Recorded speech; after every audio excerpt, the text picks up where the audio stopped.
I almost forgot about myself there. Hold on. Well, hello. Welcome to another Friday night Shadow Whispers in the Night, our yearly Christmas trivia quiz. Tonight we have Emerald Isle, Pucavogueparanormal, Tracy Day, Christmas Company with Emerald Isle, yes, and our fantastic quiz mistress, Miss Robyn Ramsey, for our second year in a row, being our quiz mistress. She is tough, she is hard, and she is merciful. Are we ready? Not just dead. Have we got our squeakers, our buzzers, everything ready? Show me what you have. ready, Robert. Robert checking here. I don't know if it's working all right. There we go. My Amazon driver told me that. We're waiting on two more people, Nando and Sarah from Portal to the Paranormal. They are on the road. They're still driving. They will be here in about 40 minutes, something like that, 45 minutes. And they will have gone down the scoreboard. So they're going to have to get their game together. How is everyone feeling tonight? Good. Fine. Good. Were we studying all day? Yeah, absolutely. Yeah. Yeah, me too. Yeah, all day. Very busy all day. Yeah. I know what you were doing all day. I hope you're sticking to the both of us, girl. I kind of want to know what she was doing all day then. That sounded like there was something I need to know or want to know. Watching Betty Davis movies. Black and white movies in bed, because the two of us up until 4 o'clock in the morning talking away. Oh, okay. 4 in the morning. Hello out there. We're going to say hi, Denise. Thank you for being here. Thank you for watching. We have Go Squad Scotland here. Hey, everyone. We have Amy. Hello, Amy. Thank you for being here. We have, there's Amy there. We have Miss Fabulous Chantel, my darling. And Chris, hope you're praying you're feeling better. And Amy, I hope everyone is doing awesome and having an awesome day and night. Thank you so much, Amy. Now, we are doing this. Anybody who knows the answers, do not put them in the comments. PM me. Don't put them in the comments. PM me. Elsa. Sorry, my daughter's here with her eye. I'm joking. She's not. Sorry, not sorry. Julie, how are you doing? Hope you're well. How are you, Julie? So what we're going to do is, Robyn, I am now a contestant. Okay. That sounds good to me. I'm slowly opening up my sealed envelope of, you can't see it, Trivia 2024. Okay. We're going to have 3 rounds and then a bonus round. Okay. So that the time by Lando and the other person that you mentioned arrives, it's going to be hard questions. So that's what they get. Yes. Okay. So round 1's kind of a general knowledge. It's going to be the largest round. It's these pink cards right here. Okay. All in all, we have 55 questions for the evening. And so I'm hoping that you're not going to laugh too hard when I have to pronounce things. But I did try to focus on Ireland and Scotland and the history of Christmas and Yule, and with a little bit of paranormal wrapped into it. So we'll see if any of those things cross over. You might get questions like that. Okay. All right. Question 1, and these actually are in first round. They're all about the same toughness, and so they're in no particular order. So here we go. Round 1, general knowledge. Which mythical creature, often associated with Christmas in Icelandic folklore, I know, is said to eat children who do not receive new clothes before Christmas? Who eats children? Jacqueline? Krampus. Incorrect. Oh No! I actually think that too. Now this is kind of out of your area, even though I just gave the big speech about how it's all about you. It does say Icelandic folklore, so it could be some European stuff. Sorry, Robyn, can I just say something very quickly? What I forgot to say, Sure. I'm very sorry, is that if we can, I know it's probably late saying it now, but if you want to run, you can, to get some pen and paper, and we're going to be marking our own scores. Oh, yes. Yeah. So when you get one, just make a little check or something so that, Can I have pen and paper for us, Jacqueline? I have pen and paper for us. I should have said that at the beginning. Sorry. Hi, Pamela. How are you, my darling? Hope you are well. Thank you for being here. It is the beginning of the show. It is our trivia Christmas quiz. Okay, I'm trying to figure out what that Icelandic creature is. If anybody watching knows it, don't put up the answer. Don't put up the answer. Like I said, PM me. Icelandic creature. No idea. That's a hard one. Oh, that's it. Oh, who the fuck is that? Asha, come here from the tree. Good girl. No idea. If everyone doesn't know, I can reveal the answer. Please do. Whenever you're ready. Well, where'd PJ go? Did he pass out because the question is already too hard? He's off to get his pen and paper. He's off there. Go. I forgot to say that at the very beginning, pen and paper. Oh, I'll just pull bits of tinsel off. I ain't got to worry because I ain't going to get many, if any. Seeing this is all Scottish and Irish. We'll throw an English one in there because Nando and Sarah will be in a while. So I don't know where PJ went. Should we? We'll just give us a second for PJ. We're going to. I thought I actually knew this one. Yeah, I thought I actually knew this one myself, and I looked it up, and I was right. I was like, okay. I don't know how I knew it, but I did. It's the story of my life. I don't know, but I do know, but I don't know how. Okay, so there's PJ. Wow. I just looked and you were back and scared the shit out of me. Okay. The answer is the Yule Cat. And for whatever reason, if you don't get new clothes, and how is it up to the children? I think it's a terrible. I'll try not to cuss. I'm sorry. I'm alone most of the time and all I do is walk around the house cussing. But so the Yule Cat. So if you don't get new clothes, you get eaten. So there you go. Hey, Jenny, I remember that. If you don't get the new clothes, you're going to get eaten. That you're going to get eaten. And not in a good way, by a big cat. I was going to say something else there. I was going to say something, but I won't. I'm like, let me come back in. I wouldn't oppose being eaten, Tracy. I wouldn't oppose to it. I don't know. Okay. I know. I know. We cannot take that direction on the first question. Robyn started it. Okay. I thought 55 wasn't going to be enough, but I bet 55 questions is going to be fun. Okay. According to some Christmas legends, what supernatural beings are said to roam the earth between Christmas and the Epiphany, often causing mischief? Who was that? Me. That was you? Okay, Jen. Is it elves? Oh, is it elves? No? Probably not.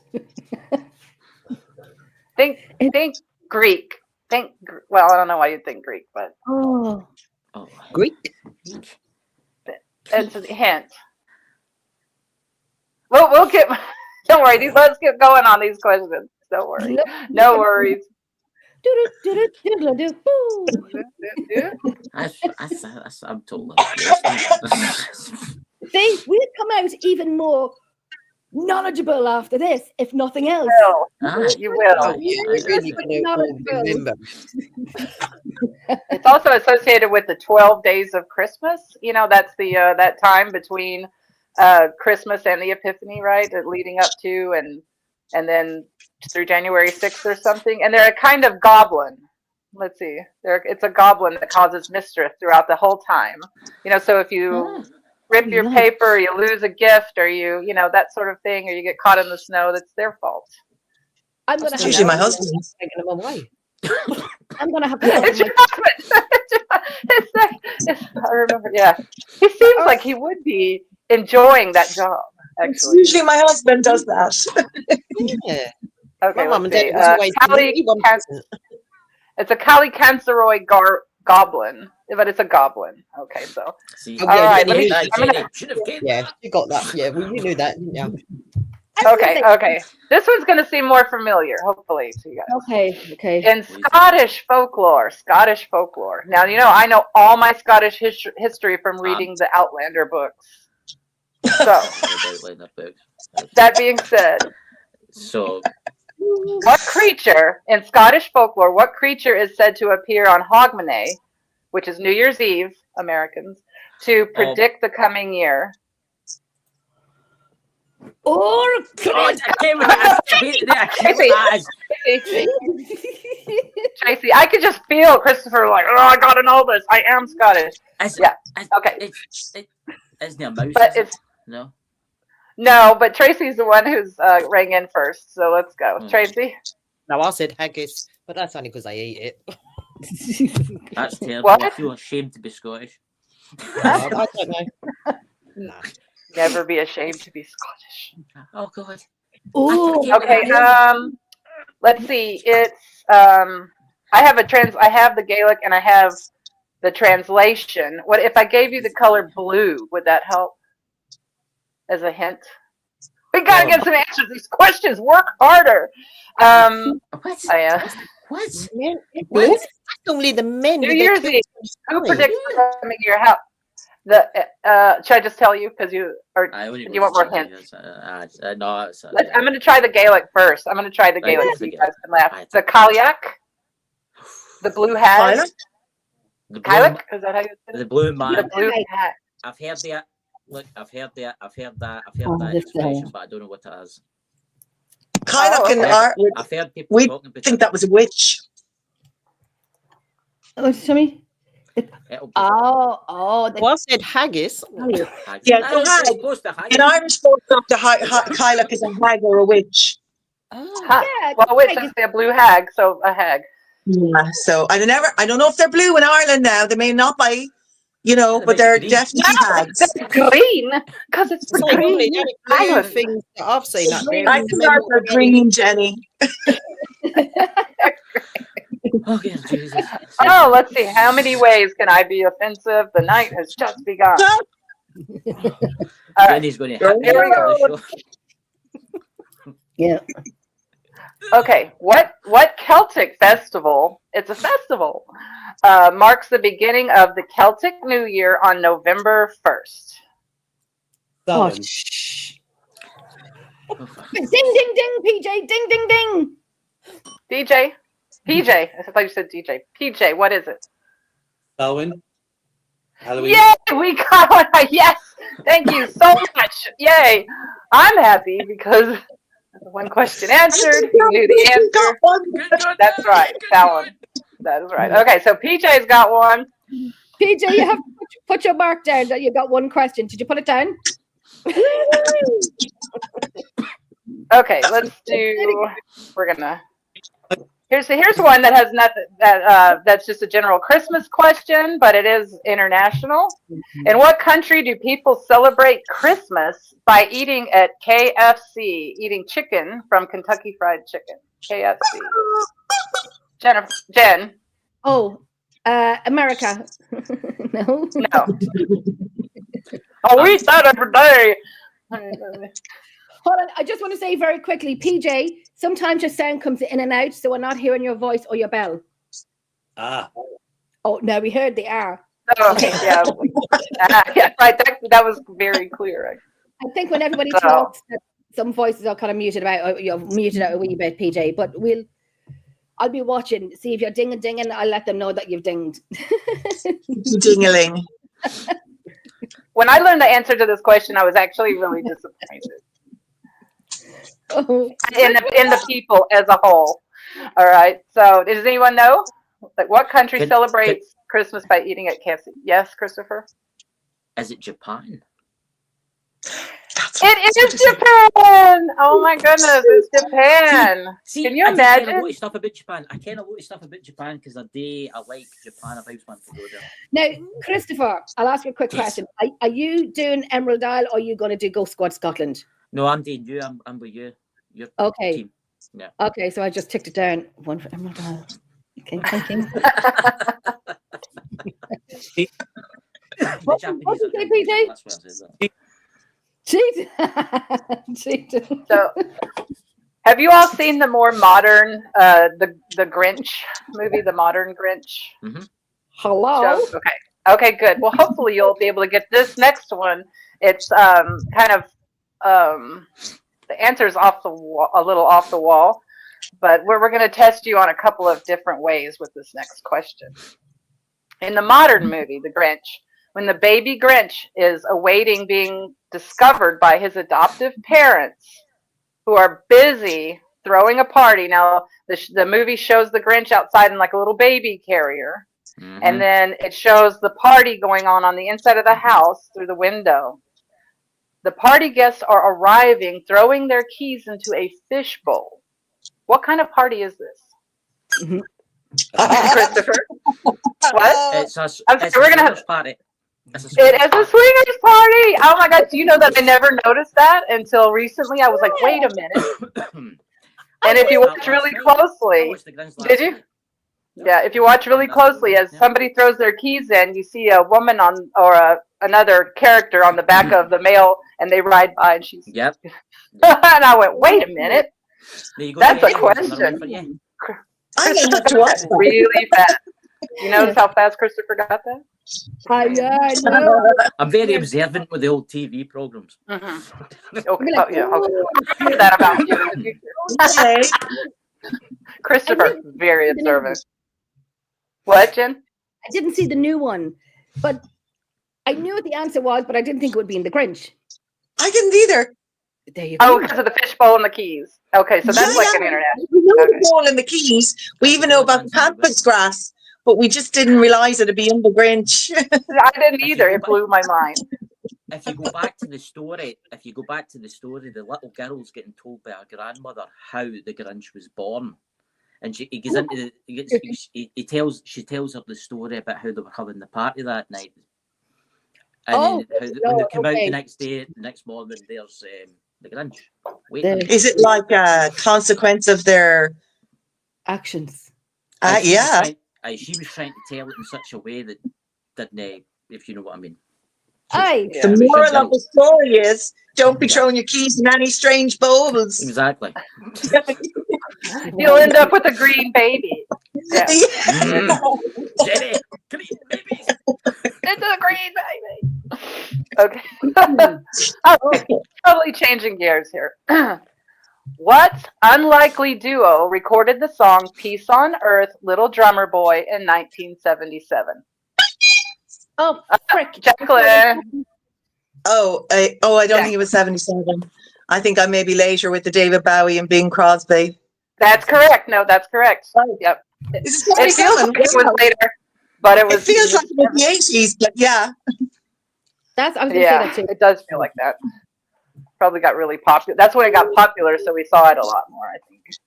No.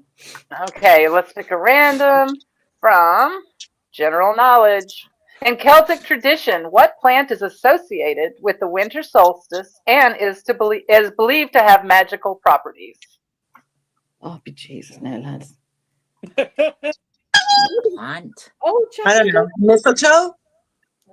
The Jacqueline, yes, Jacqueline is correct with mistletoe. Yay! It is. I don't have it up here. Weirdly enough, it's all that study I did today. Yes, I know. Good job. Good job. Just crunching in. When I lived in South United States, we had mistletoe all over it because it's it grows all day. It doesn't grow up here where it's really cold all the time. But there was actually it was interesting. The homeless people would go up and gather a bunch and tie little red ribbons around it and make a ton of money selling mistletoe at Christmas. Wow. I couldn't wait. I would be looking around like, anybody take my money. Right. Anyway, I thought that was kind of cool. Yeah, and I can't find it up here. But it's I was thinking that I would have it mailed to me, and I was like, wait a minute, that's illegal. It's an invasive species, right? Yeah. So I'm like, they're very hardcore about it in New York. I would be arrested. Why are you in jail? Mistletoe. It's a parasite that grows on apple trees. Yeah. Wow. Oh, see? Well, then we definitely wouldn't want it in New York because we're like, that's all we do is grow apples here. I mean, it's all wheat. It's a parasite that grows on apple trees. Yeah. Wow. No wonder they're mad about it. Okay. Here's a simple one. What is the symbolism of candy canes? Oh, for feck's sake. I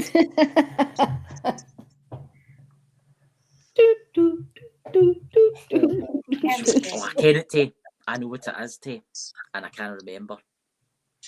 Just come close, Jacqueline. The only thing I can think of is the pole and the North Pole.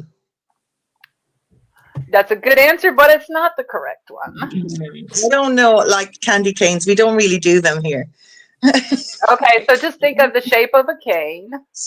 And if you made that much larger, what would it be?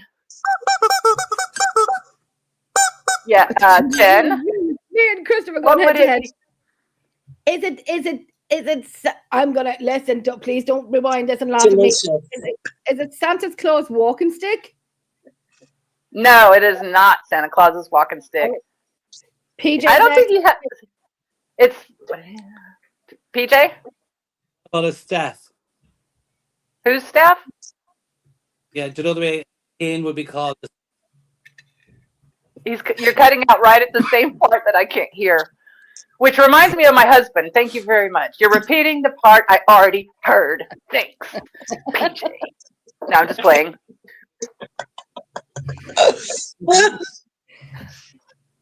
Say it again, PJ. I'm gonna give. We'll all be quiet so we can hear PJ. Go for it. Oh dear. Hey, would it be like? Another way, like It cut out again. It cut You're out. like, should it be like a like? Who is it? Belong to? Who uses it for? if I Now, could, let's say we give PJ the point. PJ gets the point. PJ gets the point. It represents. Oh no! So Santa's okay. I might have a double point situation here, as I just reread the answer. That I thought it was something else. Actually, it does represent the staff that Saint Nicholas carried, who is the same as Santa, I guess. When it comes, so since PJ, then both Jacqueline and PJ, said, let's double point them because I told her she was wrong. This job is very stressful. And PJ, put your foot down. You got it right too. I have two down. Oh, okay. See, when I thought of Santa, where he's not represented in the United States holding a staff or a cane or anything like that, but Nicholas, is it? he just holds our gifts because we're greedy and we want everything on the planet. We were born with it belonging to us, right? I hate Americans. No, I don't. I love you. I love America. Great. Okay, America. Woo! Fuck yeah! All right. Okay, here we go. Oh, here's one. I don't think any of you drink, right? Okay. That being said, now I have to change it to another question because I might have just given that away. All right, here we go. What phrase made popular in the book A Christmas Carol expresses annoyance with cheery holiday celebrations? Who was that? Oh, Jacqueline. Bah humbug. Bah humbug is correct. Bah humbug. Nice. It's a great one. I tell you, Jacqueline's the brains. All right. Oh, geez, we're all in trouble. Well, there's a lot of questions coming. You're going to be able to make up some time. You're going to be able. Everyone's going to get check marks, besides Nando and Sarah. And Sarah. I can't ever remember this. Okay. On the 12 days of Christmas, who is doing what on the 7th day? Oh, hold on. Jen? No. Go ahead. What? I don't know. Okay. Take a moment. 7th day. I don't know. I'm guessing. Is it? I don't know what that is. Jacqueline ringing right before Tracy. Jacqueline. Okay. This is a guess. Is it 7 Maids of Milking? That's incorrect. Tracy. 7 Lords Leaping. 7 Lords of Leaping. Yeah. No, it's not. It's not. No. Anthony. Oh, look at that. Yeah, a lot of people in the chat. Hi, everybody. Jenny, what is it? Come on. Jenny, you can do Quick, it. sing the song. The only thing I know of that song is on the first day of Christmas, my true love said to me. That's all I know. Is it Seven Doves are singing? No, they don't sing in the Seven Doves don't sing. They're tripping. They're doing something. I knew you guys were going to have trouble with this. I think it's 8 Lords of Leaping. Anybody knows the answers, don't write them in the comment box, because then we'll know, and then it doesn't make it hard for us, and we don't work for our Take time. Yeah. I still want to call my children. Oh, I was never a great person at the school when we were doing the old hymns and stuff. I cannot get past the first line. On the first day of Christmas, my true love said to me. A partridge in a pear tree. On the second day. 30. The true love said, 40. 2 turtle doves. And a partridge in a pear tree. On the third day. I'm going to give it now because Aaron didn't see the rules at the beginning, but I'm going to give it because Aaron had put it in. 7 swans are swimming. 7 That's swans correct. are freaking 7 swans. That's a lot of S's to say. You have a little list. 7 swans are swimming. Yeah, that's. 5 golden rings. Now, when you hear it, the next time you're going to be like, 7 swans. I hate that song. That's a mouthful. 7 swans are swimming. Yeah. A lot of All S's right. in And there. since we just asked a question about the Christmas Carol. Okay. So the next question is, how many ghosts show up in A Christmas Carol? Oh, frick it. Christopher. 3. Incorrect. Oh, PJ was next. I think PJ? Shit. Yeah, I'm watching PJ because Christopher and PJ dinged at the same time, and PJ is kind of like when someone talks or makes a sound, PJ's sound is muted out. Yes, I will definitely need help hearing PJ ring in, and PJ 4 is correct. Another check mark for PJ. Congratulations. Goodbye. What? Go ahead, PJ. You had Mr. Marley, and then the 3 goals. It was 4. Say it There again you one go. time. The Ghost of Jacob Marley. The Ghost of Jacob Marley, and then the Visitations, right?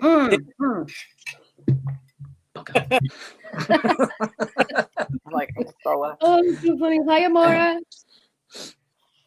Oh, it's hard. Okay. Here's one. Since we like to think back in time a little bit, as we did earlier with the David Bowie and Bing Crosby song. How about this?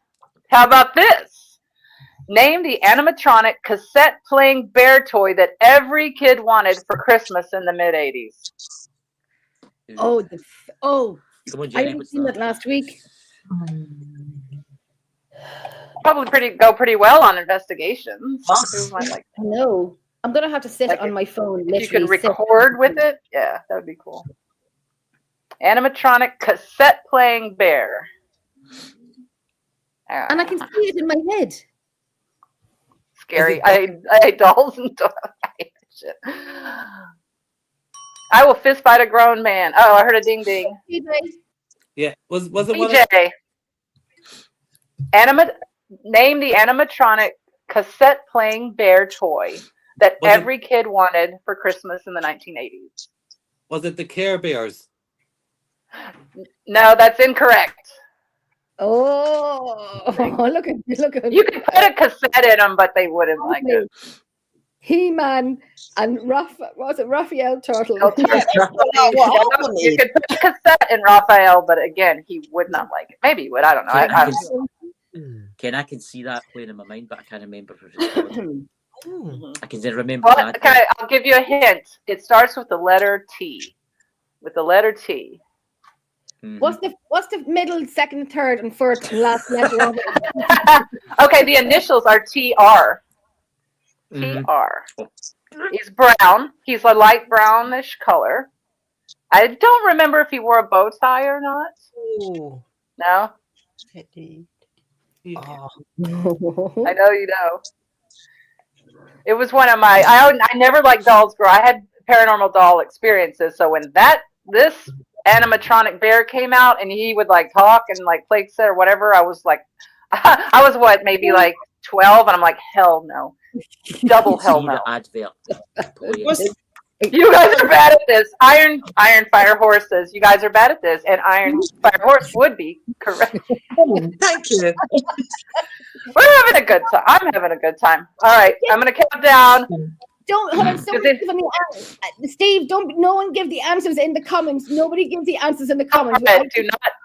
Alfred, do not give the answers in the chat, even though I know everybody wants to, but don't give answers. But listen. Steve gave it away. Alfred gave it away. We know who it is. All right. So nobody gets a point, but it is Teddy Ruxpin. Oh. No idea. Never heard of him. Are you kidding? Really? Are you serious? No, wow. never. I'm too busy with the cabbage patches. Cabbage patch, garbage patch. Yeah, I was just gonna say, did you guys have garbage pail kids? Yeah. Oh yeah, no, it was cabbage patch here. Cabbage patch. Evil myself. Do stuff. I was watching some of those, like where people go by storage facilities that people don't pay for anymore, and evidently garbage pail kid stuff is worth money. Like, who knew? I was always slightly attracted to it, but more disturbed by it as a kid. I don't know. I had like, Anthony, I have a lot of questions. Like, I don't want the damn Teddy Ruxpin, and you better get that garbage pail kid card away from me. I was like, woo. Anybody who's watching is like, we want to say it. We want to say it so bad. Anthony, I bet they're screaming. Yes. This is the show where you get to scream at your computer. All right. Are we ready to do some math? Hey! No. Exciting! I knew you would all be so excited. If you're ready to do some math, this is another 12 days of Christmas question. Okay. How many gifts are described in the song 12 Days of Christmas? Oh, I was singing that song this evening. Oh, no, I wasn't. No, Why did you get me on a Christmas quiz show knowing I don't do flipping Christmas? It's all Christmas, mostly Christmas related. I don't even celebrate Christmas. Simple math. Just get your pen and your paper and start adding, or your PJ's ringing in. Oh. 70 years. Incorrect. Oh. And I was looking at my card upside down, and I still was like, incorrect. If you do it again, I'm just going to go 24. All right, Tracy said 24 is incorrect. Is it 16? Oh, Chris. No. So, is it? Jacqueline, do you have a guess? Yeah, Jen. Is it 34? It is not. Okay, so I'm going to walk you through it. Oh, do you want to wait? Okay, you want to figure it out for yourself? Think about the song. What are the numbers in the song? Jacqueline's at it. Jacqueline's going. Look at this. Tracy's like, I know Tracy's like, Robyn's such a bitch. You're only psychic. That PJ's to keep it going. You see, now Iron Farron is saying, I remember watching the news in America about a woman trying to buy up the Cabbage Patch dolls, and they were literally beating each other's heads in. Yeah. Oh, we do. No answers. Wait, is that 46? No, and you're not even close. Not even getting closer. That's what that chicken's for. Choking. Yay. The question is, how many gifts are described in the song 12 Days of Christmas? Oh. So you've got a partridge in a pear tree, 2 doves, and extrapolate. Jen's adding it up on a bit of paper. I have no idea. Maths, I don't know. Oh, listen, I'm just going to say now, because Maura gave the answer away, so I've just added it up, so it's going to be included. I said 34, but the answer is 33. No? Okay, well, the answer that I have is 364. Well, that's far off. Because you had 21. Anyway, no, and then on it's really a gift for every day of the year, and then on 365 on Christmas Day you get to open them. So there's not a gift for that day because that's the day that you open them. Wait up when you're finished. All right. Anybody coming in? Anyone that's new coming in? Don't give the answers in the comment section. Do not give the answers away. We are going head to head. We are competitive. No, we're not. Okay. Watching you lot. All right, got one. All right, here we go. This is for everybody. Let me see. I'll take this on. One of Santa's reindeer shares a name with a famous symbol of Valentine's Day. Jen. Cupid. Yay!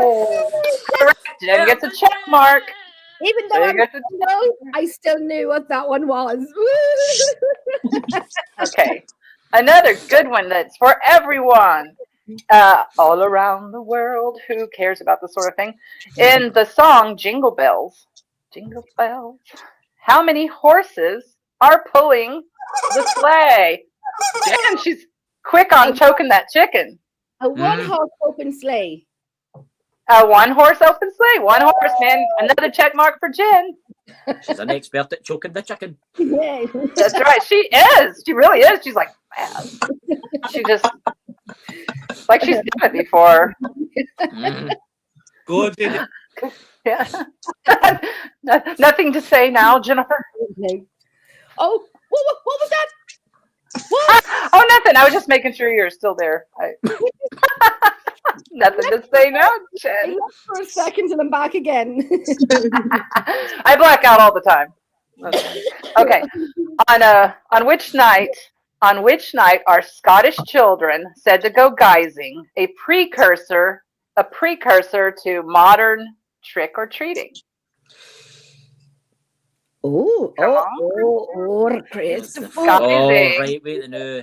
Right, so Guys. Halloween's on the. I'm sure it's the night before Halloween. Is it the 3rd? No. It's not what is written on my card. I don't know what it is you said, but that is not what's written on my card. Guising. Think of the word guising. What other words can you associate with guise? I would have said Guy Fawkes night. No, Oh, sorry, PJ. the 31st. Now you don't know who I am. No, it's the PJ said the 31st. Oh, PJ, correct. Halloween or Samhain, you could have said. So Halloween, it's disguise. It's dressing up, and it's the precursor to modern day Halloween. So I'm extremely thankful for it. It's really an Irish thing, that Halloween, is it? No, I mean, because it was connected. Yes, it is. It's Samhain. It came from Ireland. Yeah. Okay. Okay, here's one for everyone. Know this. Reasonably, you should know this. Who, in what famous song, who was kissing Santa Claus? Mommy. Hey, Jen. Mommy was kissing Santa. Mommy was kissing Santa Claus. Yeah. And you think about it, you're like, oh no, that's probably just Dad dressed up as Santa, but what if it wasn't? That's me. If I go out the weekend and I see someone dressed up as Santa Claus, Jenny's kissing Santa. I mean, that's a kink, right? I think making out with Santa Claus is could be considered kink, right? That's what I think. Okay. It's like, those other never mind, I won't say it. Okay. All right. But I'd love to say it, but don't. I won't. Okay. All right. In what modern day nation was Saint Nicholas born? Where was Saint Nicholas born? Jacqueline. Russia? Incorrect. Oh. But wrong. And while you're thinking, who is next? We've Christopher. Christopher. I'm laughing at Christopher's chicken. I know, but it's kind of deflated. The Pearl girls had their day. My dog's been tuning. Is it Germany? It is not Germany. PJ's next. I think you're going to be surprised, PJ. Go ahead. I think I lip read you. Norway. No. But it would make his outfit would make sense if he was from Norway. Jen. Poland. Did you get any points for knowing he's buried in Ireland? No, I didn't know that. Wow, so he's made a little bit of a trip. He has made a little bit. I mean, You Irish claim everyone's there, didn't you? Only the good ones. Sorry, PJ. Austria. No. Hey, Jacqueline, you said Russia, didn't you? There's only 220 more countries to name. Go for it. The film Santa Claus the movie, it tells you at the very start that Santa Claus the movie what country it was, and I'm trying to remember what it was. The North Pole. No. I would say go south. Go more south. Okay, that's all I will tell you. Go south. I think you're gonna be surprised. Oh, Alfred knows. And it used to be called something else. Is that? What? Oh, wait, I'm thinking it's a hot country here. I'm thinking because I can remember something on TV. Is that? Oh, because remember there was the film made. It was Santa and Pete. So it was Alfred. Santa and also. Oh, what is it? Was it Africa? No. Africa, Middle East. Middle East. You're Syria, getting there. oh, I Iran, know it. And I know it. I know. Saudi Arabia. Saudi. What? You know? No, because somebody else said this. I know it, but I didn't know it. Look, we have It's a the Middle ding, East. ding, ding, ding from PJ. PJ? Turkey! Yes! Did my little song help you? Well done. Turkey. Because it changed names. That's why we call it a modern day nation, because it actually used to have a different name. Yeah. And did you guys notice in the Olympics, if you watch the Olympics, how they're insisting everybody use the correct spelling of their name? Right. Go Yeah, ahead, I'm like, of course. PJ, you had something else to say? I'm sorry. No, I knew. Okay. in and out, coming in and out. Yeah, it's okay. It happens to us all sometimes on the If we all shows. start listening to the TV, it would help. Yes, it would. It would. In fact, my brother used to call Jeopardy the game where he goes, oh, we get to watch that game where you get to yell at the TV. And this is the same thing. That's what I feel like. I'm like, it's called Jeopardy.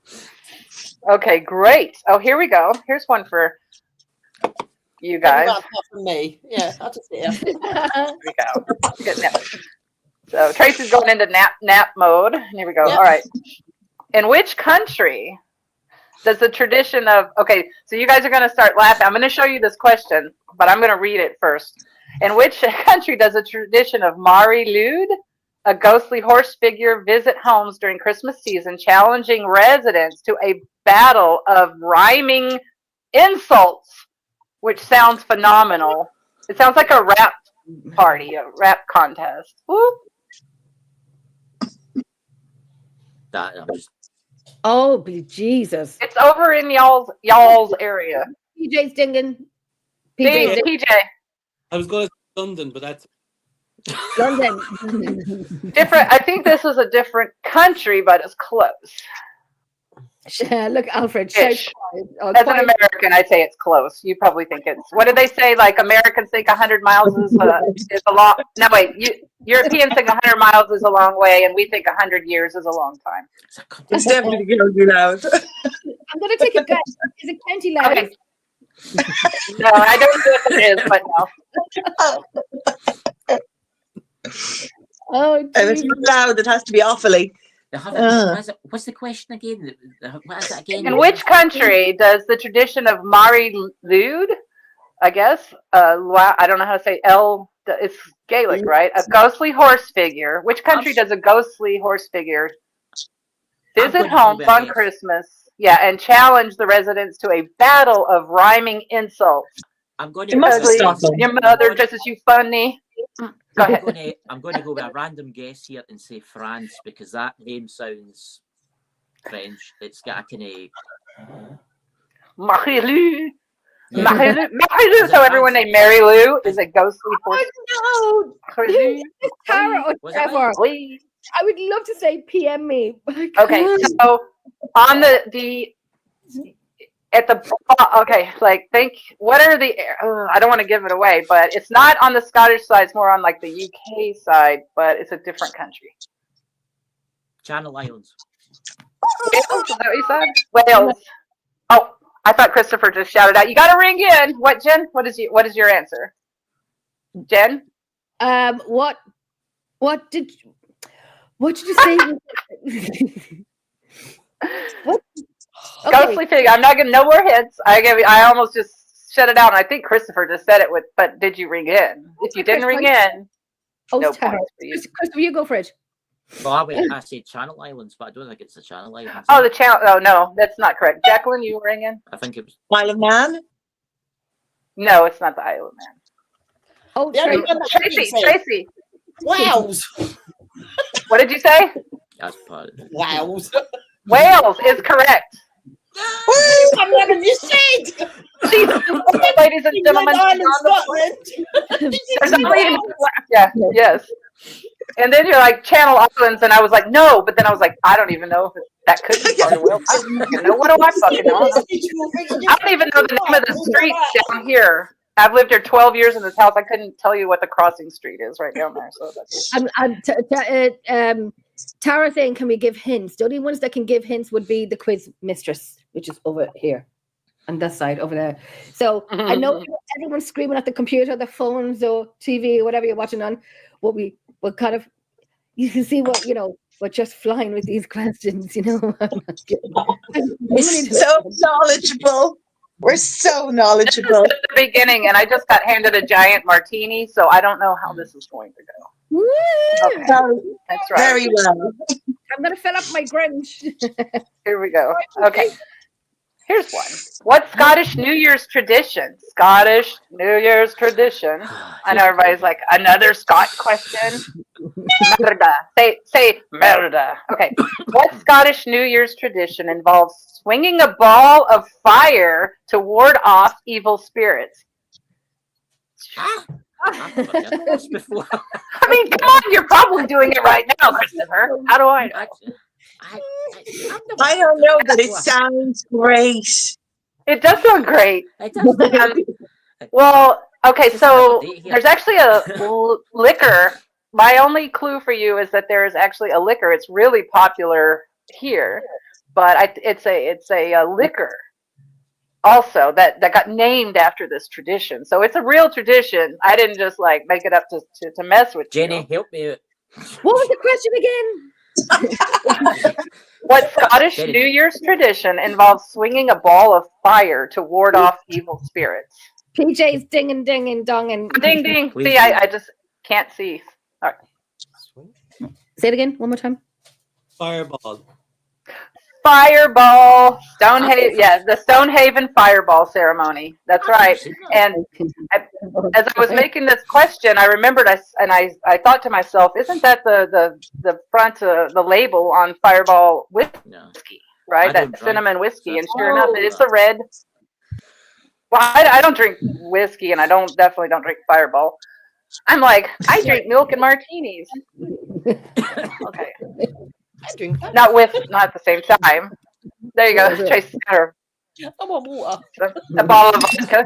Tracy's like, look, I got a bottle of vodka. Okay. Mine looks like water, but it's not. I've been drinking water all day. Okay. Here we go. What holiday is celebrated the day after? Okay. What holiday is celebrated the day after Christmas in the UK, Canada, Australia, and other countries? Okay, who was first? I think it was PJ. Or who was first? Was it Jacqueline? Who was it? No, Jenny was before me. Jen? You guys tell me. Who was it?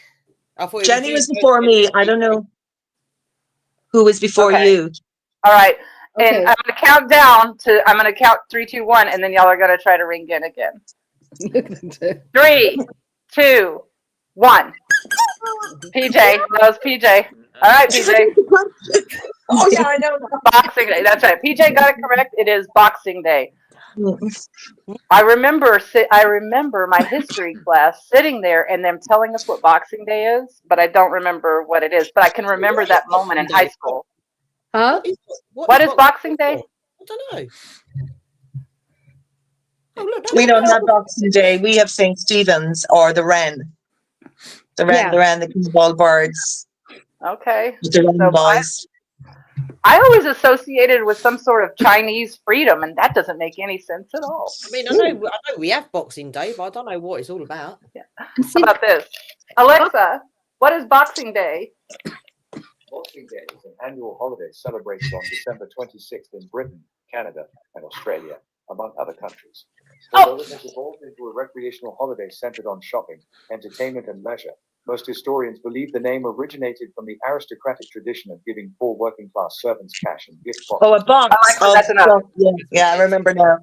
I thought he was going to say the tradition of giving poor people a punch in the face.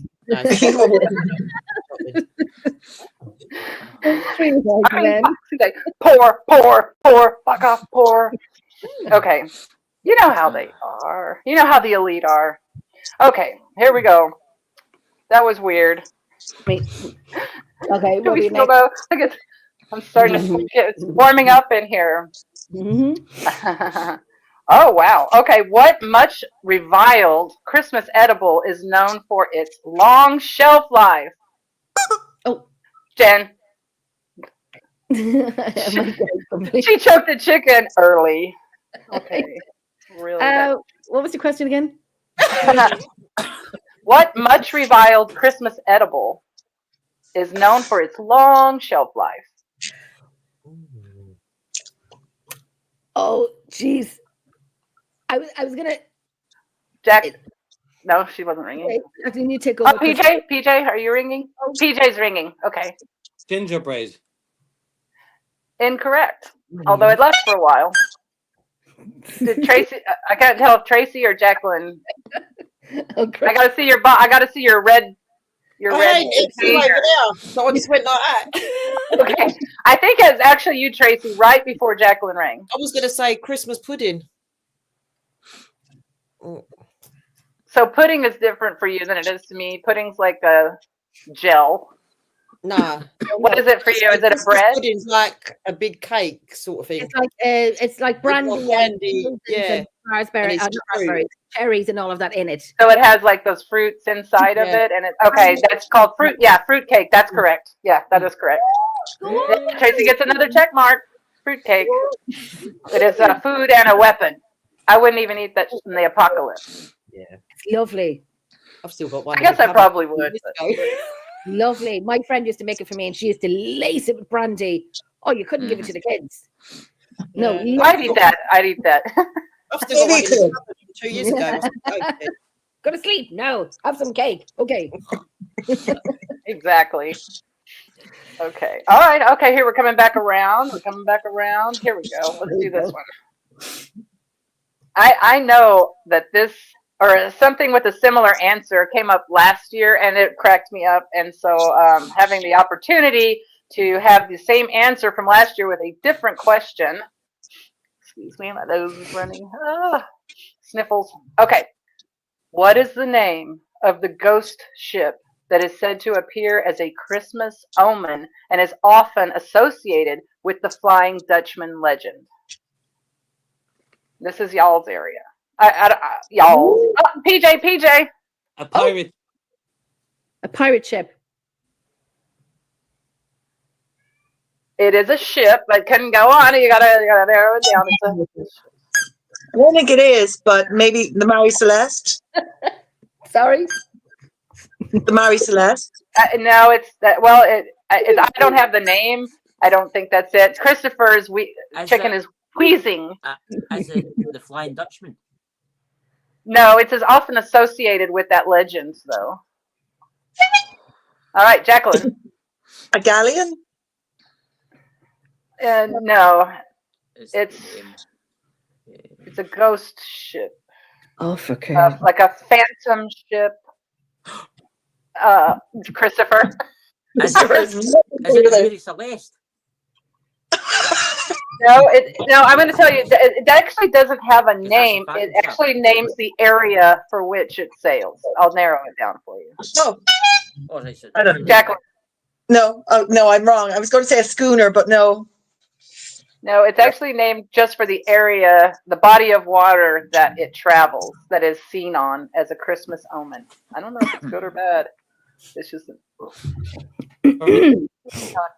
Can we get a clue? I've been giving you like 45 clues. It's a phantom ship in one of the straits, body of water that's called a strait. But which strait does it often, or does it appear in, as legend has it? Gibraltar. No, just keep going. Name all the straits. I only know that one.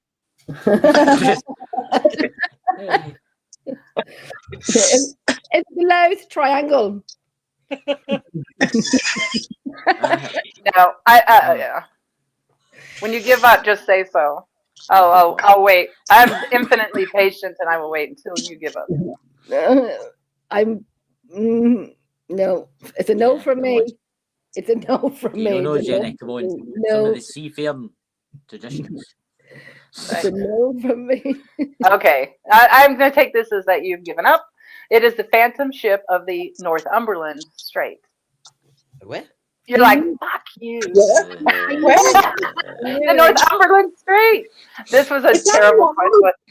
It was a terrible answer last year, right? Okay, so it was a different question. All right, here we go. Here we go. Here we go.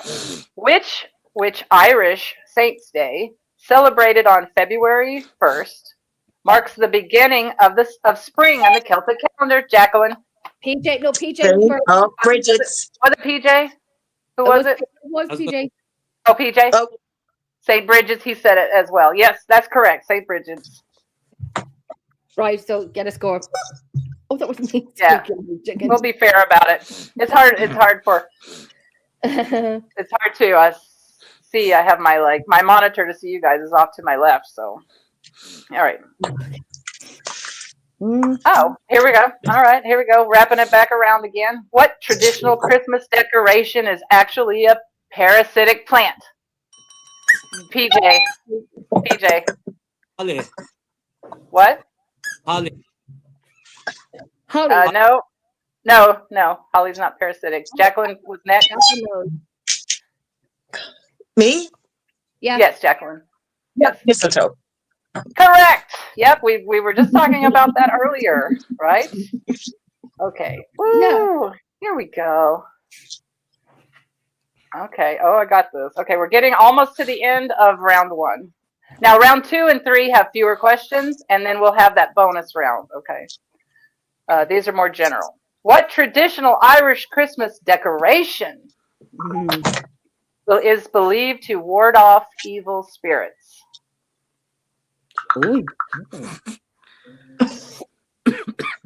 Jenny. You don't know. Yeah, come on, Jenny. You're Irish. You got to know all the Irish stuff. I know it would ward me off if I was wanted to look through your window and it was growing outside the window would prevent me from getting close enough to spy on you, is what I would like to do. Jen. Ivy. I would, that's comfortable. Ivy's, Christopher. Holly is correct. So we just mentioned Holly a second ago, but now that's the correct answer. Holly.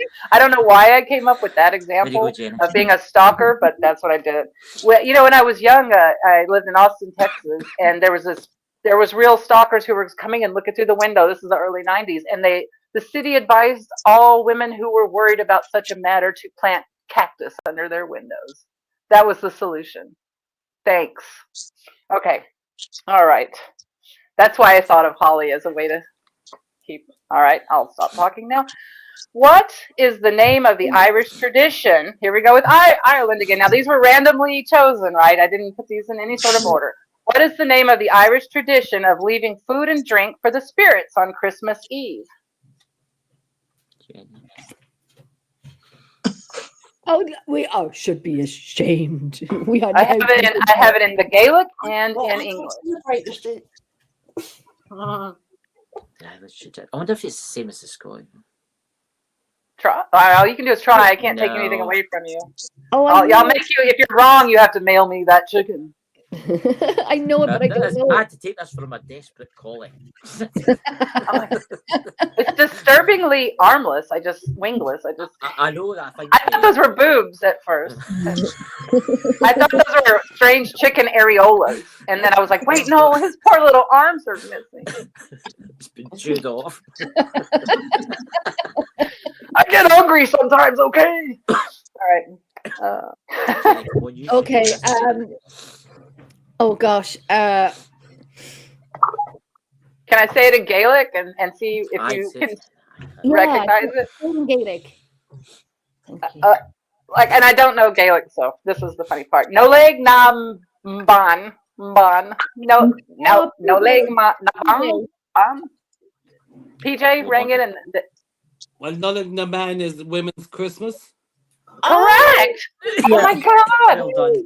Like Namban. Did I say it close? I was close, right? It was close. Look, Nulligan, yes, the 6th. Yeah, it's Women's Christmas. Little Christmas, Women's Christmas. That's the one. Oh, thank you, Christ. So, or in some places, Little Women's Christmas. Okay.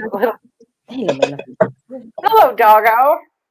All right, this is the last general question. And then we're going to move into the next set of more challenging questions for the second round, still focusing on Celtic holiday traditions and paranormal elements. Okay. So here we go. Last one, general knowledge.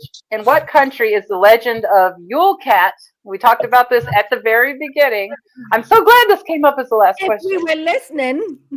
In what country is the legend of the Yule Cat, a monstrous feline that lurks during Christmas season, said to originate?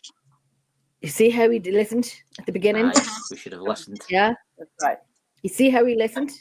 PJ is ringing there. PJ's ringing. Wasn't that Scotland? Yeah. Where? No. Oh. Go north, young man. Jacqueline. Norway? Nope. General Christopher. Iceland. That is correct. Another check mark for Christopher, and that concludes round one. Oh my gosh, that was fun and a little painful. Does anyone need to talk about their trauma right now from round one? Yes, because Anthony, every answer is loud to Anthony. Every answer is loud. Loud is just the beginning and end of Christmas. I'll be back in 5. Loud triangle. She's like, I'm gonna go smoke. Yeah, you should. You're in 5. Right, you know what we do? Those who do, we'll do off screen, and those who don't, stay there and talk. Give us a 1 minute break for the ones who do. Yes, everybody go take a break. Right, so we'll do first round, second round. Don't worry. Oh, fabulous. So now that I've tenderized you, next round will be. I'm just so I can go in quick. No. Yeah, I'll be back in 1 minute too. Okay. No problem. I'll be back in 1 minute. Oh my goodness, you guys! Seriously. All right. Well, I think everybody's leaving, and I'm going to be here, and I will ramble and talk while everyone's gone, I guess. Right now, I'm going to give all the answers into the final round. I'm just on camera, but I'll stay here with you. Answers. There's all the answers, everyone. There you go. Write them down really quick. Robyn, well, they're not around. Tell me the questions. I'm like, I can't. I'm like, I'd love to, but I am an extremely ethical person who cannot do that. Yeah, no. Because then you'd be disappointed in yourself later. So I'll tell you a story about maybe 4 years ago. My elderly mother decided, because where she's at, Jeopardy comes on 1 hour earlier than where I'm located. So she thought it would be funny. First of all, I thought I was pretty good at Jeopardy already. She thought it would be great to text me the final Jeopardy answer every day. So I looked like sometimes I knew it, but I looked like a rock star. I was sitting there with my brother and my husband, and I would be able to shout out the answer no matter what it was, like that. And they were like, "We hate you for this. Why do you know all the answers?" But as I mentioned before, my mother is sort of elderly, and she got confused between texting and posting it on my Facebook page. And so I got busted because on my Facebook page, she's like, "Hey, Robyn, here's the answer to Jeopardy tonight." And then, see, the problem was then they were like, "Oh, my God, you've been cheating this whole time." Then my real answers, became suspects, were totally sus. And so I was not believed again, ever, that I knew anything because of getting caught cheating like that. But I was like, "Really, Mom? Facebook?" public feed. It was kind of funny, but also it sucked. Yeah. What about you? Was that interesting? That was interesting. The one about the cat in Iceland. I found that quite interesting. But the Icelandic people are a bit strange. They are a little strange. Also, Iceland and also the people of Denmark are extremely strange. Mm-hmm. Yeah, they're they can be. Sorry to anybody from Denmark who's listening who thinks they're phenomenal. I got news for you. This Americans. I'm just joking. Next time the Americans come to Iceland, show them the volcano. That's right. Show them really close up. Oh no, get a closer look. Aye. No, well, you know what? At this point, not to get political, but also to be political, about half of the United States could fall into a fucking volcano, and I wouldn't care at this point. You wouldn't notice that much a difference. Yeah, it doesn't really affect me too much, but yeah, it happens. So what's it like right now in Scotland? Is it snowing? What's going on? Zero outside. It's no very. It's just normal night in Scotland. Yeah. How is the UFOs, the drones over? So I'm actually in what we call upstate New York. So if you know where New York City is, yes. I'm an hour and a half drive north of that. So New Jersey, New York, and somebody else, whatever, seeing all the drones, they just won't tell us what they actually are. And I thought it's kids. At first, I thought it's just kids playing with their drones until I learned that they're like 6-8 feet wide. Yeah, they're huge, and there's so many of them.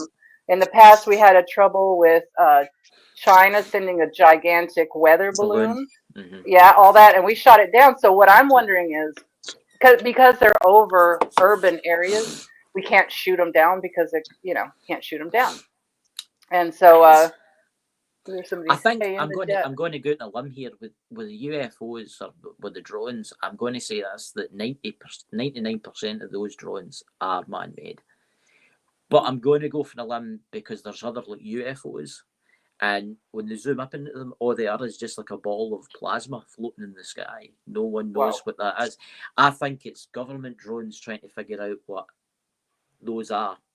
That's what that is. I think that's what it is. But you've got to remember that disclosure's coming out now. Everybody's into the disclosure now, and everything's coming out. And God knows what the American government have got stashed away, hidden. Oh, I agree. I couldn't agree more with that. Definitely. And for me, I have witnessed my own self UFOs, right? Like one in particular, but I was just standing on my lawn as an 11, 12-year-old, and this giant triangle right over the treetops, and the trees in Texas probably max grow at 40 feet max. Yep. They're not really tall trees. It was silent, and I'm alone, right? And I look up, it's silent, and it's just moving extremely slow right over the treetops. I could see through it, but also it had some undulation, and it had what I'm calling can lights, just round lights, and it was just silent as it could be. And of course, nobody believed me at the time. And if you go backwards in time to when I'm the youngest in my family, so I was maybe 2 or 3 years old. My mother lived in Wyoming, which is a vast landscape. Yeah. So there's a long way between cities, and so you could drive 100 miles an hour. What's it, like 80 kilometers an hour? I don't know, something like that. But 100 way back in the 70s. And she said she had 4 kids in this car with her in this whatever. And she drove with a 357 Magnum on her lap with kids in the cars because a UFO was following. And she does not speak of it. She doesn't talk about paranormal. She's not into it. Doesn't talk about UFOs. But she said she was so scared because it was following so close and it was so fast that she thought she was going to have to protect us from this flying object. Yeah. It's quite interesting with the UFOs that are out there. I mean, this is something that I'm going to say to everybody. A lot of the UFOs that you see are secret black government technology. You can usually tell that because if you get one up close, it's like all bolted together. You can see the screws and the bolts and things that hold it together. But see, when you get the UFOs that are shaped like an egg, that don't have any seams or any flaws, that's otherworldly. That's real. And then back to the New Jersey and that stuff, right? So what they're showing us on television is blurry images, and our cameras are so good we can see the man on the moon. We can see everything with our telescopes and cameras, and what they're showing us are just these blurred. You can't, so they're not letting us look for ourselves. Do you know what I mean? Yeah. I think a lot of I have been watching the videos, and it's quite interesting because a lot of people now have got modern cell phones, and it's true what you say, they're all like fuzzy and hard to see. I do think a lot of the UFOs on TikTok and YouTube and stuff that they're saying is fake. I do think that's people that's just fake and stuff and say, oh, look at that. Yeah, look at it's that. super easy to fake nowadays with her. Yeah. But I will say there was an incident the other day there where one of those plasma orbs in the sky, and a drone went up to it, and the orb actually fried the drone and it fell to the ground. So it just set off an EMP or something. Yeah. And I'm not surprised by any of that at all. So, and like I said, I've seen it, and for myself as a child before I knew what paranormal was. Right, I've seen one with my own eyes. My mother, who is not into it and will not talk about, she doesn't want to hear an EVP, Lord. She doesn't want to hear any of it. And when she said she had to drive with a gun in her lap to protect her children because the UFO was following us, she not one to come up with that. Like, anyway, now it's a story she won't talk about at all. So she used to talk about it a little bit more. And then real quick, wrap it up. While you guys were all out smoking, we were talking about UFOs. My biological father worked on offshore drilling rigs in South America, and he said it was just a thing. They just watched them all the time. It was just a thing. They would come get looked at. They would come get, like, what are you guys doing, or whatever it was, and they would just be at night with no lights around, out in the middle of the ocean, and like the outside of Caracas or wherever, and and so it's just a matter of a fact thing in our family. I seen one once. I seen one about 6 months ago, and I was out the back, and it was beautiful. You could see the Milky Way, and the stars were out, and I was actually out for a walk. It was like 10 o'clock at night, and I could see the Milky Way, and I could see a satellite. You know how you can watch the satellites go across the sky? Yes. And I could see it, and I'm thinking, oh, there's somebody was actually standing with me. And I said, oh, look, there's the space station. I said, I jokingly said that, and it was going across the night sky, and then all of a sudden it just stopped, dead in the sky, and it shot off in a totally different direction, and I was like, wow, that wasn't man-made. That's man-made things don't do things like that.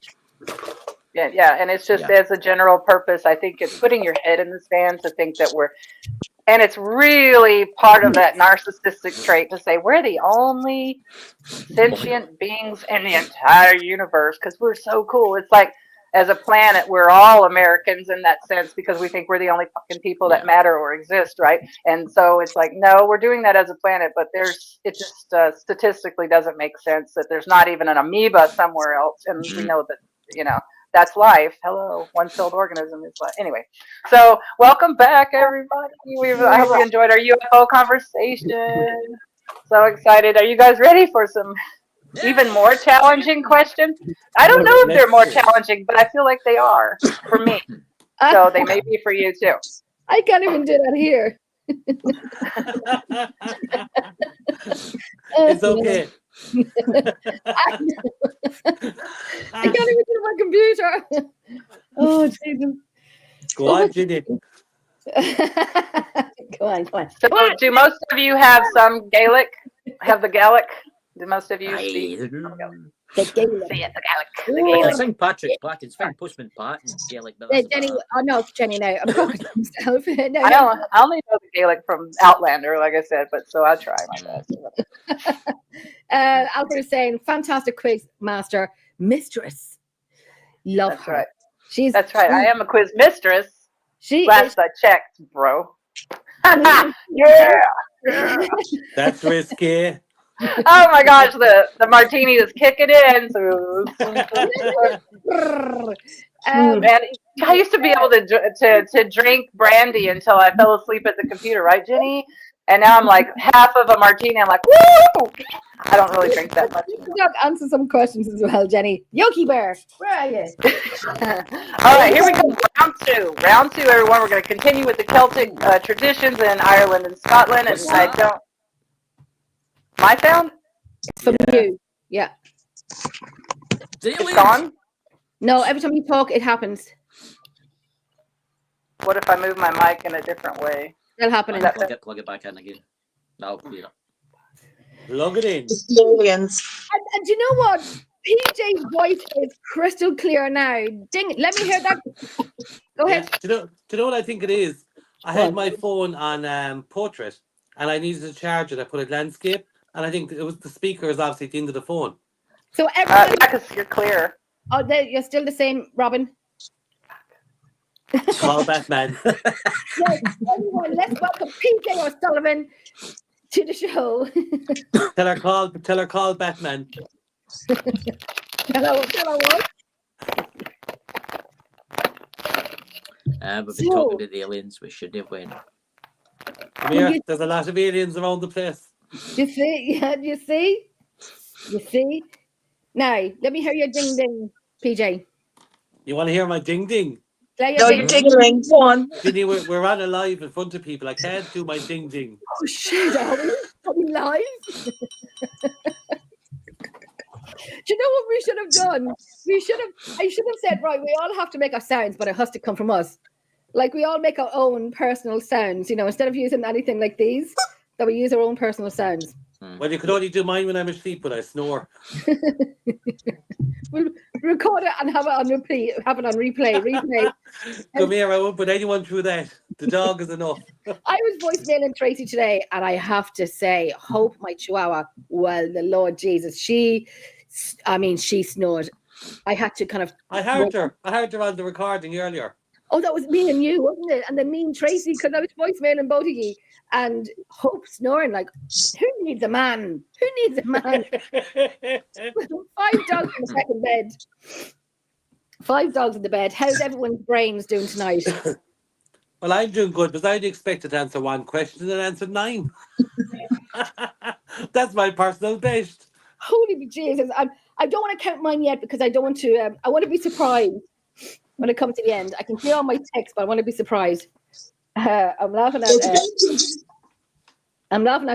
Tara saying, better swap the dog for the chicken before the questions start again, Jenny. Don't honk the dog. It's a Steve, let Alfred, let the dog answer some questions as well. Now, they were going to say, Steve High's here. Where is bloody Robyn gone? Oh, she's probably just fixing something. Papa Joey's, hi Denise. Papa Joey was saying, it's good to see you, Chris. I've read the same man. Just to let everyone know, right? Jen's bullied me into this tonight. Terrible. It did. Because I don't celebrate Christmas. Aren't you delighted? Yeah, wonderfully. I'm watching Sky. I'm watching the film. That's Jenny. I had to take this from my dog and she wasn't happy. My dog keeps poking at me, trying to get him to rub him. He's feeling abandoned. I've seen that. But Tracy, I said to you, get a wooden spoon and a pot and just start banging it. I can't. Because I've got, obviously, my husband's cousin here. Yeah. He's literally just had 3 major strokes. So I can't sit here going, bang, bang. Happy is a good bang.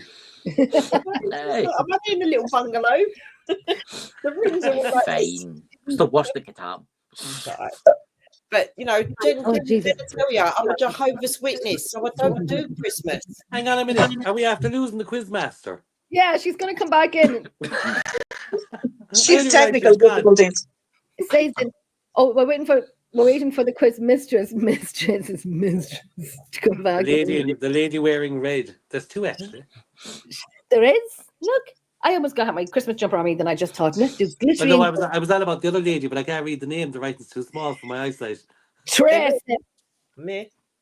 Yeah, you. Yeah, I'm just making Essex just feel like I'm just playing dumb, You Essex people, you're clever. Hey. Well, apart from when you're a Jehovah's Witness and Jen's got you on a Christmas show. Yeah. But listen, why not? She'll text me later now, Jenny. And that's she knows I'm a Jehovah. That's my Christmas gift to you. I'm just saying nothing. I'm keeping my mouth shut on that one. I'm not. The last time I went to say something and I muted my microphone, me and Chris were doing a show, and I was saying a few bleep, bleep, bleeps. So I muted my microphone here, and I was like, they're bleeping, bleep, bleep, bleep, bleep, bleepity, bleepity, bleep. I was kind of like this, which I'm not going to do it on my microphone because I know it won't work. I was like,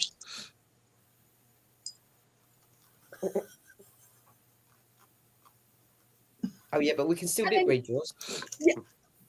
You can. My eyesight's worse. I know. And then Chris comes back, and Chris has his face like, and everyone was commenting, was like, Jenny, your microphone's not working because you didn't mute yourself. So everything I said came out, you know, as was. Right, yo. Cool. Getting to bed. Right, let's go. Right, I'm going to put let's go. I'm back. Can you hear me okay? Right, so the quiz mistress is in the middle. All right. Welcome back, mistress. Okay. She likes that word. I do. Got my little leather shirt on. I love leather. There's nothing wrong with it. Okay. All right. Round 2. A little bit. It's getting maybe a little bit harder. It is. It's warm here too. Okay. What is the Celtic name for the spring equinox festival celebrated around March 20th? And this is the Celtic. March 20th, equinox, Jacqueline.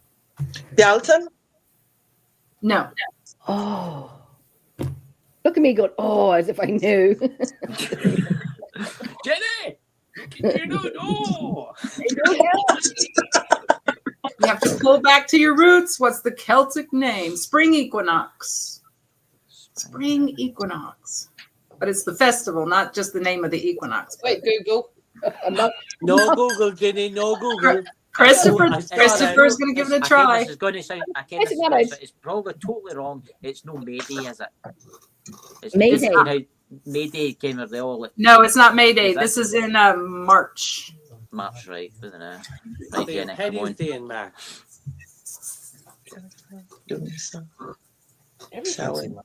Mother's Day, Easter. That's my daughter, Elsa. Sorry, Kerber, just to let you know, because I know you've just joined in, but we're asking everyone who's watching, we love it, but not to put the answers into the comments. And this is my daughter. Oi, no cheating. We saw you Googling. I think Jenny should be disqualified. What did I do? You're not wearing an earpiece, are you? I'm there choking the chicken. What did I do? Okay. You're choking the chicken. Just relaxing, choking the chicken, making it sing. So, chicken run. What is the Celtic word? What did you say, PJ? I don't know what it's called. I could be wrong, but what's the Celtic word for like a German? Yeah. Get out. No, then I was wrong. I was being polite there. Hey, how are you, my darling? Does anyone know what the capital of New York is? You don't know. Capital of New York. Yeah. It's just kind of the same sound of. I'm giving hints. That's all. But. Oh, bloody hell! Look. Don't come to upstate New York. If you do, it's beautiful. Don't drink the water. Manhattan. Manhattan. Is it Manhattan? No. No, that's within New York City. Mm-hmm. Okay. All right, yo. Can you text me? Yes. I'm me. May, we're saying to everyone now, who's in the chat not to give any of the answers away. In the comments, not to give any answers away. But you can private message me if you like. Yeah, I was just going to say the same thing. Would it be Albany? So think of that, and the March 20th celebration of the equinox in the Celtic language would be. Oh, May, text me. May, private message me. What is a Celtic word similar to Albany? Albany. I'll look at my Irish relative. Come on, what is it? No, nobody's got that. Okay, it's Albany Lear. Does that sound familiar? Albana. Oh, this is going to be a long round, mother. Okay, here we go. How about this, Brenton? I tell you, everyone who's watching is going to have very sore throats tomorrow. Like I'm shouting.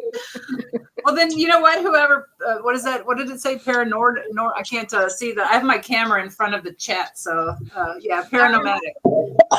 They should come on since they seem to be shouting at their computer a lot. Maybe they'll be your ringer next time. Okay, in Brenton folklore, what is the Anku, and how does its role change during different Celtic festivals throughout the year? Here.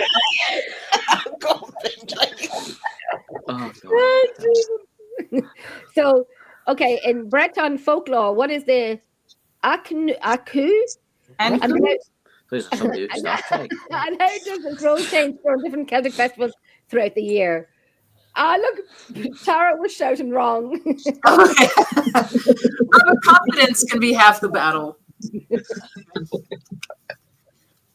Oh, Liz. Hang on, I'm last. Did somebody answer the last question? What was the question again?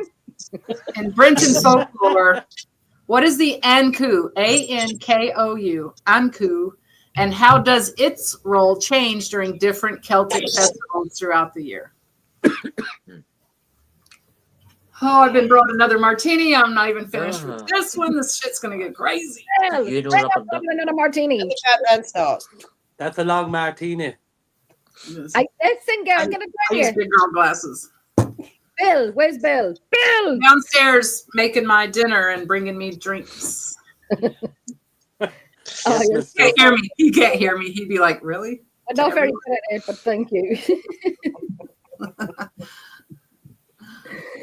Yes. Okay. Alfred's one of those sleepy Denmark people who are like, "It's midnight. I have to go to bed."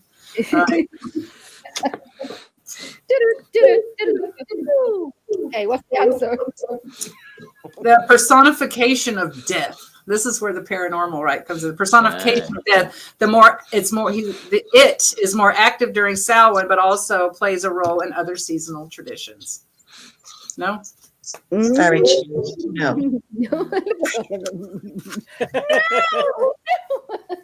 No, it's not. Is that not correct?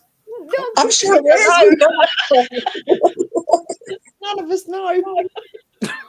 Oh my God, how am I going to pronounce this? I'll have to practice really quick. Okay, that was easy enough.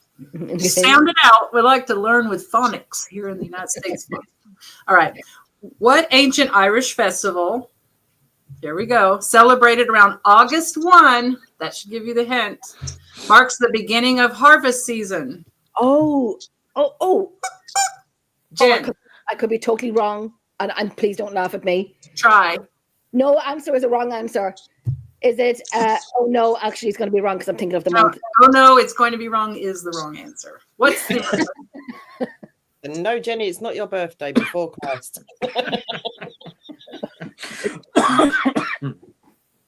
Jeez, I'm having a flush. Oh God. I was going to fan myself with the chicken.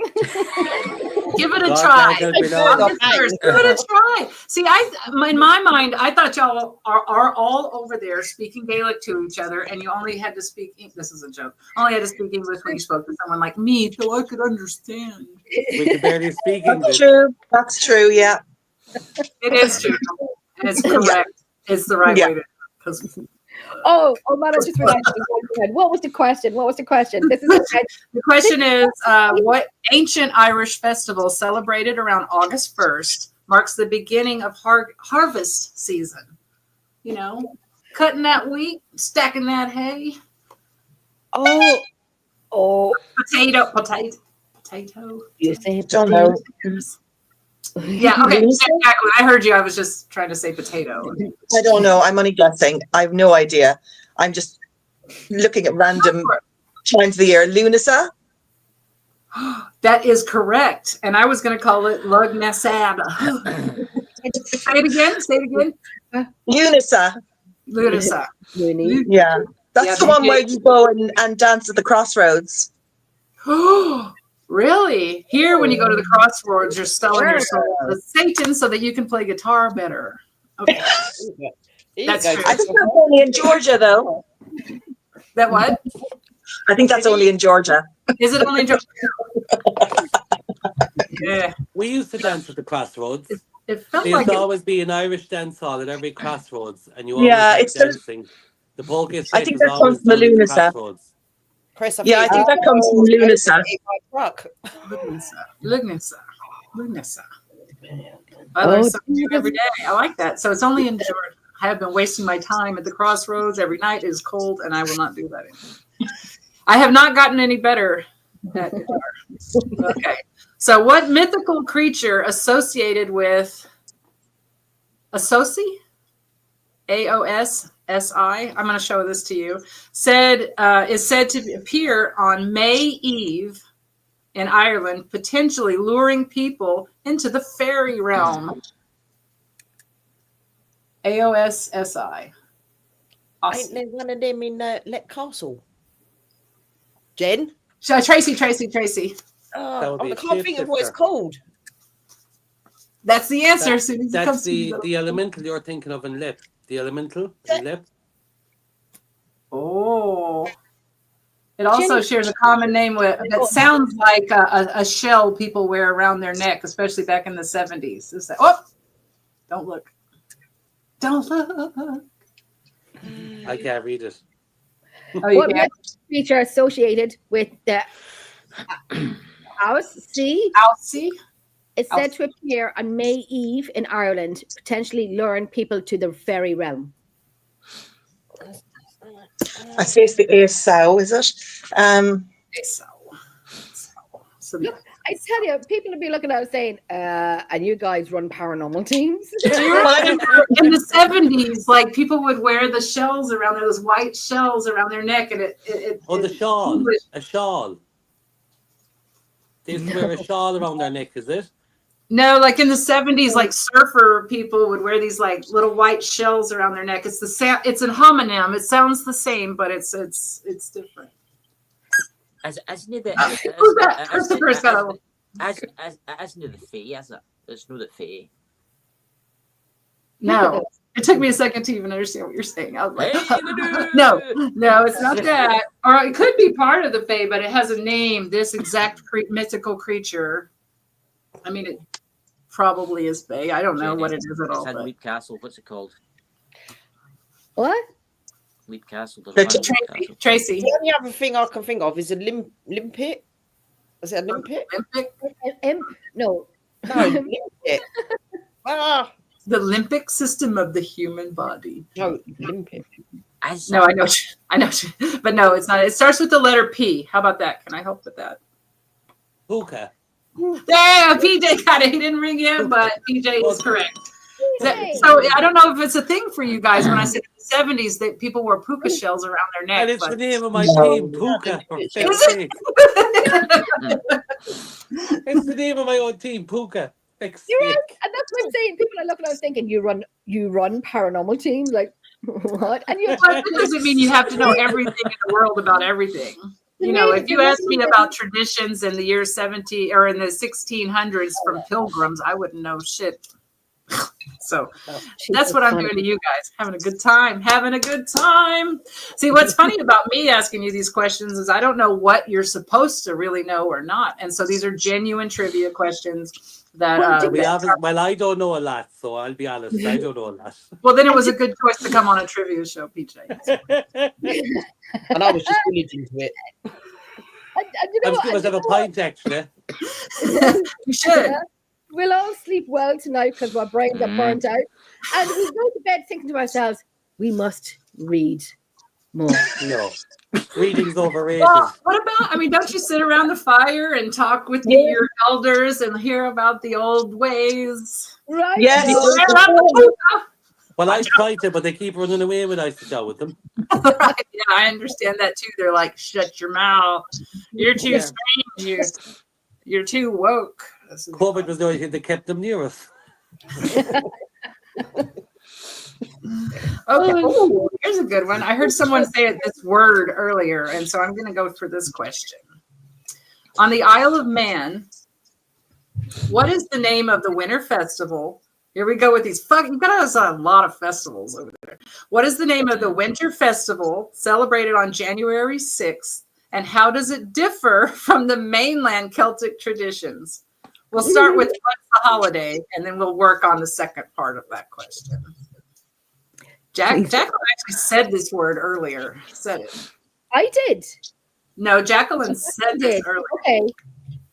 What did you say, Jacqueline? What did you say? Oh, there was another question. She said it could be this, it could be that, and one of the things she was thinking of actually is the answer. Jacqueline! No pressure, Jacqueline. The pressure. On the Isle of Man, what is the name of the winter festival, January 6th? First, we'll start with that first part A. Okay, so that's the Epiphany, which is Little Christmas. But Does it don't have forget, another name? in Madrid, the 6th is Christmas Day. That's their Christmas in Madrid. Right. Yeah, we call it the Epiphany, I think. So that's when we take down our Christmas decorations, and I think it signifies the end of Yule or something, is in the Celtic. Mm-hmm. Do you hunt something, or has something to do with a hunt? Hunting? Usually women just get drunk. That sounds so good. You mean you are allowed a day to just do something for yourself? Yeah, it's the women's Christmas. So it's women's little Christmas. So they're not meant to do any housework, or men are meant to do the stuff, and women are meant to gather in groups of women and basically get drunk. We call that happy hour, ladies. No, that sounds good. That you would have it, because in America we don't have a day that's like, hey, ladies, why don't you take a load off for a second? Yeah. 1 second, stop doing everything. We don't have that. So come here. You fought for equal rights. You wash the dishes. That's right. That's right. Knock yourself out. Knock yourself out, or I will knock you out. That's my line. I'll take care of that for you. Since you want me to do everything, I can also knock you out. Okay, so there's a bird involved. It's a bird. That's why I couldn't remember the word Little Christmas, because I was obviously enjoying Little Women's Robyn. Well, it rained. Robyn. Robyn. Rain. This is the king of all birds. Yeah. Jacqueline. Now, do you remember Jacqueline? Yeah. The Hunt of the Wren. So I don't even know if I would ask the second half of the question. How does it differ from mainland Celtic tradition? So the Hunt of the Wren on Isle of Man. Oh. What does everybody else do on that day? What, PJ? So the Hunt of the Wren, of course, they're dressing up, they're doing the Wren, whereas everybody else is celebrating the end of Christmas. So while one are celebrating a tradition of the Wren, the others are celebrating Little Christmas and the end of Christmas, Nullag na Man. Do they do something specific? Is there a dance or something that they do? Generally, they would have like a feast with the food and the dance to signify the end of Little Christmas. Do they Morris dance on the Isle of Man? They used to also have a bonfire at the end. Long traditions, long ago. I'll accept that answer. I accept that answer. Here it says it also involves carrying a wren pole and singing a specific Manx song, which to me a Manx is a cat without a tail. So I'm not exactly sure what the Manx song is. So. Yeah. Unless they cut the tails off. I'm learning so much. I feel like this is just me learning stuff. That's what this is. All right, here we go. Tomorrow, I know I will. You need to skip over to us. We'll take you on a real Irish tour, a few bars. I don't think that's a bad idea at all. Robyn, you have to come on for Christmas. We'll just be in the pub. Yeah, I'll take it. I don't have a problem with that. Can I tell you an embarrassing thing that happened to me at my local pub? Go for it. And, I hadn't been out in a while, and I haven't been drinking as much as I used to, and I had 2 martinis, and I said, bye, you guys. I was leaving, and I tripped over a bar stool, twisted my ankle, and knocked myself the fuck out on the floor. Just like that. I hadn't seen anybody in a long time. I had not gone there in ages, and so my reappearance, I knocked myself out. I was saying bye, and then I opened my eyes again, and my friends were carrying me outside and putting me in a car.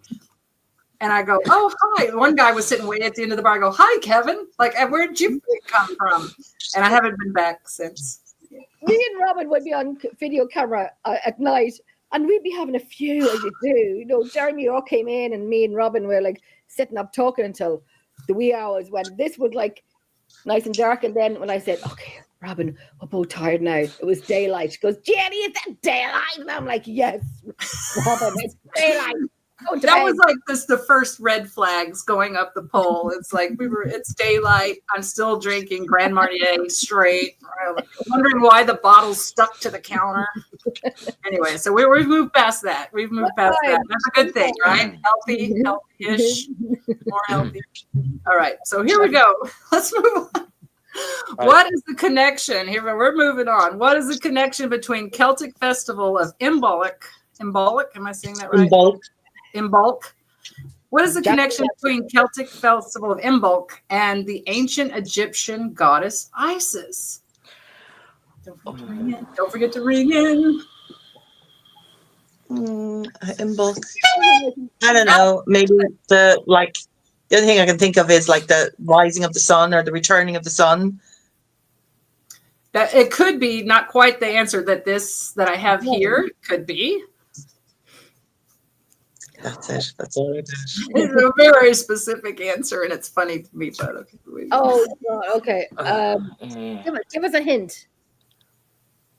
Lactation. That sounds like you need to go to the toilet. I think Christopher's little chicken with those massive areolas. I think my chicken's in its really last legs. Lactating ewes. Lactating ewes. Like female sheep or whatever, like ewes. Oh no, you know what? Jacqueline's correct. If I read the entire sentence, it's like 6 words. I just was like, nope. It actually says associated with lactating ewes and the return of light, fertility, the sun. We're gonna give that point. Well done, Jacqueline. Well done. Yes. There you go, girls. I tell you. There you go. Oh, we gotta speed this up. The last one's going to be a train crash because of the martinis I'm drinking. I'm just starting number two. And the joke about me getting knocked out, evidently, among the people that were there was like, stop ordering the chloroform martinis. I'm like, I don't know. I only had 2. They were like, yeah, but they were made of chloroform. You're not supposed to drink it. What is the name of the... What is the name of the Irish custom of hunting the wren on December 26th, and how is it connected to Celtic mythology? Now we talked about this a little bit. Hunting the wren. What is it? Y'all are gonna be experts. PJ, the expert. So I might be totally wrong in this, because of course I'm going from what I've heard down through the years. So like hunting of the wren was also like a cleansing. It was where the spirit, you were able to open the doors and let them in, but you celebrated the death. So long ago down here, I'm from Killarney in Southern Ireland, they used to say that the rain was where you used it for it was like a new year, a fresh start, cleansing the soul, letting the spirits through. Okay, Rin Day or La'an Droilin. That was in the flavor of not quite the answer that's here. We can discuss it a little bit further. Why are you hunting that wren though? Why are you opening the doors? Why are you doing all that stuff? Why? What initiated? It was like a new beginning, a fresh start. It was the symbol. What did this little betraying wren do to deserve to be hunted? Fuck off, wren! We're coming to get you. Like, you want to hit on us? We're gonna hit on you because. Correct me if I'm wrong, Ginny. Wasn't the ring associated with like the Robyn and the blood of Jesus? No. I'm just gonna go. Do you want me to tell you?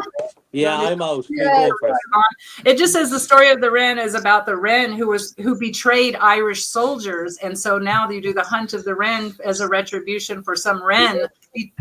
Yeah. And you see, in modern times now, the wren is actually they raise money for charity.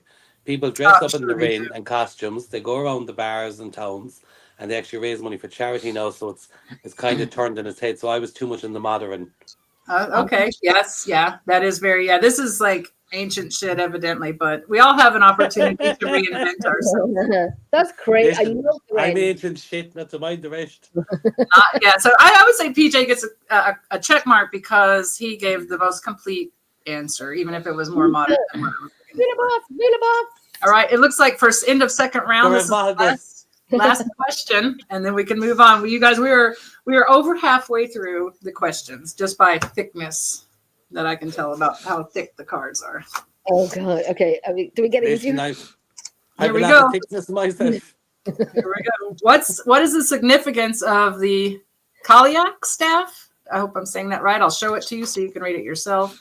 The Kaliak staff in Scottish Imbolc traditions, and how does it relate to weather divination? Oh. Kaliak? Kaliak. Did I say that right? No. Yeah. In Scottish Imbolc traditions, and how does it relate to Kaliak staff? Trying to stay still, but I'm wrong. All of us are just like so quiet, so peaceful. I ken it, but I forgot. That's terrible. I'm going to get deported out of my country tomorrow. I have no idea. All I know is Imbolc is spring, and the only thing I can think of is that it may be to do with planting season. Good weather for planting. I have no idea beyond that. Okay, you're getting tumbleweeds from me. Christopher's wheels are still turning. PJ's saying no. The cogs aren't even turning for me. Okay. The Kaliak staff is said to freeze the ground. If the weather is good on Imbolc, she is out gathering firewood for a longer winter. Does that sound at all familiar? Yeah. The staff. Oh, yeah. Because it's like, yeah, it does. Well, no. All right. Into round two. Who needs to go smoke? What needs to happen? Anybody have to go pee? Now is the time to take a couple minutes break. Yep, and we might be able to continue Pee our. See you. I think I can't continue without alcohol. Yeah. You should just keep the bottle on the table. That's what I do. Oh yeah, that's the drinks trolley. Oh, what's going on with my Y'all are gonna hate me on the final bonus round. But we have one more round, a third round coming up. So. A regular, significantly more challenging. Yep. So what part of New York are you from? I moved to upstate New York. I'm at the base of the Adirondack Mountains, about an hour and a half drive north of New York City. Yep. And so I'm only 30 minutes from Massachusetts. I'm very close to Vermont. 3 hours from Montreal. Like if you kept driving north from my house, I would 3 hours to Montreal.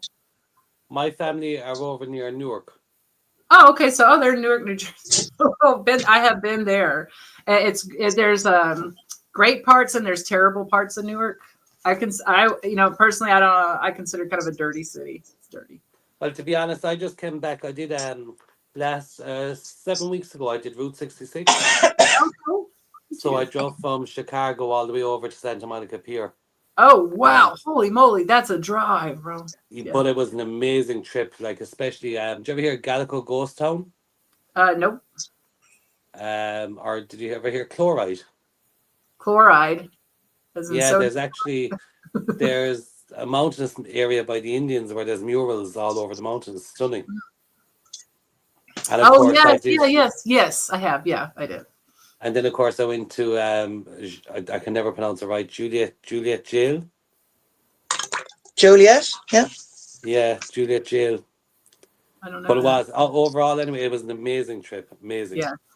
Did you have that feeling of, like I was saying earlier, that we think 100 years is a long time and you think 100 miles is a long way? Did you have that feeling like, it's like, how much longer do we have to drive? Well, no, because I suppose we were in the mode of like, we gave ourselves 2 weeks. So every day was like check in, check out, check in, check out. But like one moment you're in, you could be, we'll say like that in Chicago in a city. The next moment you're in an abandoned town with like a shop, a grocery, and the mountains. So it was so much different. Everywhere you went was different. Yes. Yeah, it's just extremely dynamic landscape. You can find almost anything. And of course, we were mixing between the old Route 66, because if you take the motorway now, you miss it all. So we wanted to get the authentic stuff, but an amazing place. Like Did you Juliet, see I'll the never forget Cadillacs, the car? Yeah, Cadillac Ranch, brilliant. Yeah, it's strange, but it's like, okay. And the same with is a Bottle Ranch. We went to the glass Bottle Ranch. And my God, if they put some work into that, when the sunshine comes through and all the bottles are glaring. Yeah. Yeah, I can only imagine just someone starting that by just being completely alone in the desert. Like, I got to find something to do. And our blossoms, right? It's some really weird stuff going on out there. It's like somebody on a Sunday after a heavy night out, just leave me alone. I'll play with the bottles. Fine. Yeah. It's fine. But no, I have to say, like, just absolutely amazing the whole trip. Sweet. I'm really glad that you got that experience because, I think that a lot of time the United States gets a bad rap and a lot of things just because of our personalities and our politics. Oh God, no. That sort of messy shit. But if you just push that shit aside and look around you, it's amazing. And the tribe, the indigenous people that we have and that are here. And there was one of the towns was very indigenous. We met some amazing. We actually found people so nice, so friendly. It was just unbelievable. It was really a bucket list #1 holiday. Yeah, good. I'm really happy that you got to experience that. Yeah, because like that now I'd done a few bits of America before, and like the Myrtles Plantation was always my #1 until I did this. Okay. Yeah. There's still places that I haven't gotten to visit, here, living here. It's just so vast and there's so many to choose from. Yeah, like definitely would say New Orleans, like when you look at what was her name? Marie, the Voodoo Queen. She's in Lafayette. Marie Laveau. Yeah. Like that was stunning to see. But even the Myrtles, you could just feel the energy of the place. You can.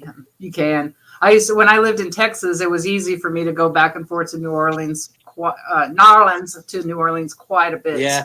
I had really great times, and for years I had like real voodoo dolls made from Mississippi River mud, and back country bitches out there, not the little shops, but which are the shops. Some of them they have authentic stuff in them. They're not just tourist stuff.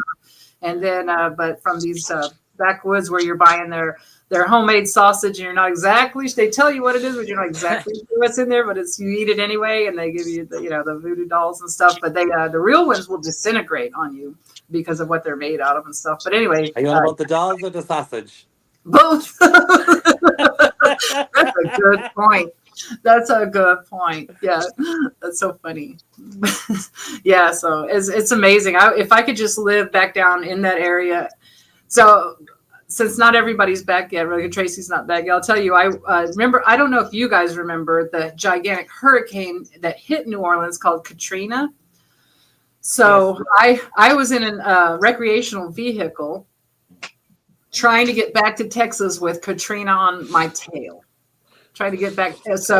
But I was so tired. We were so tired. It was my husband and I were so tired of driving. He says, get on the phone. And we're in southern, where the swamps are and all that stuff, trying to get back to Texas, right? We're a swampland. He goes, get on the phone and find us a place to park this RV tonight. So I get on the phone, and I don't know if you've ever tried to talk to someone from southern Louisiana. I mean, it's just like another world, right? And so I'm on the phone for 2 or 3 minutes, and I hang up, and he goes, well, what happened? Did we get a spot? I was like, I don't know. I don't know if we have a place to park, if I just purchased the land, or if we need to keep driving because someone's coming after us. I have no idea what this man said to me. Like, laughed so hard that we were separated by a common language. Like, it's not a racial slur, but I'm gonna say they call themselves coon-ass. They're coon-ass, Yeah, I've heard the language.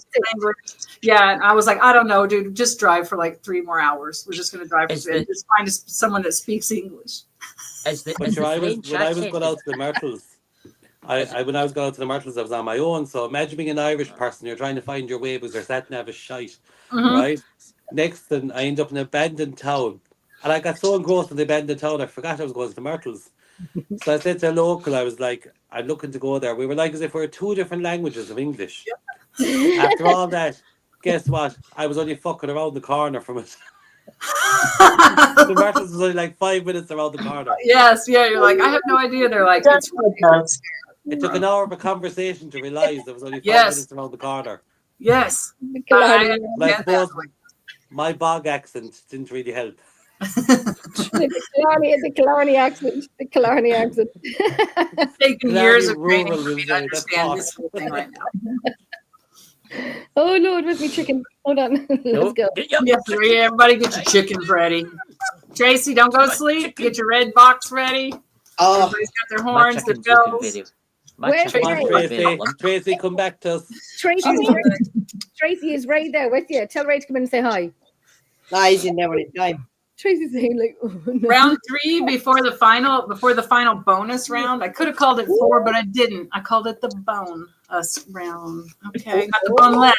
The bonus. This is all that's here for this third round, and it is a significantly more challenging. So I know you guys are excited to hear that. It's focusing still on regional variations.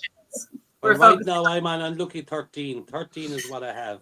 13 is a lucky number because 13 is all about women. And everybody said 13 is unlucky. It's because women run on a 13. Okay. So it's just another way to oppress the woman. So, all right, here we go. It's true. I won't go into it because I'm very passionate about it. Robyn, before that, Christopher gives a wee squeak of your chicken. Okay. Hi. Beep. He's like, his chicken's going, my nipples hurt. And yours goes, oh. Right. There you go. So the high chicken is bigger than my chicken. Yeah, your chicken, Christopher. I'm going to be dreaming about it. I'm going to be like, that chicken's nipples. Oh my God. Your belly button. I'm so upset right now. Chicken, if I send it to Robyn, she'll have it as a profile picture tomorrow. Like if you kind of put it close up, it looks like a strange face, but you're like, oh no, that's chicken area, baby. Where's the face? Is that the front? No, where's the front? I don't know. Did you buy that on Temu or? No, it's in the dog's basket. Ginny has no words right now. I have no words, Ginny. I tell you, listen, that chicken looked like it's been choked many times. It's a little tired. I'll tell you something. I had to wrestle this off of my border collie for this. Yeah. It is so bad to hear you keep talking about choking the chicken. I know. He wrestles them as well. So we've got 2 points. He's a little. He doesn't get 2 points. Mistress, that's cheating. Going downhill. Wrestling, a little choking. But it's all in the spirit of tenderizing that chicken.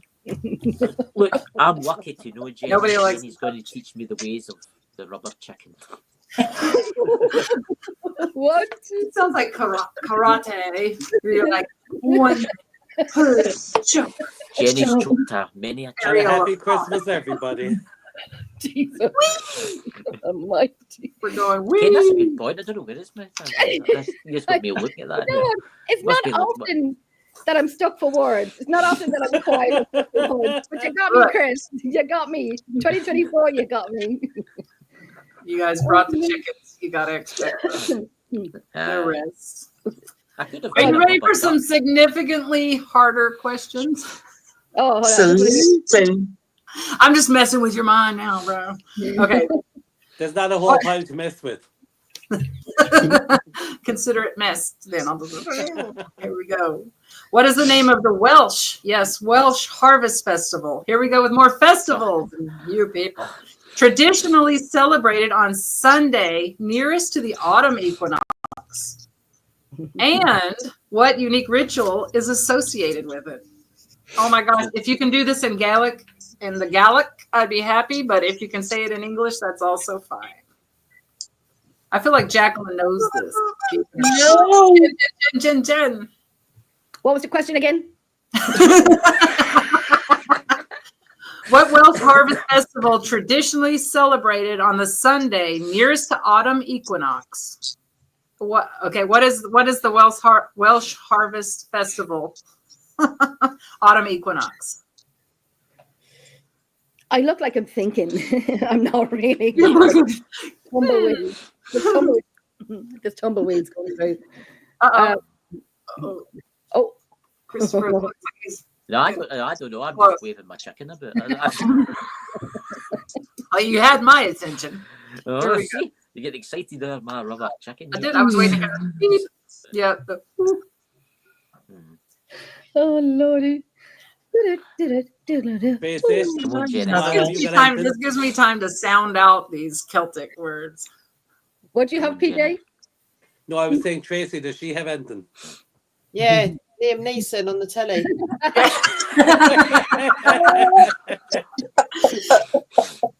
I know personally, but she's like, oh, I just snorted. You know when you laugh and you snort? I hope my microphone didn't pick that up. I just snorted. Oh, God, help. Oh, that just came out randomly. I didn't know that was going to happen.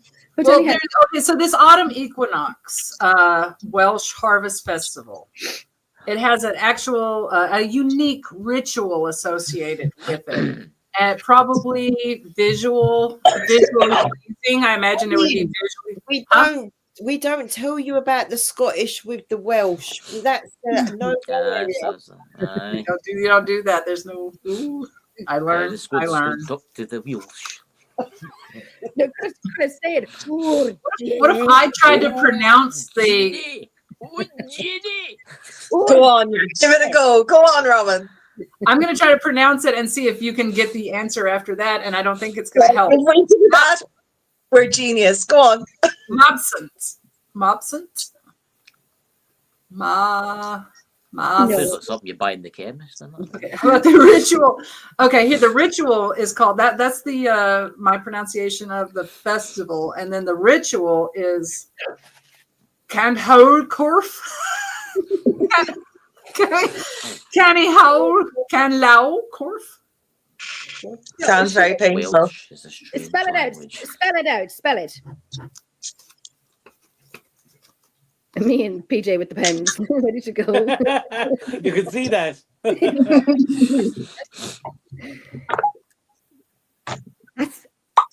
Can Oh no! Look, listen, they have too many. No, they've all the letters of the alphabet there. No, can't be doing that. Is that upside down? Kind of worth the whole. I'm trying to cover the English translation, but the ritual is called this. Mobsant. Never heard of it? I don't know anything about that because we don't be doing that. We be doing that. That's so true. PJ said it's complicated Gaelic. Yes, it is. PJ said it's upside down. It might as well be.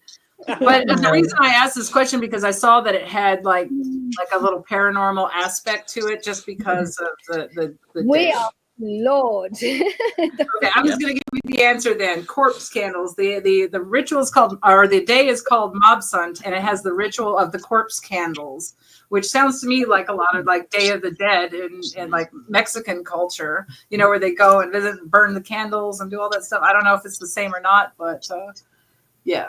You do know we're all going to be studying like shit. All right, that was a shit question. We're moving on. Here we go. Here's a Scottish question. Are you ready? And the answer is really funny, so you got to get it right. And now, just for anyone that's watching and you run a podcast and you ask any of us Irish people on, do not be noting down Robyn's questions and asking us on your show. And especially when they're all bloody Welsh. That's right.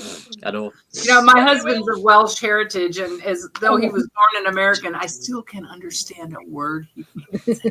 He'll talk, and I'm like, I don't understand. Speak English. All right. I shouldn't say that too loud because he might be bringing me another martini. And I'll be like, you know what? Fuck off. Right. Do you ever hear that saying? Don't bite the hand that feeds you. That's correct. That is correct. That's why I'm whispering. I swear, but he does the thing like when PJ was talking earlier on the other microphone and I could only hear the things I had already heard before. That is our life. That's my life. I know. Bill, like, you're only repeating the things I couldn't fucking love Bill. He's a dude. Well, now, mistress. Bring it on. Bring it on. Which specific type of Scottish oat cake was traditionally used for divination on Halloween? Oh, don't forget to ring in. God. Was it not type of a brack? A what? I'm chancing my arm. Brack. A brack? A brick? A brack? No, it's actually it actually has a pretty funny name. This is not Gaelic. This is just English that I have here. So. Come on, Chris, go for it. Come on, go for it, Chris. I can't remember. I can't exactly what you're talking about, Tate, because I was in the shop today and I seen all the oat cakes. Yes. And one of them tried to sell me one because I thought, oh, you want some for Christmas? And I'm like, no, I've had enough oat cakes. I don't want oat cakes. And the name was on it, and now I can't remember what it is. Every day's a learning day. That's karma. That's karma. So if you're not learning, what are you? If you don't learn, you're considered sort of. This is kind of a hint toward what? Happy. Maybe, that Nirvana song. Maybe I'm just happy. Help us out, Jenny. Come on. You're an island tea. Yeah, Jenny. Oh Jesus. I'm just here to look pretty. I'm just, I'm not even. No, if you're not learning, you're pretty. That's because when I was in the shop, I was checking what my Amazon delivery was, and it was my rubber chicken. You see? And I did. That's when you have your face in the phone, you never learn. The shelf full of the oat cakes, Tate. I did not look at the oat cakes. Name all the cakes. Okay, so you're using. Actually, I don't know why it would be called this if you're using it for divination, unless you didn't know any answers and you needed this cake that also doesn't know anything. I'm You're blank slate in order to receive information. You're not learned. You are. Robyn has given us hints, and we're still going. I know. Thick cake. It's not thick cake. You're not thick as a brick. You're not thick. But what's a what cake? Brick. What is a synonym for being thick as a brick? Something you. What's a synonym? A synonym for thick as a brick. What is an easy way? Maybe a grade schooler would call somebody else. You're so stupid. Yes. No, but also another name. Dinth. I think you might know the name of the cake. That it's not called stupid cake. It's called Dinth. Close. I love this. Keep going, gents. You're so. You're so. You're not smart. You're thick. Stupid. But it could also mean that you have a big booty in a tiny waist. I think we all need a slice of this cake at the end of this. I think some of this cake. I say it's a bloody space cake. Dumb cake. Dumb cake. I don't know if that's right or not. That's why these are so funny, because I look at this shit up, but how do I know? You're talking to the girl who last year forced people to say something racist, and I didn't even know that it was racist. You never know what's going to happen. And they were like, "We shouldn't say that," and I was like, "Go ahead, say it." And they're like, "No," and I'm like, "Say it," and they were like, "Of all the bloody words that PJ came out with, it was." I have not gotten over that yet, like, because I'm so anti-racist. I'm like an activist. I will lay in the fucking street, and then I'll force you guys to say something racist. I had no idea. Yeah, I've never heard of that. No. I'm going to go see if I can buy some dumb cake. I have a few people I can buy that cake for. But I think you should go in the morning and ask for it, Christopher. I'm going. I think you should go to the morning and say, "Can I have some? We should have a pinty hat with a big D in it for when you're getting dumb. Can I have some? Sitting in the corner wearing the dumb hat. If I had dumb cake, I'd eat it. I like cake. I also like oats. And here we go, Scott. Another Scottish question. In Scottish Hogmanay traditions. There's been a no one. Oh joy! What is the significance of first footing, and who is considered the luckiest first foot? Come on, ring in. Say the question. Jenny, why they didn't hear the question this time? Okay. Maybe Jenny will help here. In Scottish Hogmanay traditions, what is the significance of first footing, and who is considered the luckiest first foot? The man. The man. PJ, the man. Well, let me just say, let's hear more about why you think the man is the luckiest person to walk across your threshold at midnight. What is it that would be like so amazing? Oh my God, it's a dude's foot. Well, actually, I all in luck. No, you see, you're thinking feminism or whatever that word is. I was actually thinking about dancing. A man leads. First foot. So you got me wrong. Well, but wrong in a way that I'm delighted. I love your answer. I'm delighted that you. So I was thinking about dancing. So the man would lead. Well, long ago. Obviously nowadays it makes no odds. But long ago. So that's why I'm saying the man. Okay. I always thought it was the man with a lump of coal. See, that's be warm, right? Like, give me that. But you know what a man would say with your lump of coal? He'd be like, "Here's your lump of coal. Now start that fire and make me some food." And I'd be like, that's generally what I thought it was, because that's something that all our Scottish relatives do. The men walk over the threshold with a lump of coal. Yeah, that's right. Funny. That is really cool. It's not the answer that's here, but that's really cool because here, if you're bad, you get coal for Christmas. You don't get a real present. You get a lump of coal, like it's a bad thing. And you're like, now, not me. I'd be like, "Whoo, I'm gonna throw this shit on the fire." Yeah. Well, come here. In the cost of living crisis, we'll take any lump of coal we get. That's right. I'm like, oh my God, thank you. Is there a taco too or anything? Like, okay. Or as McDonald's would say, is there fries with that? That's right. You're fries with that, baby. Oh Lordy. You're shaking fries with that. Okay.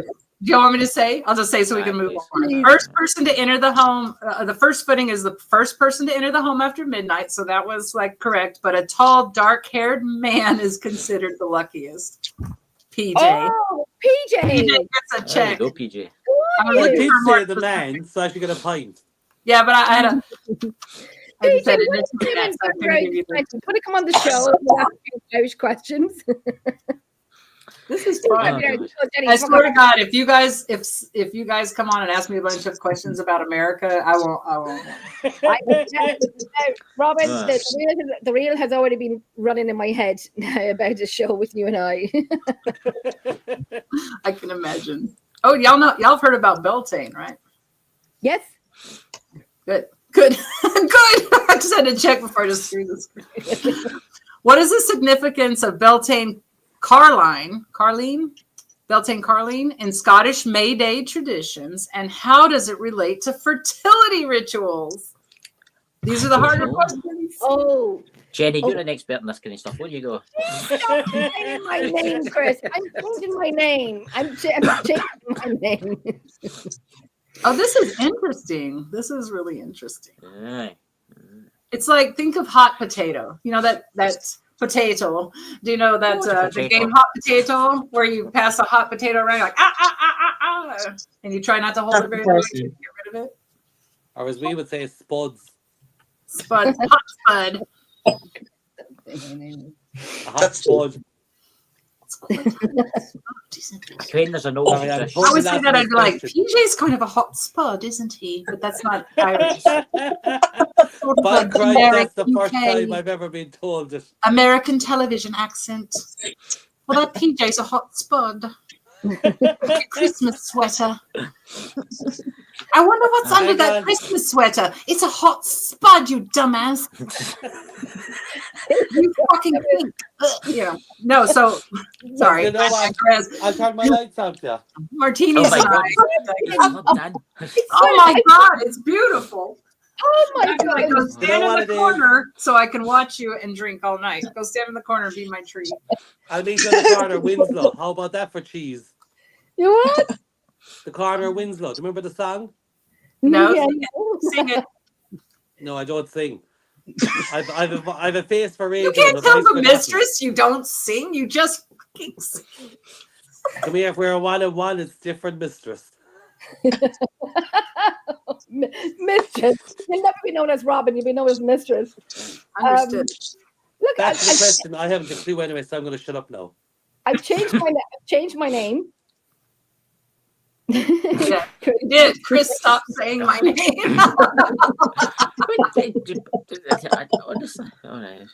It's all right.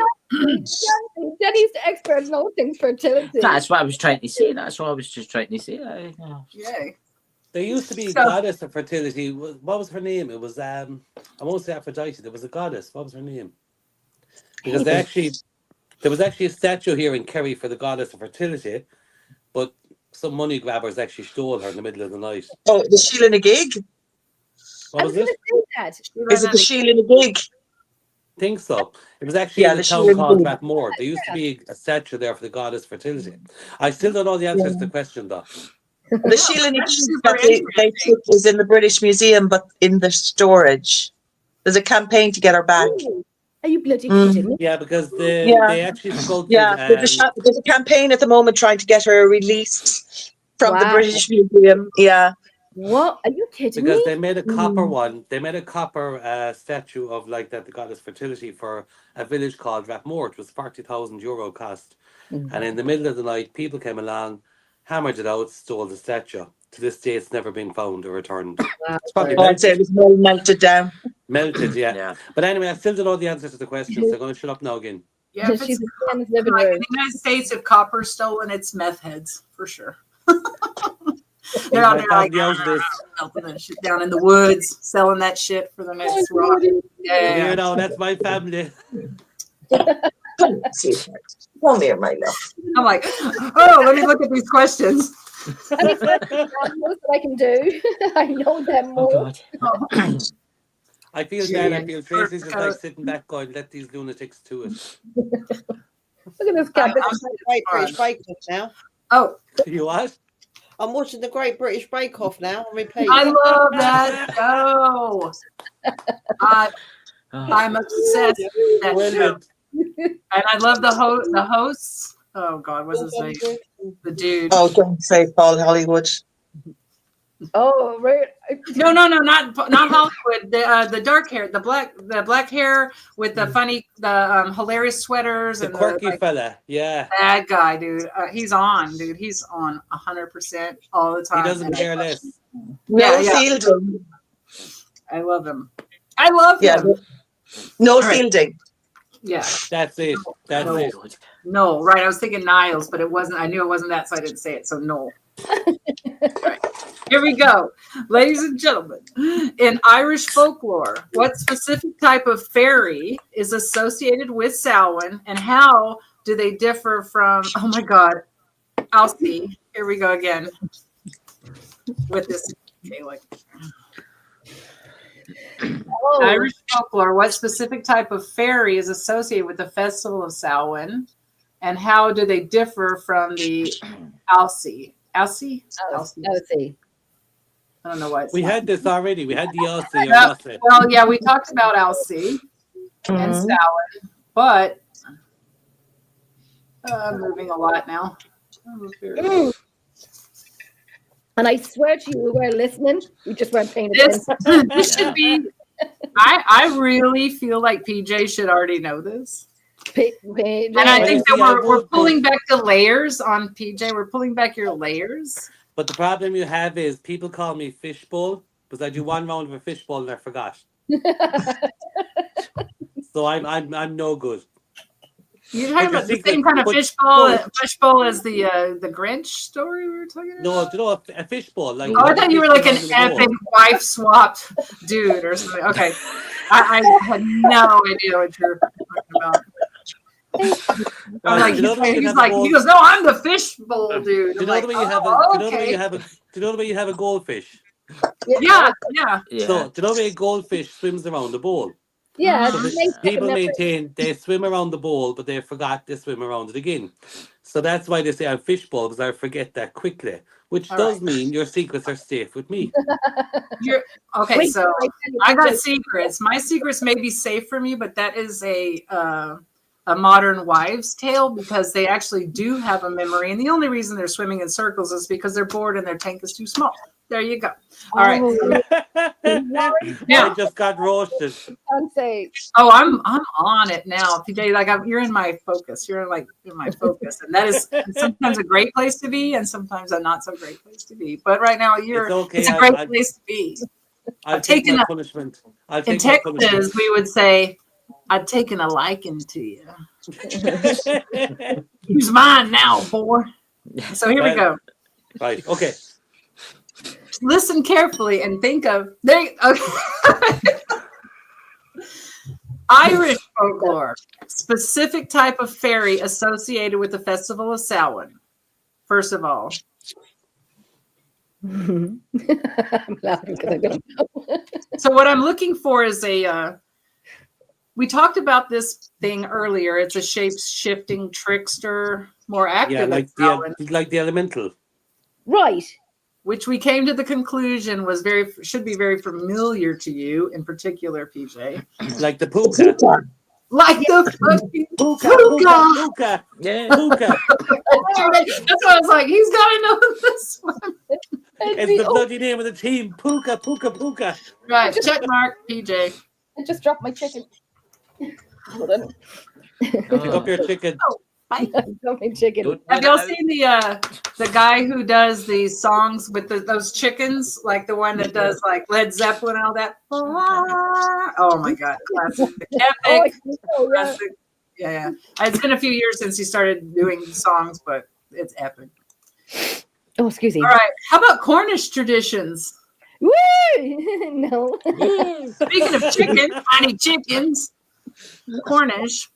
What is Allantide? What in the world is Allantide, and how does it differ from other Celtic apple festivals? Don't I answer me.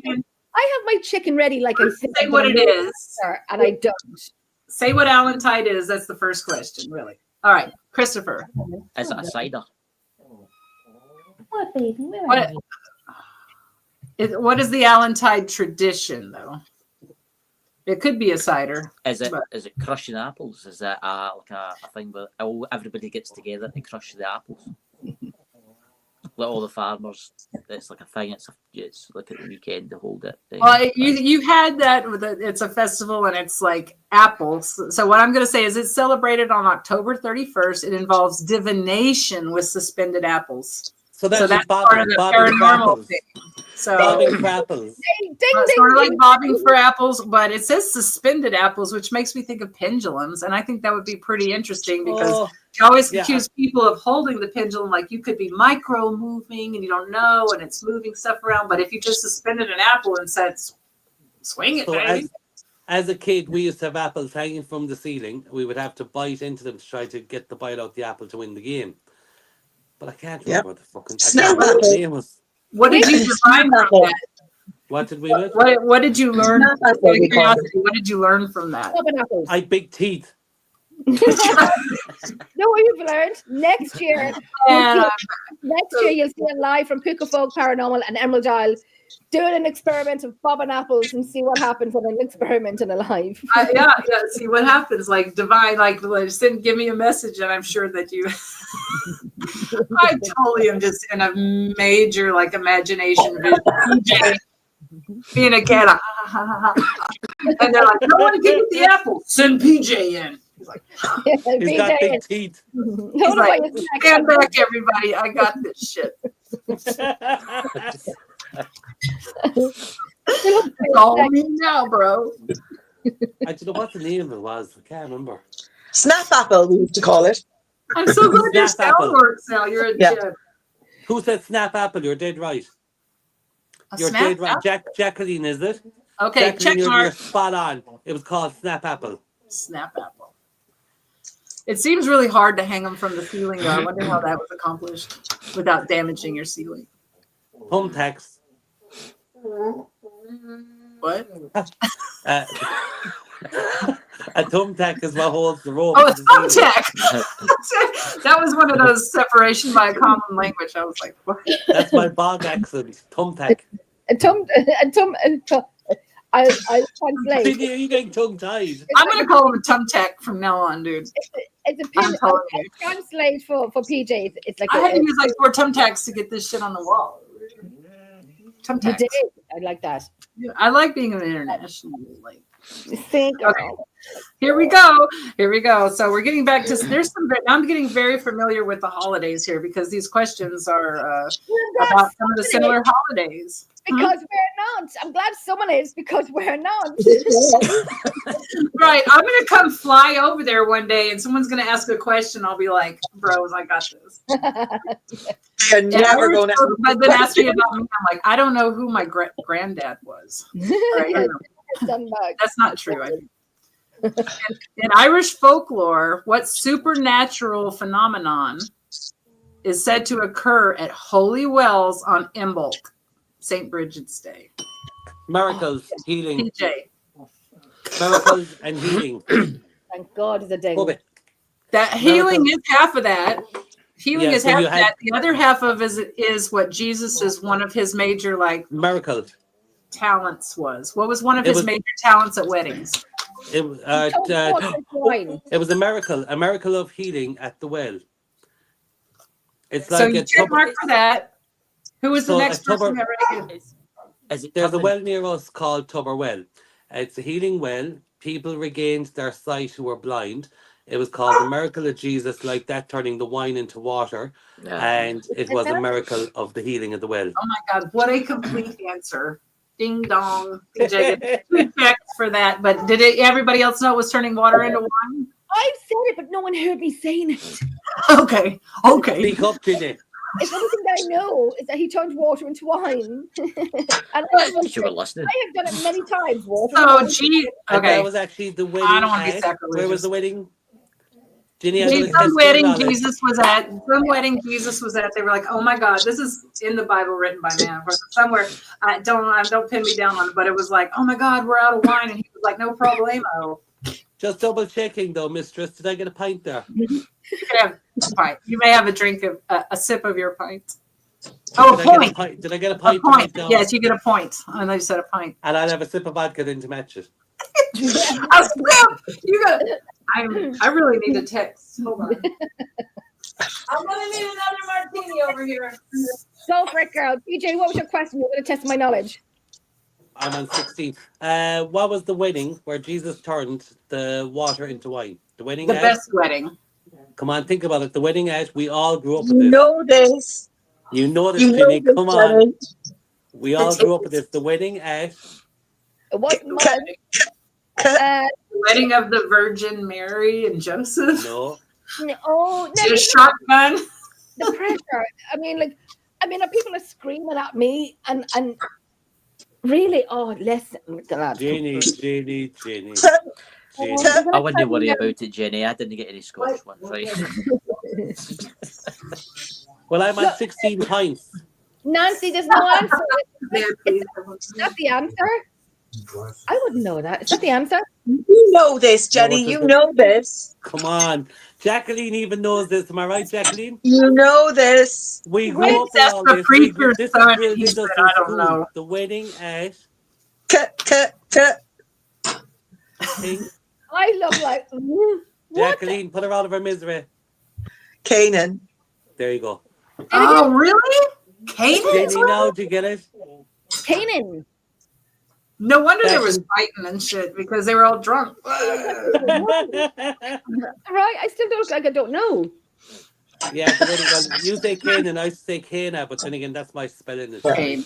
Yeah, we call him Cain and Abel, right? Is Cain and Abel or a different Canaan? For heck's sake. The wedding, we say Cana, but the wedding of Canaan, same thing. It could be Canaan. Now I know it. I will say, listen, thank you very much for joining us tonight. I'm going to bed tonight.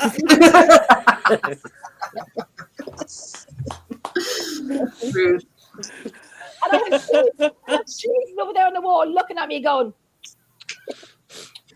I'm not shaking no water into one again, Jenny. You're on water for the Christmas because you're getting none changed. I love the way she's just firing the questions away. Job done. Move on. But they're done. They're done. Now we're moving from Ireland back to Scotland because I was hyper-focused. Oh, Chris. Again, folklore, history. What's spectral entity, paranormal, In Scottish folklore, what spectral entity is said to wash the blood-stained clothes of those about to die, often seen near streams on Samhain? Oh, Jesus, Chris. I take No, that. not Jesus. He's It not. wasn't Jesus. I watched Jesus was here the week. Tell me Jesus the was a twin. I learned that today. really, I didn't get that.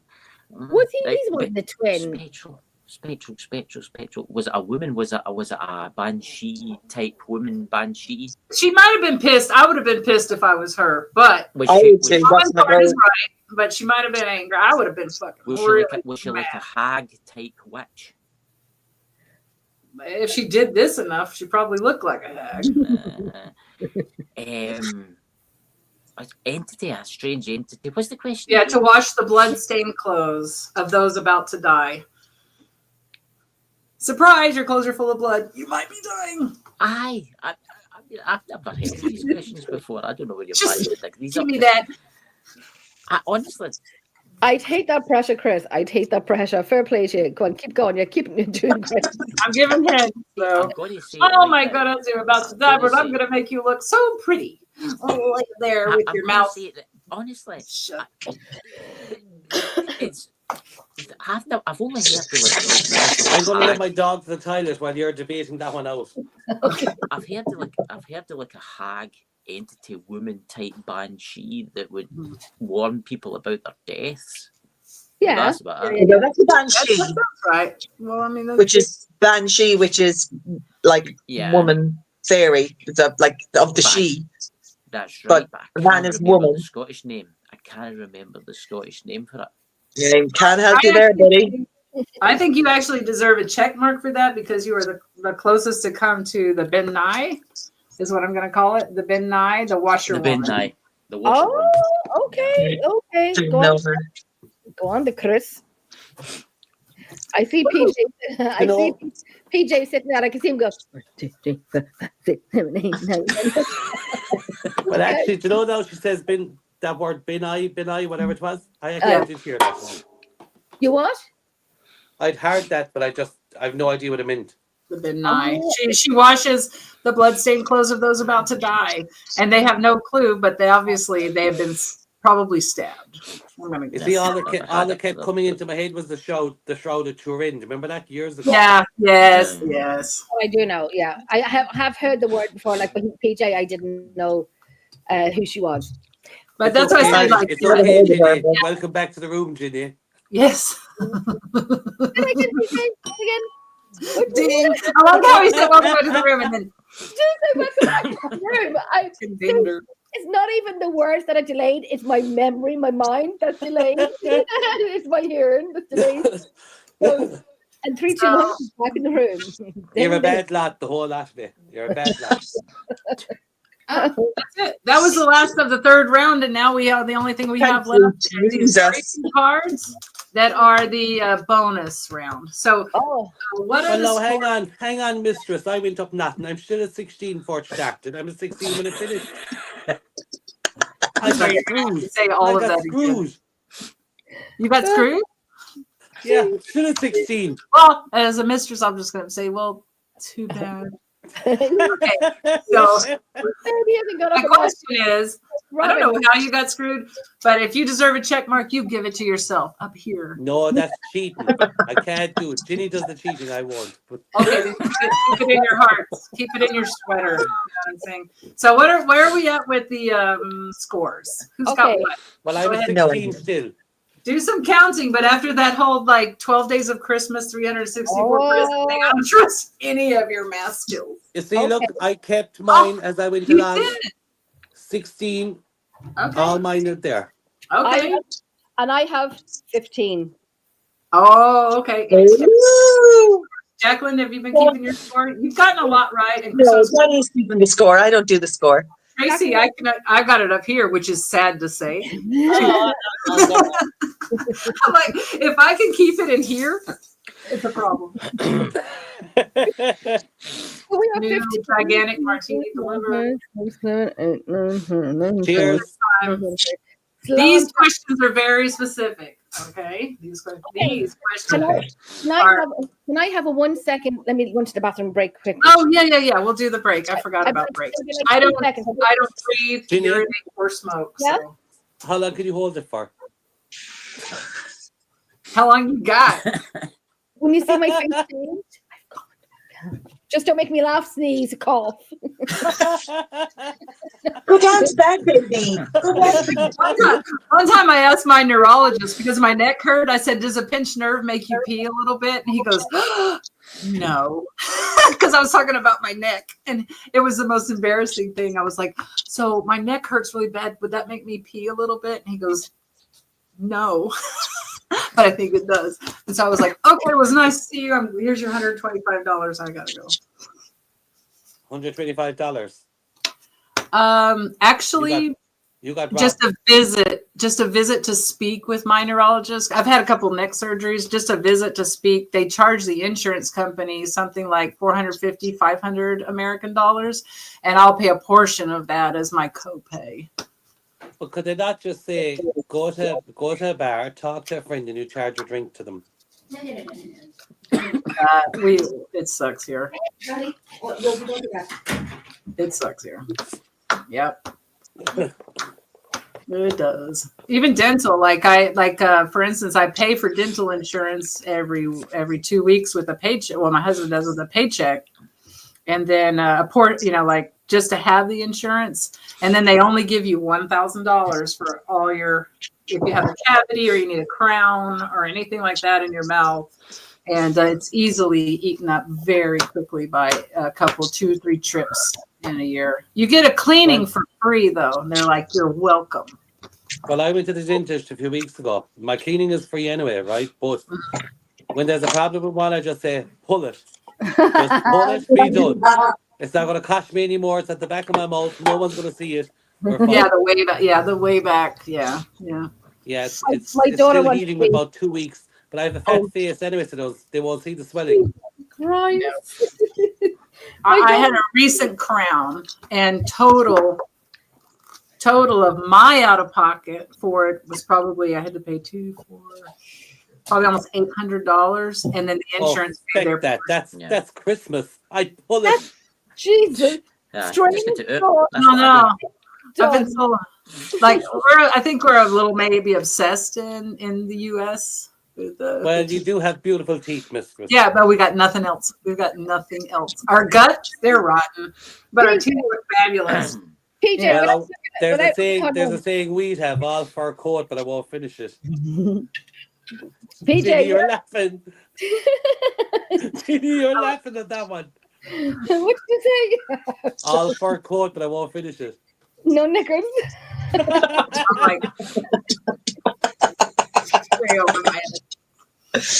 Yeah.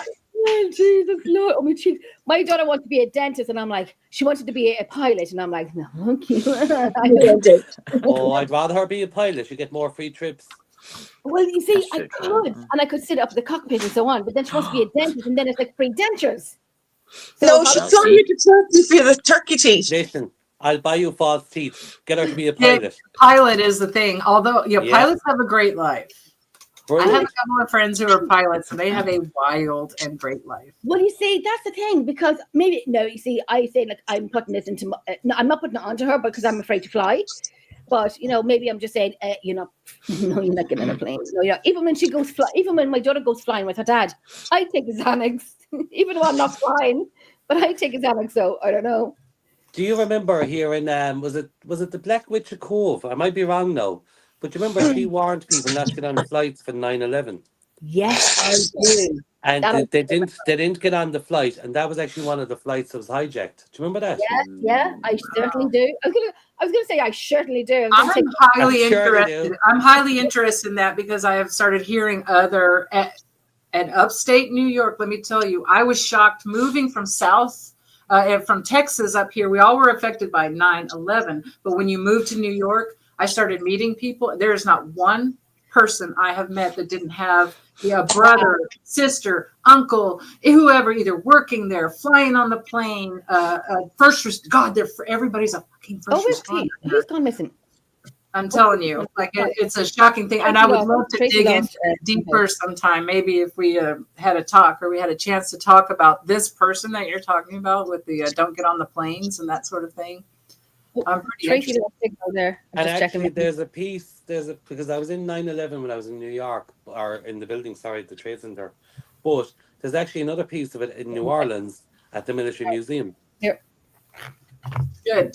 I'm glad. It's shocking. And here I'm 20 minutes away from the Capitol. There's a huge state-run museum, and it has a full fire truck that got crushed in there. You know, there's all the memorabilia, everything they found, the personal items. And at first you're like, oh, I'm just going to the museum, and you get in there and you start looking around, and I mean, it hits. Especially for more empathetic people, empaths, man, it just, you're like, I actually have to stop and cut myself off from feeling, because I'm about to collapse. That's how I felt. I felt like I couldn't breathe. But the other thing is, it's so silent down there, you can really feel the energy. Do you know when you go down into the Trade Center and you're down where near the escalators are, and because they say, like, you know, respectful and silence and so forth, when you go into that mindset, you can actually feel it. Mm-hmm. Yeah, it's still being processed here.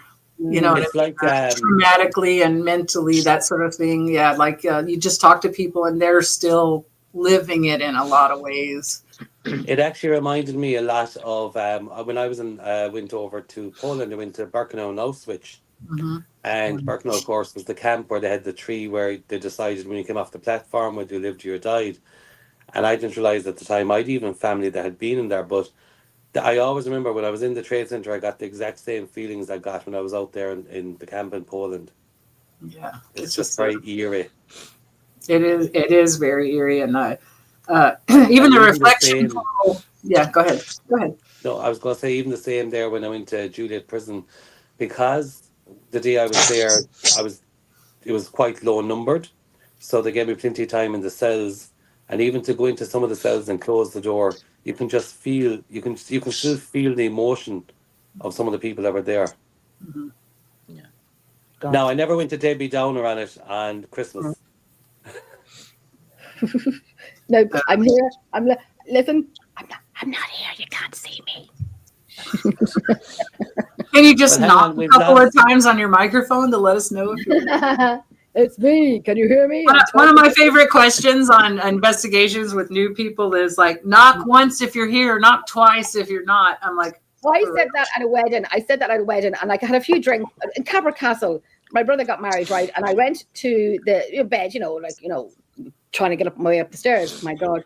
And I said, me being serious, but a few G&Ts in me. Knock once if you're here, knock twice if you're not. And someone looked at me and said, huh? I always find, I'm not but here. you ever find, Ginny, when you're doing, like sometimes when I'm doing a group investigation, I've often said the question of, do you know you are dead? And it's interesting. Everyone just like holds their breath for like a minute or two. It's like everyone's afraid to even think of it.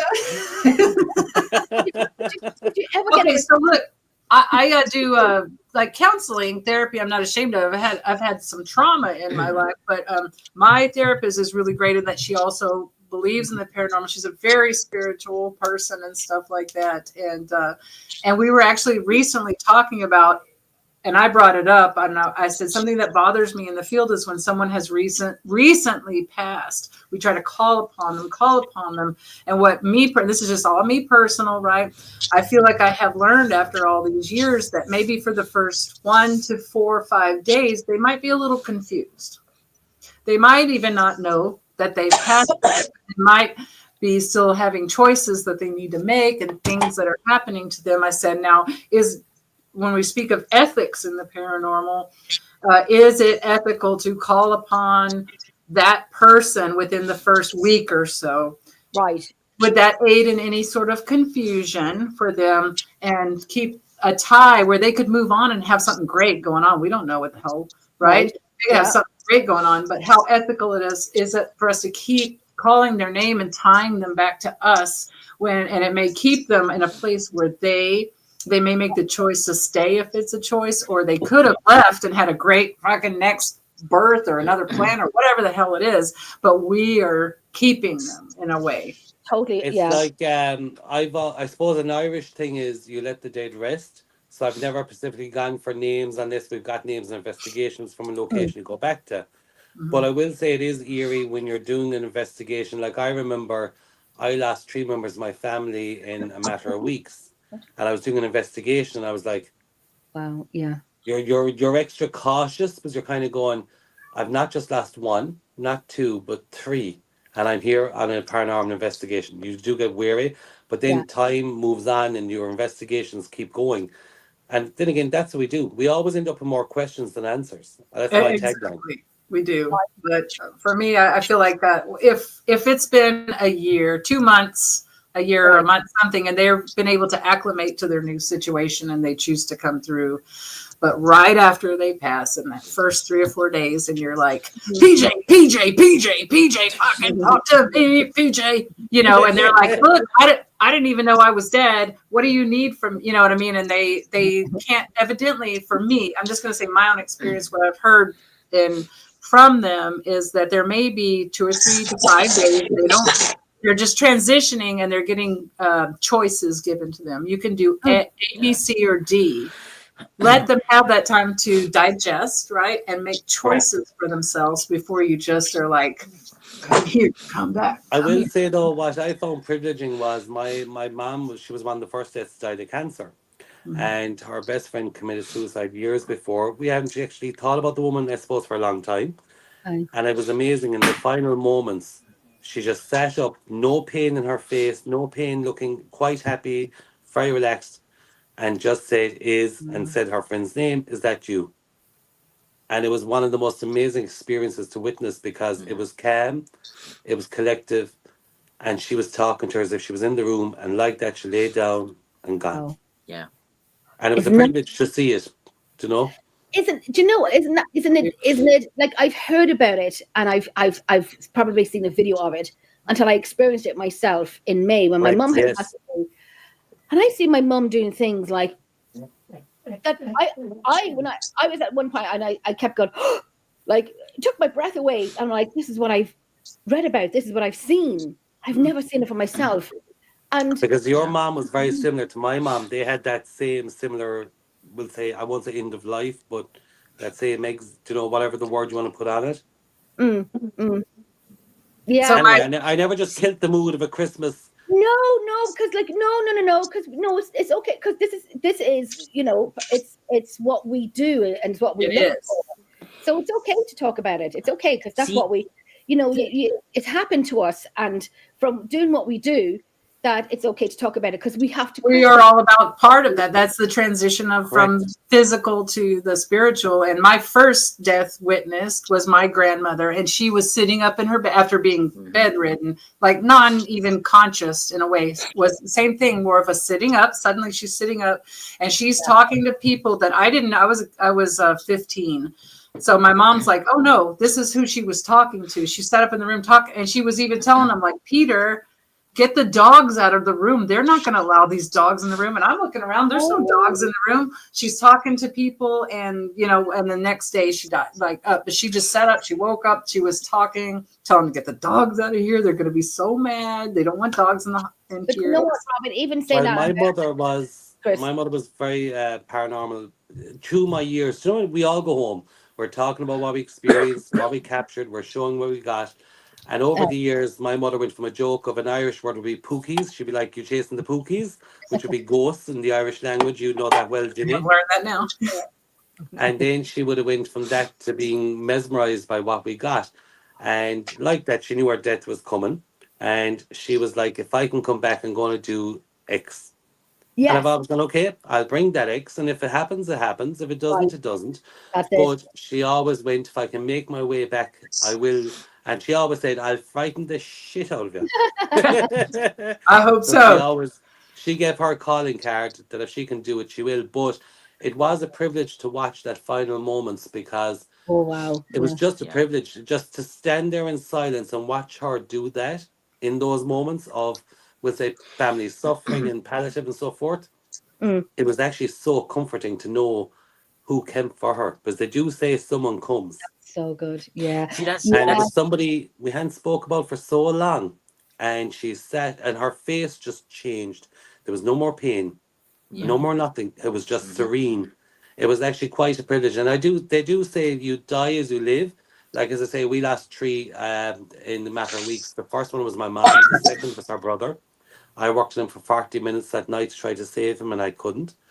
And then was my dad. And my dad was a gentleman.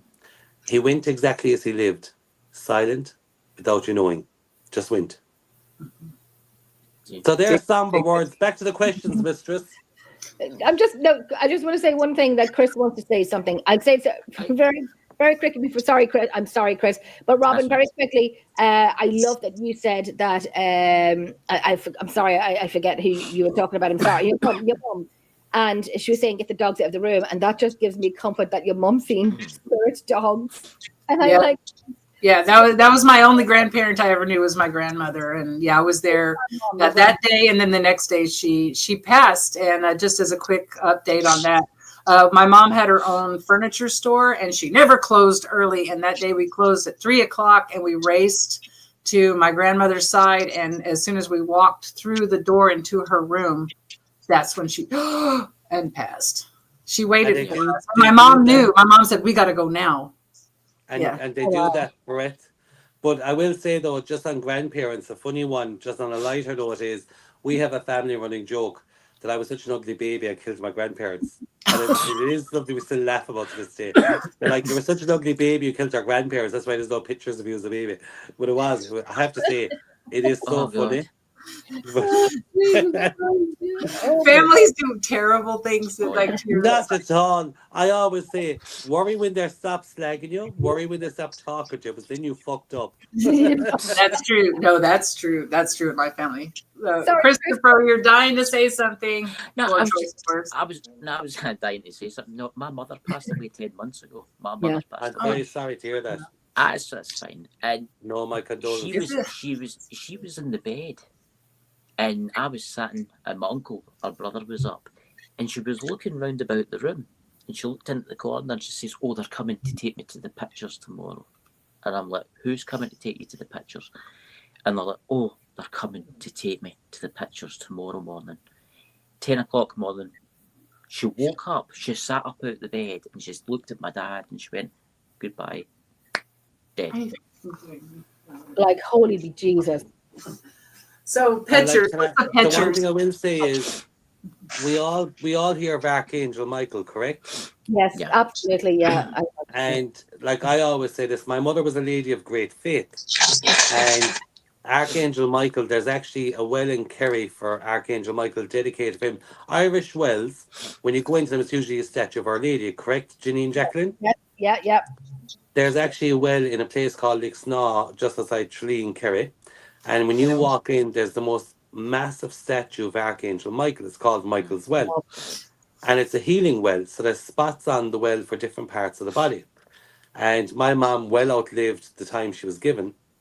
And she always attributed a lot of that to him and Padre Pio. But it's amazing the faith people have. And in the paranormal world, we always say, because if you read Archangel Michael's prayer of protecting the souls, both the living and the dead, if you think about we call an Archangel Michael to protect us, then nothing comes home with us, so forth. But I would say to any one of you, even if you visit from the States, or if you guys, but you're local, Janine Jacqueline, and of course yourself, you're from Wales, is it? Scotland, Chris. Scotland. Listen, I'm Irish. Scotland, Wales, you're all the one. My geography's right. But if you ever make it, I would say try to put that in your list to see it. It's called St. Archangel Michael, St. Michael's Well. Go and visit it. When you walk in and you see it, lads, I hope you would get the same feeling I did. I would definitely make time. Myself and Jacqueline would make definitely time next year to go down and to Killarney and go visit for sure. Well, look, if you're doing the road trip, always hit me up. It's no 5-star hotel, but it's a bed and a breakfast. What more do you want? I'll bring the vodka and 7-Up and a bag of ice. And I'll do it. We know you like your sausages, so I'll do the sausages. I love my sausages. You know I love my sausages. Right, Mistress, next question. And I will say, though, just to be respectful as well, I'm sorry for your loss. I really am. Yeah. Thank you, Devin, Chris. For all of us, we've all lost every. We don't. I always say you don't get over it. You find a new way of living with it. Yes. It's a different way I of always living. say ours was very different, which taught me a lot about death, because we couldn't do the Irish funerals that we were used to, where you celebrated the life of the person that was there. We didn't get the traditions. We were stuck in all the lockdown. We were in lockdowns when we lost our tree. And standing at a grave to see 3 fresh humps. But the one thing I do always say is we have our passion for what we do. We are paranormal researchers. Yeah. We end up with more questions than answers. But That's let's be honest, it gives us all more faith because we know there's more to the next life than what's That's here in the right. physical We know that world. it's not the end. It's not a. That's not the bottom the end. line. It's not That's a hole in the ground and you're It's gone. not a dirt nap, is what we like to joke about. Dirt Don't I nap like that. is It's not dark truly- that. You were going on to the next, which brings me back to where we started with this conversation about the ethical nature of calling on people who have very recently passed. Good night, Paranomadic. That's Miss Tara. Very quickly now, Nancy. Tara, thank you so much for watching. I will listen. I'll give you an email tomorrow because I know Trevor had made me earlier when I was on the show. I know you've seen the message, but I'll give you an email later. Nancy was saying, when I go, I will be back. I can think of at least 3 people that would be hearing me sing 100 bottles of beer on the wall. She does. She likes to sing. Right, where's my chicken? Let's go. All right, so Well, final round. I'm on 16 points. Let's go. Oh, listen. So- You're on 15. we have a problem. What's What's the that? problem? What's that? My chicken's not squeaking. That's because you choked your chicken. You have choked your chicken too much. Speaking of Just choked your moving chicken on to into death. the next life, Peer thing. your I'll poor haunt chickens you tonight. ready I'll for the haunt you roasting tonight. pan. Jenny, Hold you tonight. Jenny, There if you you go. lose it, Jenny, if you lose, it's okay. Are you sure it's not a turkey? She's going to be closing her eyes to sleep, and she's going to hear. Ooh, Jenny, you're going to have to do the voice. Come on, go. See, Jenny, I bet you the bell now. Couldn't be a bell now. You can't hear my I chicken. said chickens have those chickens like you have like I just laid my chicken blow up down. doll mouth kind of thing. I've got an old age pensioner chicken. Oh, Laura said, "Oh Christ, I forgot it was a quiz." Well, the final round is here, and guess what? Every freaking question is about Krampus or Krampus-like creatures. Which one of the creatures is my favorite, and that's why we're talking about Krampus. Here we go. Let's start. Well, let's start with that. Huh? What is the name of the female counterpart? The female counterpart, his like little buddy, female counterpart to Krampus in parts of Bavaria, Austria, and elsewhere, known for carrying a wooden spoon to spank naughty children. I have no idea. Anybody know who she is? Oh, I can't remember the crank and something. You gotta look her up. She's like ready to go. Spanking him with a wooden spoon, and my husband, it's his sister Lori, but that's not the answer. He said she would always like whack us with a spatula or a wooden spoon. I'm like, Some people are born into it, and some people learn it. But okay. Oh, for crying out Some loud! people are Irish. I've got the idea. This is all Krampus question. Bonus round. This is when you get your Krampus? checks or you don't get your checks. Mrs. Krampus, no? Frau. Das ist ja Frau who. Who? I don't know I don't know German. The Kranken, I can't remember her name. I'm sorry. It's Kranken something or other. I can't remember.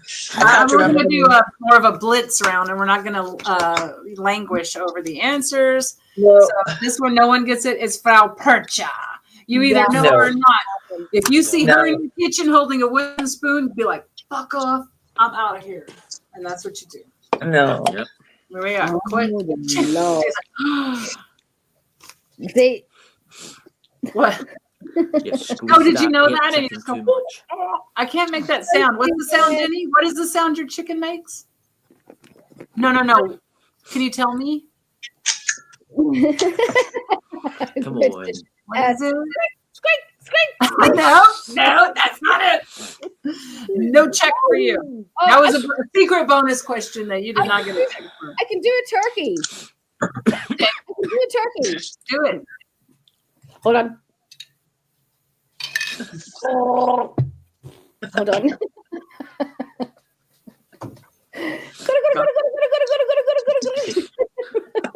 That's close. We have wild turkeys around here everywhere. They're just like standing on the street on the corner waiting for the light to change. And you're like, how are you? And they're like, what the fuck are you doing? I'm like, I don't know. Why are we looking at each other? And you're like, see you later. And they're like, no shit. So what is the significance of the rut or root, R-U-T-E, that Krampus carries? Probably rut, right? Like a rut sack. Krampus carries, and what is it made from? All right, there you go, Jen. What was the question again? This is how you do. This is how she do. She be doing that, though. She is ringing in. This is like the 5th time she was rang in and then asked what the question is. But the significance of the rut. Disqualified. Yeah, thank you. That Krampus carries, and what is it made from? I accept new ring-ins. I'm accepting new ring-ins. So it carries its young, and it would be made of a leather-like substance. Say that all again. Say it all again. So it carries its young. It's young. Young, as in like child, infant, sibling, or it carries its young. Like genetically, it's babies. Correct. Or yeah. Okay. And it's made from like a leather type substance. Oh, I can't remember this. Rock and roll babies. We're your leather, baby. Incorrect. Who's next? Oh, for fuck's sake. As it made.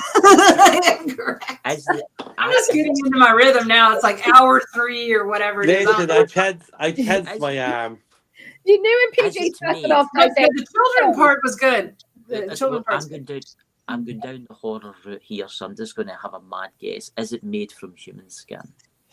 That's what I would have guessed. For fuck's sake, Christopher, get some help.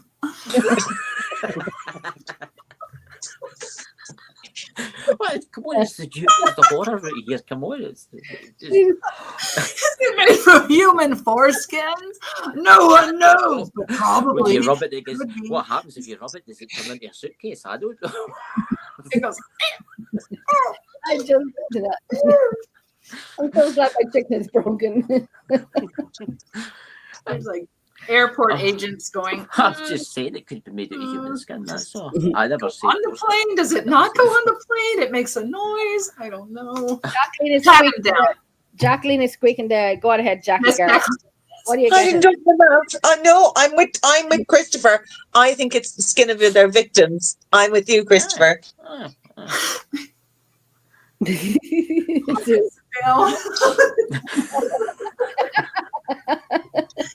is not made from the skin of the. We're just going to move on. Like I said, this is a blitz 4th round. It's a bonus, so we're just going to go. It's birch twigs. Like he's a basket of birch twigs. Okay, because that's more accessible to like right. And that's such a boring answer compared to what everyone just said. Yeah, it's a bundle of. He has a bundle of birch twigs, and he beats the shit out of naughty children, symbolizing punishment and purification. And makes backpacks out of their skin. And makes backpacks out of their skin. And makes a skin suit. What is that movie? Like we feel like you're like, would you do me? I do me. And right? Yeah. Where he goes, I do me. It puts the lotion on the skin.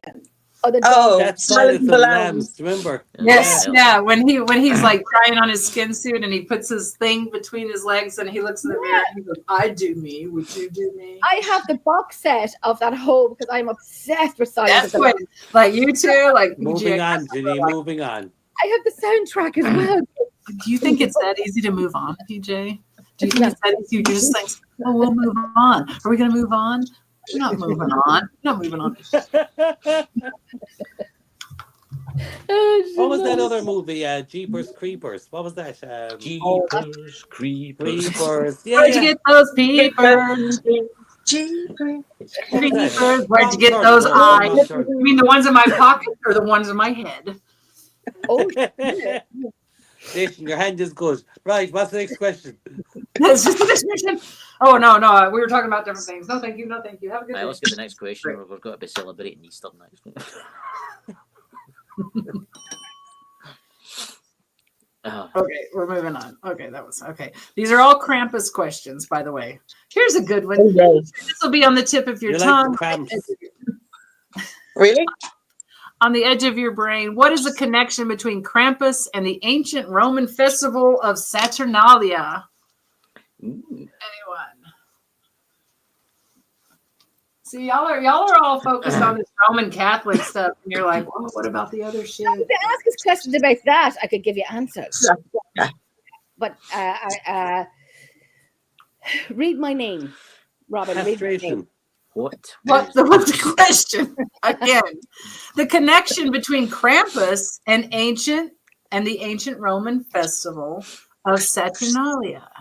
I don't know. Celebrating. Jacqueline knows. No, I have no idea. No idea, but I want it to be the sacrifice of children. Yeah, that's quite interesting. You want it to be highly interested, and so is the U.S. government. So we're going to jump to the end because this is a lightning round. Both involve role reversals. Oh, that's fun. Like, like now I'm the boy. I'm wearing a thing. Here's this. Here's that. Now you're the girl. What's going to happen? No, I don't know that. I just made that part up. And so both involve role reversals. An STD is going to happen. Go on. I always got an answer. You can't get an STD from a fake. And I saw Ginny said that's called pink eye. It's called pink eye. It's called pink eye. I love it. The answer is pink eye. I'm just sorry. Okay. Yeah. Both involve role reversals and temporary chaos. Hello. Some scholars believe Krampus may have roots in Saturnalia celebrations, so that Krampus basically evolved from Roman traditions of changing roles, which is really funny because Krampus is very much like a male demon, right? Don't you think? And like that's a role reversal. They always demonize women, like, oh, you can be a guy, but you're also a demon. But he wanted to be submissive then. He was like submissive at some point. Because that's like the movies. You know when you have a man that's like half a wool or he's got like hoofs? Yeah, dig that grave. Go on. Yeah, go on. So do you know when you have the movies it's got hoofs and then there's like half human on top. You had in all those movies long ago in oh Jesus, you know what I'm trying to say? Like half man. Jesus is listening and to your answer. Go ahead. Ginny, you're taking the piss a bit. It's like those movies. Listen, you watch too much Jason and the Argonauts. I love that. You watch way too much Jason and the Argonauts. Right. Percy Jackson and the Lightning, whatever. Do I get a bonus point though? Sure, you can get half a check. Just the little V part, but not all the way up. Okay. This is kind of funny. I am starting to catch a buzz here. All right. Here we go for the Swiss. The Swiss, really? In Swiss folklore, what is the name of the female figure who accompanies St. Nicholas and serves a similar role to Krampus? This is not what we discussed earlier. This is a different name. No, Robyn. And you know what? This answer upsets me. How long do we know each other? How many years do we know each other, Robyn? 6 or something ish. I'm sorry. I'm sorry. That made me think of a song. Sorry. Oh, Jesus. Dude, we've been through the ringer. I think we should call her Gretchen. 4 to 6. Gretchen's good enough for me. I knew that bitch back when I worked. I'm trying to go back to the question though. So Krampus serves the man. In Swiss folklore, the name of the female figure who accompanies Saint Nicholas and serves a similar role as Krampus. So let's think of. So would that be like Mrs. Claus? Mrs. Claus is also a mistress. You mean she goes around? No, but I don't know about their teas and things, fish bowls. Are you calling me thick again? Leave the fishbowl over. You know what? I don't like her name. Like, we're gonna skip. No one's gonna get this. I'm gonna tell you. We're Like, calling Gretchen. We just call her Gretchen. Her name is Schmaltzy, which is really close to Schmutzy to me. Schmaltzy. I accidentally cut this off and had to tape it back together. Schmutzly. Well, you see, that's kind of derogatory because, like, it is. That's why it makes me mad. Why does it have to be the dirty slut? Schmutz. Smut together. We're going to liberate poor Schmutzy there and call her Gretchen. She'll be grand. That goes into the fuck off category. All right, here we go. Christopher's so quiet. I'm sorry if I'm offending you. Christopher's waiting for his question to come up that he knows the answer to. I'm just joking. He's got his red areola chicken and he's ready to go. It works. I'm sorry for mocking your chicken, Chris. My chicken's no working. Jenny, your chicken is not loud. You choked it to death. Jenny's chicken is fully choked, right? Jenny's chicken is fucking dead. It's gone. Then overchoked. You know what I think it is? Do you know Could not utter the safe word of Yeah, she forgot the safe word. She just pulled that chicken. Do you know what I think I did? Because I was sitting here, waiting for the next question and talking, and I was going to say something there, but I'm not going to say because you were working that chicken behind the scenes. That's a whole different topic. She kept playing with that chicken. She kept bouncing it on the camera, playing with it back and over.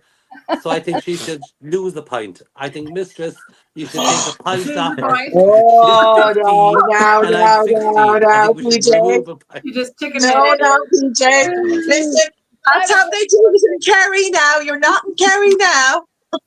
Okay, no. Jacqueline, don't be like that.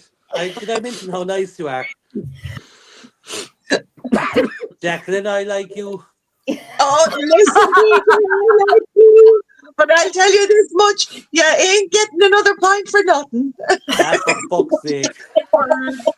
That's right. There's only one pint between me and that Ginny one. Come on. I was playing my chicken, right? We're at the Olympics, declare a winner. Oh, listen, well, just like raise my hand. I was playing with my chicken. I was like, what did she say? Your chicken flopped. Your chicken's That's why the throat turns 360 like The Exorcist. I need an old basting and a young basting. Did she just smell her chicken's ass? I think she is. She's into a lot of weird shit. Right, so bonus question. I think I told you my chicken. You told I'm sorry, I do work in the insurance industry and we can't pay you. I'm going to be dreaming about chicken tonight. You're going to have a dream. You're going to be dreaming about her and her chicken. You're going to have a dream. I told you. You're going to wake up. Why? May God forgive you. May God forgive you. Talking and thinking of Ginny's chicken. I don't know. I totally broke my fucking chicken. Oh Lordy. I'm going to burn the hell for that. Right. Bonus question. We need to create a gap. We need to create a gap though. Right. Yeah, they you. Let's go. Have you guys seen that the dancing, like all the Krampus thing, like the videos of all the Krampuses? Like, yeah, you're obsessed with the Krampus. Well, my obsession with the Krampus is that the final round is all about Krampus. It's not just that I'm on Krampus or anything, or that I like his fur, I want to pet it or comb it. It's not that. I'm going to be like, oh, Krampus, you get the fuck over here and let me like comb it out. You like that? That feels good. I will brush you. This is how I talk to my dog. I will brush you and that feels good. I'll give you some scritches. I love you. One of you. This is him, like he's against me and I'm like, scritches, Krampus. That feels good. That's what I do. I'm like, do you need some coconut oil? You do? Look at me. I'm very shocked at you all. Shocked. Bigfoot who? Bigfoot who? Bigfoot, I would coconut oil that motherfucker down. I'd be like, you look itchy. Da-da-da-da-da-da-da. And he'd be like, I hate it. Oh, that feels good. And I'm like, I know. Oh, shit. That's what I do with my dog. It's the same thing I do with my dog. You like that coconut oil? I told her she was a little mad, didn't I? If it's itchy, Listen, she give any comedian a run for their money. I listen. We have done this for many years, me and Robyn. Many years. And then it doesn't change when we're on the air or off the air. That's the thing is that we just know you're on more than bloody here. Just fucking go because we just let our brains flow and we say whatever we want and there's no judge. It's a no judge thing. That poor man is holding his chicken ready to answer a question. Christopher's just like, just ask another. Christopher's holding that chicken like a saint. Saint Christopher, you hold that chicken. I bless you. I need that chicken so bad. It is so disturbing with its areolas and its belly button. You see, there are too many big words. We don't do big words down my end of the areolas. Is that an umbrella? Look at it. Show the head is strange. We don't know if it's coming or going. That happens with the head. One in Christmas chickens has totally lost. That's a weird chicken. I like to fucking win. I need one good question. Jacqueline has the horn. Like we could just cohesively go on that show Face Off. Do you know where they make all the? That's my crow chasing horn. Mistress Emerald Isle is at 15. Pucavogueparanormal is at 16. I don't think anyone else is up those numbers. Am I right? I have no. That's why I put it as you guys. We need one good clear winner. We need a clear winner, Mistress. We do need a clear winner, and we have 1, 2, 3, 4, 5. We have 6 to 7 questions left, counting as hard at this point. And now the next question is. Did I mention how beautiful you are tonight and what a lovely person I think you are? And me and you are just soulmates. Did I mention all that? I really, really, really am into you, PJ. But I want to just say that flattery will get you nowhere because I already know who I am and what I am. And so you can compliment me all you want, and I do appreciate it. If you don't behave, you're going to have your bell removed. He's a bitch. He's muted my mic. I've just muted PJ because he's talking shite. You bitch. I'm glad you muted him because he needed to hear that he can flatter me all he wants, but flattery will get you no check marks. I never liked you. It's a little bit harder to please me.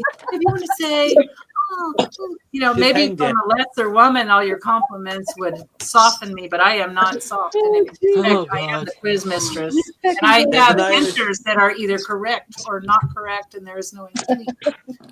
So, PJ, Jacqueline, Christopher, and Jen, what? There's an Irish saying called, I'll soften your cough.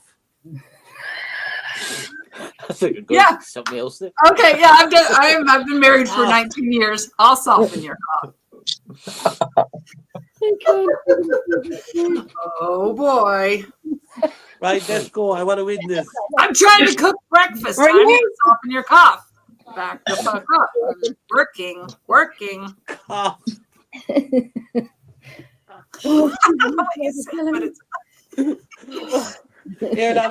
I'm like, oh, don't soften your cough.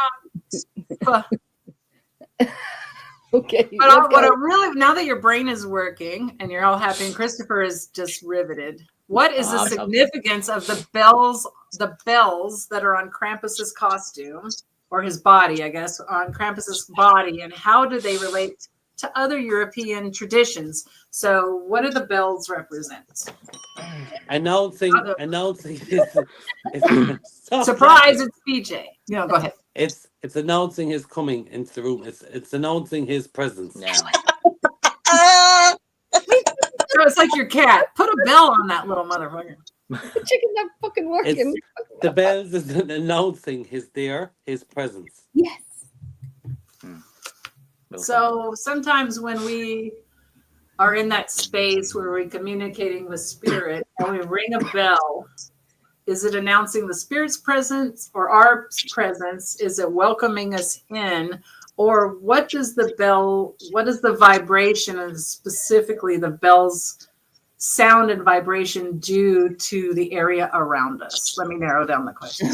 Go on, PJ, take this one. Go on, PJ. Take it. It's fuck you, Ginny. I had my head. What is that sound, that frequency? Like, so if you go into, let's say, a metaphysical shop and you hear them like... It's causing an acoustic where it's going to bounce off the walls. It's also causing vibration to allow the presence in the room versus, we'll say, any demonic. Warding off evil spirits. Oh, that was so good. Yes. Mic drop. Okay. He got it. I didn't know what kind of bullshit he was about to iterate. But here we go. He did it, y'all. Christopher just is like, ask me a question. I'm not caring about any questions. I'm just sitting here. Here we go. Okay, here we go. Here's more international. How does the Italian figure of La Befana relate to Krampus tradition, and how do the roles differ? La Befana. I didn't know this before I wrote this question. I would have to say absolutely nothing. So they're actually opposites. So talk about what do you think the Italian non-Santa, how would a non-Italian Santa act versus Krampus? You come to me. You mess with me. You mess with my family. You're talking to me. You're asking for presents. Oh, God. Should I leave you a bottle of wine or something? I don't know. A bowl of wine. Dude, if you did, I'd be like, a glass? A bowl of wine? I'm like, I'm all in. I'm literally all in. I'm out. I haven't a clue. I haven't a notion. What's the opposite of Krampus? Santa. Bad. Well, so Krampus is a dick, right? And so he's like, hey, you're bad. Getting, my basket, I'm going to hit you with some sticks. So La Befana. We look like the Italians like to be exquisite, right? Maybe here comes the leather basket. Now here's a leather basket. I'm just making this part up. Now it's leather. Now it's couture. Now it costs like $2,000 for this basket that could have been made out of twigs, but it's not. It's made of very fine Corinthian leather. So the answer is that they're both gift givers, but La Befana is benevolent, right? And Krampus evidently is the gift of punishment. That's it. They're opposites. So the Italian one's a little bit nicer. He gives out gifts from, Dolce and Gabbana. We are literally and bandana. We're literally in a school classroom here right now. We wouldn't remember nothing of this tomorrow. I wrote it all down. I'm not going to remember shit. I can't remember 10 minutes ago.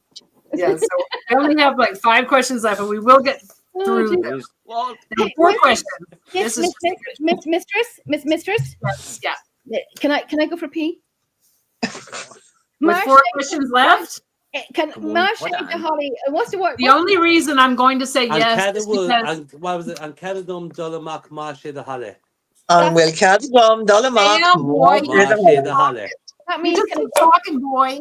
That means can I go to the bathroom, please? Yeah, the only reason I'm going to say yes is that as we move into our next phase of life, if we don't have the connection between brain and bladder, we will lose it. So go pee. No, think of it now. PJ, go. Ginny, you can turn your camera off. She's got that like the body Oh, did you pee on camera on accident? I've done it. I've had my mic on during filming, and I'm like, oh. Whatever Jacqueline and PJ said in Gaelic, I'm doing that. Do you need 2 minutes? But you have to power pee, so 1.5. Listen, I squat, it goes quicker. Anyway, the TMI. Sorry, TMI. You can go. Come on. I want to wait. I'm picturing the downhill ski. That's like from the clubs in the 90s when I used to go to clubs a lot. Of course, you're not going to touch the toilet, so you go into the downhill ski mode. Yes. Yes. See your path. We don't care. We just all we're women. All women hover. Yes, the hovering. Like we've got mad skills. You need us to sit against the wall? Like we could do that, like gym class, because we grew up like downhill ski situation. We don't sit on toilets. And you see, I grew up with is in watching the time the bar closes. Forget your pissing. Watch the bars closing time. Oh, I got that too. I got mad. I am a multitasker. That's right. No, You see, you don't have time for passion when you're out for a night. And do you ever find you go to the toilet, right? You're in the toilet, and the song you really love comes on when you're in the toilet. Yes, that could be possible. So in Europe, I heard that that was a quick toilet doors go all the way to the ground. The toilet you didn't even wash your hands. I will never figure out Americans' You didn't even wash your hands. There's no way you wash your hands. European toilet doors. Yes, we go all the way. Well, here we have like yeah. If you looked at the toilet from under the stall, we have this much, and you can see your shin down, and you can see your pants pulled down, and it's so that someone can notice there's someone in the toilet, so they don't try to open the door. Yeah, well, we do doors. Someone's in there, and someone's like peeing, and they're like, I just got seen as everyone looks to see if there's someone peeing in there. No, we full doors. We all have the same bits as you, don't worry about it. The worst I had was I was over in England for a weekend, and we'd been on the bathroom all night. They decided it was a great idea to bring us to the Tower of London. I remember we stopped at the bar for a couple of, get you over the hangover. Went to the toilet. There was vomit, piss, shit. There was everything inside there. I was trying to piss but not touch nothing. But at the same time, I was like, bleh. I was trying to hold the gawks in. I was trying to multitask my body from piss but don't vomit, but don't touch anything at the same time. And it was a real gawk. That makes me think of a club called Emos in Austin. My favorite club. You don't. So my friend. Oh, I don't even know if I should tell you. This is not even an appropriate story. My friend who's a male went into the male bathroom, and he said the toilet was so gross that he stood on that, and he was going to do a double-decker, and the whole thing broke. And he fell on this is in the early 90s, so I'm in my 20s, so we're wild. So this is my roommate, not a together his roommate. So the whole thing fucking broke, and he falls on the floor, and he walks out and he goes, "We gotta go." And I was like, "Oh my God, you smell like shit." And he was like, we gotta go home. And I was like, "You're not getting in my car with that." And you know what I made him do? I made him ride in the trunk all the way home. Oh, well, I've done that before. Because he was standing on the toilet and trying to go in the back end. Well, the first thing first, he should not have left the bar till the bar shut. He should have sucked it up. Second, there's a small car in Ireland years ago called a Fiat Seicento. And it was only meant for like 4 people. And we left Clarny Town in 8 of us. 2 of us in the tiny boots. I took off my boots to fit into the fucking boot. Right? And we actually drove through a guarded checkpoint that just waved us on. There was more people than the car could even fucking hold. They smelled you coming. They're like, go. It's just like, it was like, take off the boots, get us in, get us home, job done. Who's got the chips and curry? Dude, we would have been dead. We would have been dead. We would have been dead. The 90s were the best. I'm just not doing it. I'm not doing it. I swear to God. I'm just hearing PJ. When I came back from the bathroom, I heard PJ saying, when you go to the bathroom and you hear your favorite song. And you're like, I'm not afraid to admit, in my 30s, I was, like, in my teens, I was obsessed with New Kids on the Block. And I like Backstreet Boys, but they came to Dublin, and they were, New Kids on the Block and Backstreet Boys, New Kids on the Block and Backstreet Boys. And they were doing like a joint, concert. I'm like, girls, we are so good. I know we're all in our 30s and some of them in their 40s, but we are going to New Kids on the Block. Any teenagers, you don't know who they are. Come on, Jet. Who are you? Who are you? So we went into the concert, and I said, I remember when Joey came on the stage, and I'm like, oh my God, I started crying. I was like, why do you cry? Because it was a teenage thing to see these people. Went to the bathroom. Oh, it was like 20 miles away in the point in Dublin. 20 miles away. The song that I wanted came on, Step by Step by New Kids on the Block. And my twin was like, get out of the way! She needs to hear this song. Get out of the way. The woman in the bathroom who was running the bathroom was kind of like, I thought security was going to be called to my twin. Got down to the last step of the steps to go into the whole arena, and the last line came up, step by step, boom, and it was over. I was like, what the fuck? What the We ran a marathon to get from the bathroom? I did that with Steppenwolf, where I finally walked in and they go, "Thank you, Austin." No, it's like when if you have the unfortunate, whereas drink always makes you pee, but then if you have to have a dump and you're just kind of going, really? I'm just sitting here, I'm just starting, and you're playing something like with a Scooter or someone at the top songs. A nice bass. I gotta put. No, that's never actually happened to me. I'm gonna be honest with you. Come here, it's like back in the day you did do the DJ, swing the handbag. Remember all them? Big box, little box. I was in the industrial punk rock zone. I did not do boys on the block or whatever. I did not do any of the like. Well, I was a rave head. I was all, but even I laugh. Scooter is still going. Like my son is 23, and they're still going to Scooter, and I'm kind of going. I saw him before I even fucking had you. Do you know what I mean? But anyway, right. So there's 2 points between us. Ginny, you're still 15. I'm 17. I want to win this game. Come on. There's 4 questions left. I feel like these are actually easier than the general questions that I was asking for you in particular, but I didn't know that everybody has a particular zone that they get in. So, Robyn, sorry, my love. Is your phone with you? Yes. Okay, give me 1 second. Hold on. Do you 1 second? Sweetie, I'm good, but I ain't that good. Hold on, Robyn.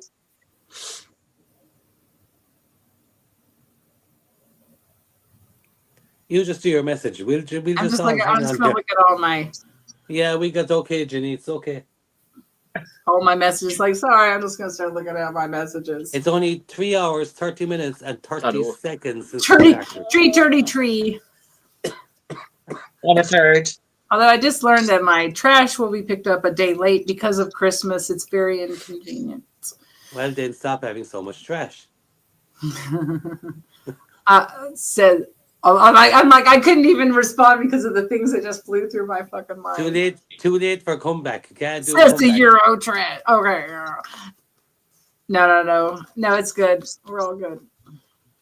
There's actually people that were watching today that had messaged me and I didn't see, but they have and are enjoying the show. Robyn, I sent you a voicemail and you can listen to it if you want. Open your now. Yeah. What is it about, PJ? What? No, you can. No, Robyn, you can. I'm just joking. I'm not even looking at Messenger. No. Literally, I want you to listen to it. Don't be picking on the country bumpkin. Are you considered a country bumpkin? Totally. Your word's redneck. I'm from the middle of a bog. I know what redneck is. I know a country bumpkin. I would be what we call a bog man. You look out the door, you see bog. You look out the window, you see bog. We're bog people. Is your volume loud? No, I accidentally was playing a voicemail from Twan Too Real, who is like this rapper dude that I'm helping promote his. I'm helping give him ideas for T-shirts, and I accidentally started playing that. I'm like, that's not your voice. Do you want me to go over here? Yeah, you can. No, you can say it loud. I don't mind. No, say it loud at the microphone. Who owns Lepcast? And what's your favorite? What's your favorite piece of equipment and why? This is like listening to popcorn pop. Robyn, can you do me a favor? Can you ask me a question that only I will know? Like, what is my favorite color? Or I would know. I mean, everybody knows that, but could you just ask me questions that only I would know? All right. Yeah. Okay. Our next question is, what is gin made out of, and why does it suck? As in gin the drink or gin? Right, there you go. Right. Gin. What is gin made out of? Sorry, I just got confused there with the names. Horrible. Oh, I don't know that. If you ask me about punching, I can tell you that. It's vodka gone wrong. Nobody gets a fucking check. It's the most disgusting vodka on the planet. See what it did to your chicken? I know. Horrifying. Gin. Look, we got 4. Yes. Come on. Gin is made of juniper berries, and they were depressive. That's why gin sucks. Thank you. I didn't know they were depressive. But yeah, so I heard it was like a similar to a vodka but made with juniper berries. Yeah. Juniper berries are good for shitty candles, but not. Yeah, but they're depressive. If you ingest them, they're depressive, and that's what gin is made of. That's why used to call it mother's ruin. Yes, mother's ruin. That's why they call it gin. Yeah, mother's ruin because it's depressive. Well, you have just changed your whole life, Jacqueline, right now. I'll be liking that. No, Jacqueline is spot on. She's spot on. Gin makes you sin. Gin does make you sin. What's the saying? Vodka makes you wanna, gin makes you sin, whiskey makes you frisky. There's another one. Tequila makes you punch cops in the face. Chickens, please. Naked. Jacqueline, what questions? What are you on answer-wise? What's your number? I don't have any numbers. I'm beyond numbers, PJ. Thank you. Some of us have elevated to the 5D. I walked into that. I'm like the the Scientologists. I'm way up there. Yes, whatever they call them. I got nothing but olives in those glasses. You gotta whack those olives. I'm gonna wreck them fucking olives. Whack those olives. I'm gonna get wrecked. Yes, I do. I thought you were like with those olives, like draining your cabbage and all that, you know. Wreck. That's completely. Or straining the spuds. Like I'm gonna text this on you. I'm gonna tear that shit up, boy. PJ, you are absolutely obsessed with bodily functions. Who's that? That just made me put a martini into my sinuses a little bit. It burns. You're a little kills the germs.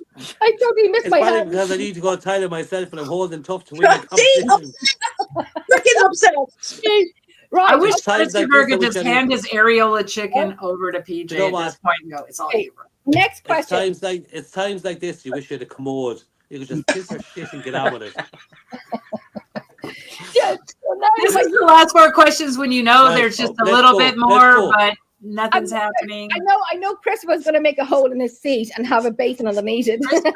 Writing a note to himself, never come back. So I'm 17, Jen is 15. Let's get, Jacqueline hasn't given her numbers. Christopher, what do you want? How about modern times? Christopher and I are beyond numbers.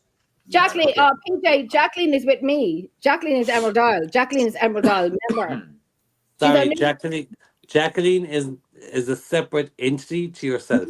So moving on, mistress, what's our questions? Wow, he just shut that shit down.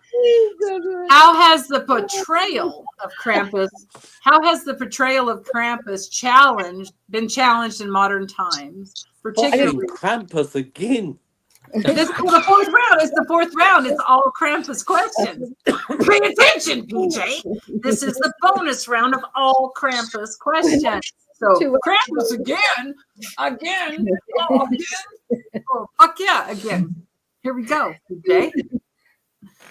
Again. Learn Krampus stuff. In modern times, particularly in North American adaptations of the tradition. So have you looked across the pond lately? It's a fucking mess, I'm gonna be honest. And I'm not cleaning it up because I have tits. Thank you. Answer. Oh no, I'm not telling you the answer. How has the portrayal of Krampus changed in modern times, particularly in North American adaptations of the tradition? So think about Krampus in his traditional role with his birch basket. Ooh, Jacqueline. I think that Krampus has been turned by the Coca-Cola company into the Jolly Fat Man. That's diabolical as shit, but it is the wrong answer. I like that answer. It's true, though. Like someone's chicken just went. Mine's unsqueezable. I don't know what's going on. I'm trying to read something. So Krampus has gotten more and more what? Oh. He's gotten boring. In America, we need some hardcore shit. Like he's gotten nicer. We just shoot each other all the time and punch each other and choke each other all the time. So Krampus putting kids in a basket and hitting them with a stick. We're like, all you're doing is hitting them with a stick. Have you tried shooting them? My chicken is squeaking. Yes, He's Jen, what's your answer? Jen. He's got nicer. No? Nicer? No, no. I would say He's a Trump supporter. Go on, Christopher. Exactly. Bingo. Another fucking check for PJ. He's often portrayed as more demonic and horror-like, just like Mr. Rump. The guy who is so stinky and embarrassing that he sits down and everybody goes, oh. It's like the fucking toilet PJ was talking about. I'm so embarrassed by that. It's awesome. I wasn't. I was in the 49% that didn't win. Kitty cat, my love. Hold on. Come on, Jenna. Yeah, it says often portrayed as a more demonic and horror-like North America, diverging from the Alpine folklore of Krampus, right? Because what are we're just all so it's diabolical to hit children with sticks. Yeah, we can't do anything unless everything's a fucking horror movie, and we're all, I think hitting children with sticks is in a pretty bar soap and a horrific. sock. It's pretty bad. I agree. Remember a bar soap and a sock had left no marks. That's Good to know. A flaming fireball from Christopher. If Christopher came in Krampus with a flaming fireball, he'd be like, oh, Jesus, "Get off my land!" I can't do Scottish accent. I can't do anybody's accent. Yeah, get off my land, or I'll hit you with me fireball. And he'll be like, "Oh my God, sorry. Oh no, my bird sticks are catching on fire." This is. Oh God. Okay, three questions, guys. Oh, like on the last round, I mixed up the colors. Nancy. Oh, not Nancy. Oh, God, Nancy. Oh my, because I'm reading her comment. I'm calling her Nancy. Nancy. Robyn is definitely a Texan. Got a redneck streak. Good night from me. Oh, I got that redneck streak. The first time I fired a gun, I was 11 years old, and it was a .357 Magnum. It was really huge, and my dad put it in my biological father, put it in my hand, and I shot the gun, and I blinked my eyes, and I was literally laying on the ground with the gun still. I was in the same position, but it was such a blast that it knocked me on my back. Because you were part of the A team. I was part of the A team. You damn right, Bob. Robyn, remember that one location you went to? What was it called? It wasn't the Hinsdale House. It was the other one. Castle. Wildwood Sanitarium. No, Wilson Castle. Castle. And then me and Robyn on video call together. My computer was upstairs in my bedroom at the time, and me and Robyn on video together talking away. And I'm like, Robyn going, "What's this?" It's like a ladder, stairs into the attic. And I'm like, and she said, "No, I haven't." And I said, "Well, don't go into it unless you let the team know where you're going. Have you got a radio with you?" And she goes, "No, I'm just going to go in." And I'm like, "You can't go in. You need to let them know you're going into a place that you haven't been into before." In Wilson Castle, you must let the team know that you're going to be safe and you're going into this area. And she goes, "No." This was the attic in the attic, a secret staircase. In another attic. And I'm like, she kept going in, and I'm like, "You need to let them know." And I'm like, "John," but I'm like, "John can't hear me." And like, I can't even text John, and so on and so on. And so she went into it. Oh my goodness. I mean, I'm a bit of a tough chick. You can say I have a soft side, but what are them motherfuckers gonna do? What are those fuckers gonna do? They're gonna come up doing this. What are they gonna do? Like, I'm more prepared. Like, are you kidding? I would just be like to the spirits up there. I'm like, "Hello, how are you?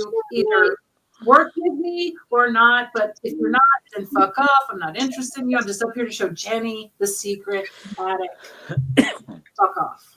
That's kind of how I got along with the people in my house. We had arguments when I first moved in, and now we're fine. We just had to decide who was in charge. Oh, that was so Quiz Mistress. That's, I tell you now you see, PJ, now that you've rang that bell, anyone who rings a bell and it shut me up. It shut me up. Every time you ring a bell, Jenny shuts up.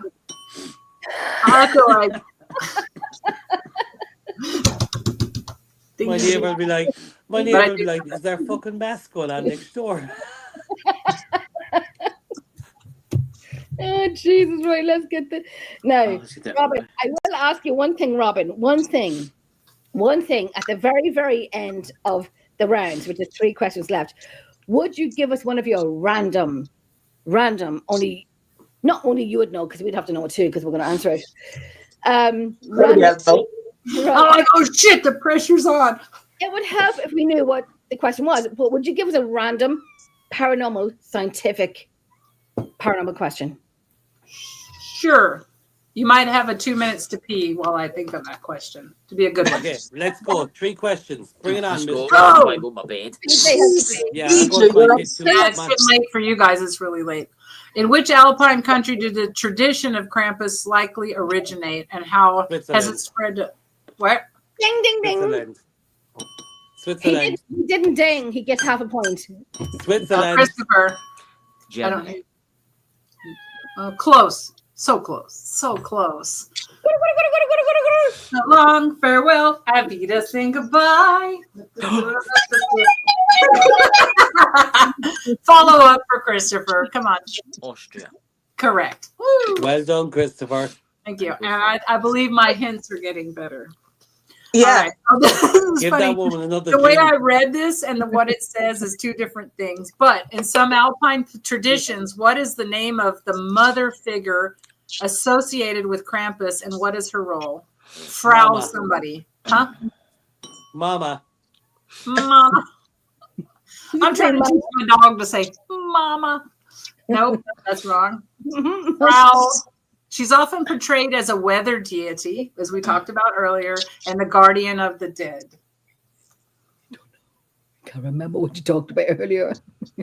Well, I'm going to show you her name, and I'm going to tell you how I read it. And I thought, that's rude. I thought it said Frau Hole, but it says Frau Hall. She's often portrayed as a weather deity. She's Frau Hole. I'm like, you know what? That's fucking rude. Oh, hold on. No, sorry. That's the answer. You don't have to come up with anything else. I'm actually. Is that the answer? I am so in this game tonight. No, you're not going to come up with Frau Hole or Frau Holly. I was going to come up with the. I'm actually not going to say what I'm going to say.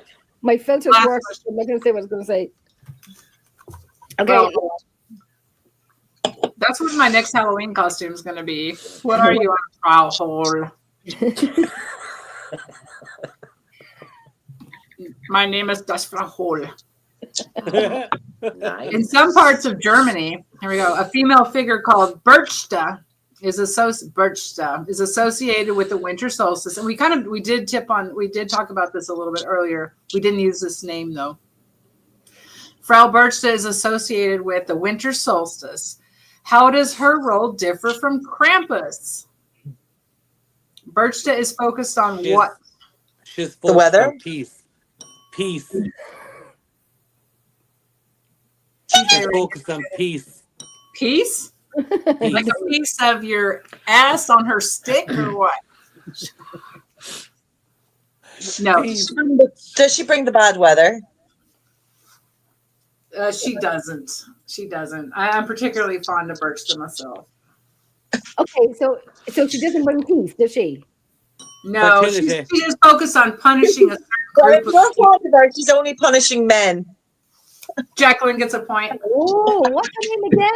Well done, Jacqueline. As men, lazy workers, and not misbehaving children. Like Krampus is misbehaving children, and Berchta goes around and beats the shit out of lazy men. I am now a new fan of her. What's her name? I know her. She's often pictured and drawn as like a larger figure, or the men are small, and she. I'm beginning to understand why you're called mistress and why your husband is your sub, because you beat the shit out of him. I would never. Now I get it. Never. I would never. I have a history of being a full contact multi-martial artist fighter, and I would never hurt anyone in a manner in which they have not agreed to. And he unfortunately has not agreed to any of that shit. So no. Well, then you need to get him to sign your contract to be your sub and move on. She really does. Look. I'm like, PJ, I got you, bro. You have a higher understanding. All right. Question: does everybody need to pee or smoke real quick? We'll come back for the one question. No, there's no pee. I want to win. Oh, I go for bed. Now I have to come up with a question on the fly. What did you want it to be about, Jenny? Like anything paranormal. Anything paranormal that we should know. Okay, I got it right now, and I don't even really have to think about it. So, what is the reason that, quote unquote, when you take a photograph on a location, what is the main reason that you will see, quote unquote, orbs, and why they might have faces in them? Ding dong, ding why dong. they have what? Sorry. Why they have what? Picture. Why? First of all, why do quote unquote orbs appear in your photos, and why might they have faces? All right. So when you take the photos, you could have light anomaly or you could have dust. Dust, which people class as orbs, is just dust. When you zoom in, of course, it's pixelated. But if you take multiple pictures at that time or look at the recording, so you're either working with a light anomaly or dust, which are two very different things. And what one you? Oh no, I was going to ask a question there. Everybody keep going. Just keep flow with it. I'm gonna get a chair because I've been standing. Flo. Flo. Can I? Do you need to come in flow? Can I just flow? I want to hear y'all's thoughts. So when they see faces and orbs, people would, oh my god, I just see a face. Just shut your hole. And orbs. I can't even finish it off now. Miss, he's distracting me. Is it in pareidolia? Pareidolia, yeah. Girl, there you go. Christopher, what do you think? I'm going to say pareidolia, but pareidolia. Yeah. For me, when I'm investigating, you will know orbs and dust. If you're watching, if I've set up cameras recording, you will see dust movement in the room. You know it's just dust. Right. Then when you see a light anomaly, which I will versus the wording versus an orb, and then you see it coming in a different sequence or flashing or have a colouring, but it's abnormal to the environment. That's when I would class it as a light anomaly versus an orb, because most orbs are dust. PJ, I'd even give you one of my points for that. Do it. Keep talking. I love to hear it. You're done. You're done. So like, it's even if I was sharing something, I would always, and Ginny, you've probably seen this, I would always go light anomaly where it's like flashing or in movement or different. Right. But then I had, for example, I had a singer sing in a chapel in Redwood Castle. And if you were a novice watching the video, you would think, oh my God, there's a load of orbs. But for me, I know it was a load of dust because there was movement. We got in, it's night vision cameras and it's movement. So light anomaly versus orb are very different things and wording. Very old. And do you know what? Feck it, I'm giving you 2 of my points back. You can have it. I'm giving him 4. That was perfect, wasn't that? You see how everyone stayed quiet because, that was things got real. So I'm a loud bastard. So you have to know. So I'm going to give you my version. Pardon my French, sorry. I really liked your answer. No, it's fine. Take your score point sheet, PJ. Oh, you probably did it already, didn't you? Check up a big check. It's still 16. So if I'm taking 1 point, that means I'm 18 and Ginny's 15, which means guess what? Hang on. No. Oh, then he's already like patting himself on the back. He's like, oh. I won. Hold on, it ain't over till the fat lady sings. Hold on, I haven't sang yet. Hold on. Let my mother out of this. She's dead. Freaking Christ, like God. Well, man. Oh my God, we're done. Oh, look at Justin Sullivan is speaking. Oh, look at this, Nancy. I am everything but. I am There's everything. some things I like. I have to say about all of that. I heard quite all night. There was like, what do you call those tumbleweeds going past me? I swear to God. One more, right? So hold on, let me just do my scores. What I liked about what you said, PJ, was that you understood that there's a difference between light anomalies and the classic, these orbs that people try to force on everyone as some sort of a spirit thing. And I actually did an entire lecture one time of showing pictures to people with orbs in them, and they were freaking out. And then I told them that all I did was stomp around on my stairs and then miss the air. Yeah. And I had all those pictures, and people got up and walked out on me, and I was never happier. They were so good. They walked out on the lecture while I was fucking talking because I was telling them how I made the pictures fake, that they were like, oh my God, this is great, because there's a difference between a light anomaly that you can also see most of the time with your own eyes, and the orb pictures. You've got to know, if there's anything I could ever tell everyone who's listening, is you've got to know what camera you're using, what kind of light you're using, be it IR or just the flash on your fucking camera. How far does it go? Does it go 10 feet, 15 feet? Does it go? But I think you just said the fucking core right there. You need to know what you're using. You have to know using, and when how. You know your equipment, and you know when you have your equipment, right? So we'll say yours versus mine or whoever. If me and you are spending 10 to 20 years investigating, you and I both know from watching multiple hours worth of footage what is natural to the environment of locations, because we're used to seeing it. Versus a TV show airing something going, that's an orb. That's the difference. The difference is from an experienced investigator, because what are we? We can call us anything from ghost hunters, paranormal investigators, we can call all those names. But we actually are researchers, paranormal researchers, right? That's what I started calling myself many years ago. Yeah. So you know your equipment because you've watched 50, 60, 100, and you read the book, hours. The specs. You read the specs. Whoa, this flash is a broad, it's a this, it's a that, it goes this far. But you know what? Forget the specs. You're the best investigator. You're watching your footage. If you see something all the time, it's like taking photographs. You take two photographs the same in one area and they're the same, natural. You take two photographs in the one area, something is massive different compared to the other. Why? That raises the question. So I think the investigator is the tool that's the best of it all. It's like, for example, Redwood Castle, which Ginny has done. I know. You know, upstairs in Redwood, in the top room with the stove, there's a spiral staircase at the end. Yes. Oh, yes. For videos, I've seen it. Yeah, that spiral staircase, you can see through every step, correct? Yes. Yep. Now, there is no natural reason why it should be blacked out, correct? Absolutely, 110%, yeah. Now, I use Instax. Okay. They're printed on the spot, so I can manipulate them digitally.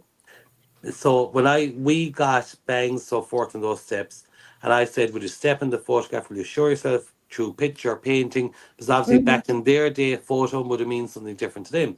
So in one photograph, 2 steps were blacked out. Wow. But again, you should have been able to see through the steps. And I then said, can you do that again? Can you show me more? Without the other one being developed. So I was going in blind. And I took the second picture, and there was more blacked out in those steps.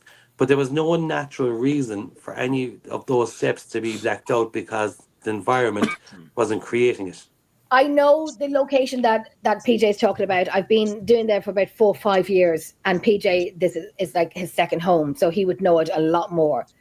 And these are steps down at the back of it, where it's going up to the bed that someone can sleep in if they wanted to. Right. So those steps are spiral steps. It's iron and wooden steps, if that makes sense. And so there is a gap through all of them. You can see the floor, the table. You can see everything. The floor is open.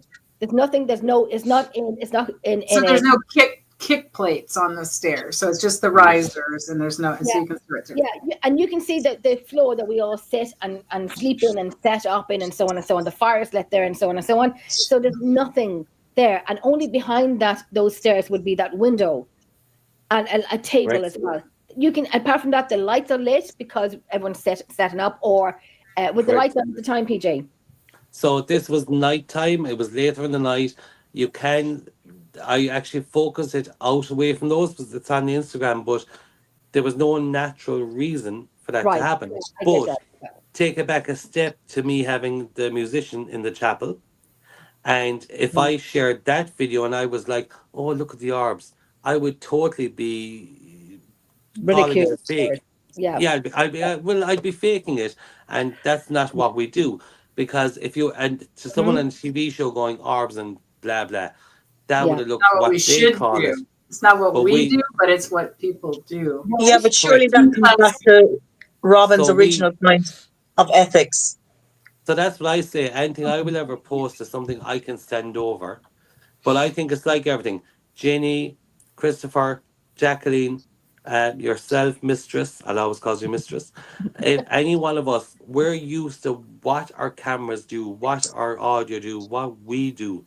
We know the tones from a natural voice in an environment to something different. Not one of us, I would imagine, would post something that we know is not what we believe to be within the realm of Despicable. correct. And the tone is, I always say, our ears are, when you do it for years, your ear becomes the best tool of what's a natural voice. Right. 20 I years. love that. I'm all about the EVPs. EVPs are my thing. I love EVPs. Like EVPs, and then just that voice phenomenon that everybody hears with their ears. Right. There, and that as a side note, that has been happening a couple of times here in my house lately, and I just say uncool, bro, uncool. I was in the kitchen and the second floor bathroom. I knew my husband was in the second floor bathroom, and I heard his voice go, help, help, help. This was maybe last week. So I run up and I'm like, and he's like, what do you want? And I was like, why are you screaming for help? He's like, I don't know what you're talking about. And I was like, dude, something just screamed. Wow. Literally, I walked back down and I was making a salad, and I walked back and I said, okay. I said, so I'm walking down the stairs and I go, really, using my husband's voice? That's uncool. That's what I said. But I have a question. For you, though, bringing that back. Because we recently had a case of mimicking, which is what you were saying, mimicking the voice. Yeah. But I bring it back another step. So the home I'm in tonight we're doing is not the home I had 10 years ago, right? My son is in that. And interesting thing is, I captured an EVP on that on a New Year's Day with a friend of mine, another fellow, Ghostbuster, Maria. And we captured a voice going, hello. I said, do you not want to give your name? And he goes, okay, Francis. But I stopped the recording. About 4 or 5 years later, when I rewatched it to show it to someone else, I left it play by accident, it actually goes, Leo, which is my son's name. Okay. Now, forward it on a different place, different location. It's still there, it's still going, but is it down to the person, the place, or the thing, which is the question? But myself, Leo, Eva, and Veronica, I think, was around investigation, and we actually got a voice mimic, but it wasn't the person in the area. And it's the first time I've come across a mimic. Right. And if we hadn't done the investigation, we would have swore that was you that did it. And we couldn't share it because nobody's going to believe it. But that's the first time ever I've ever caught a mimic. That's brilliant. I've never done a mimic before. It takes you back, right? It takes you back for a second, right?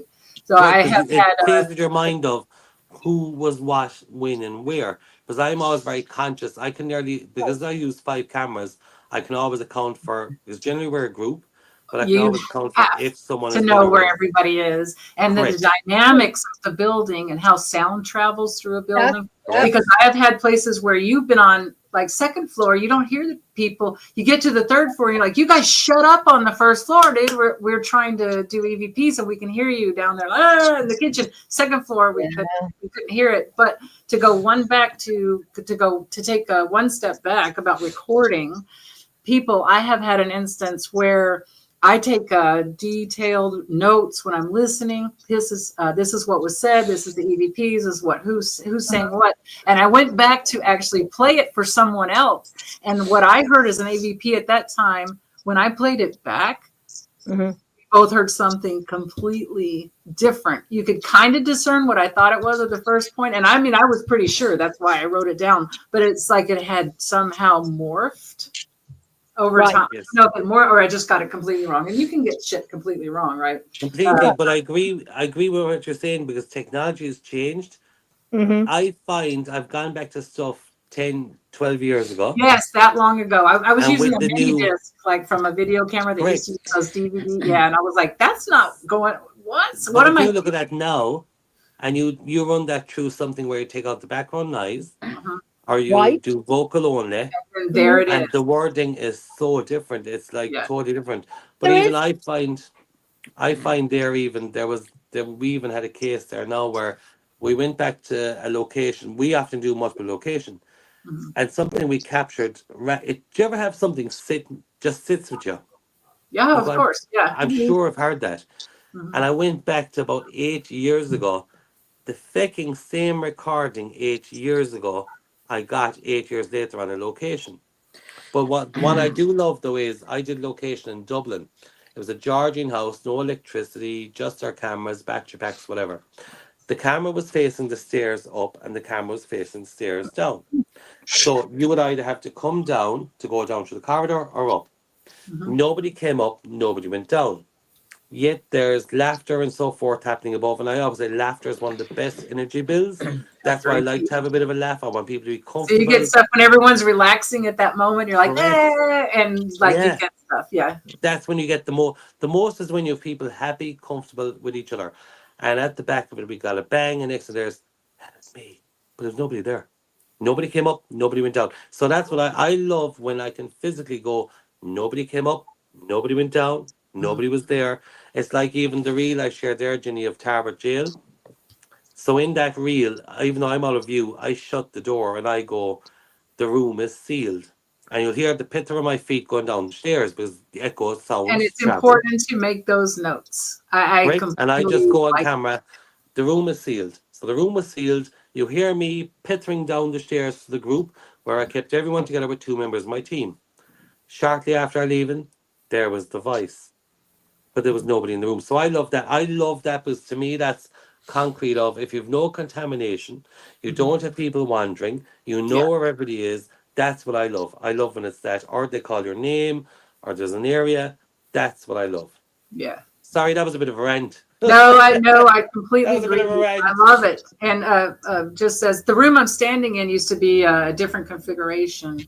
And I used to keep this as like a closet room or whatever. And I had English Mastiff. That's a big fucking closet. It's not. It's like a 10 by 12 room. It's like a baby's room or something. I'm in a giant old Victorian house right now. So that and upstate New York. But I walked in, I used to keep clothes in here, and I had English Mastiff dogs. And for whatever reason, something had told me to be recording when I walked in. I just felt, and you just feel like something's going on. And so my biggest one, Brontosaurus, her name is Emily Bronte, Saurus. Anyway, Bronte, I go, come on in here, Bronte. And I'm already recording. And you hear this woman go, ugh, I'm in here. Like she's so disappointed that we come in and stuff, like that. And that just that natural, I wasn't going, who's here? What's going on? What's your name? When were you born? When did you die? That's the same fucking questions we all ask 100 times. I was just like, come on in, Bronte. I wanted her to lay down while I changed my clothes. And you hear this distinct woman's voice to the right of me say, I'm in here. And I think that's one of my favorite ones. I've had thousands of EVPs, but I just like, because it was just like a human reaction. It's like, bitch, first of all, I don't want dogs in the house. Second, because trust me, I figured out they didn't want like the dogs in the house. Don't want dogs in here. You're in my private space. Like she was just so like, hate but you. But then again, think about before, dogs weren't inside the way they are today. Yeah. I always say we have to think about their environment to ours. And but even I find there like what I love is the differentials between them. And you have residual. But I remember I was in a room in a pub in Cork. It was a haunted pub. They showed us the footage of one of the girls working there. So there was me and a lady in a room. Now you guys can all see I'm clean shaven. I don't have a beard. And we were taking pictures in the room. We did the session, the whole lot. And on review, I went through the pictures. And you know really like everything you zoom in to see? Mm-hmm. There was a man with darker, bushier hair than me, with a beard. The jawline, though, was missing from the lower end. And I went, hang on a minute. If there's only me and a woman in there, and I'm clean shaven, who are you? Yeah, who are you? And that's why I do go back a lot to locations, but I do find it's like going home. Think about your home. I always think of people as if they're still alive. So the more I would talk to you, any one of you here tonight, so we've Jacqueline, we've all you guys here. If I talk to you more, you get to know me. Yes. Right? Oh, well, What you for get, here, it's like you a get, family. My house is like a family now. you get We're more. Yes, what you just said there, perfect. You get comfortable. It's like a family. You'll yeah, open up more. And I find on investigations, you do get more. And that's one thing I've noticed in about 2 locations is our names get called now. But yeah. that's because as Ginny would say, it feels like I'm going home. Here, when I moved in, we had, I would call it arguments, because they would lock the dogs in the basement. It was the strangest thing. And in the guest room, they would lock them in there where they couldn't get out. And I was like, look, that's enough. I'm tired of your shit. Don't fuck with my dogs. We're done. Like, so we would argue at first. And then I was like, dude, I'm okay. I'm cool with you. I am okay with you here. This is your house, but I actually own it now. I signed the deed.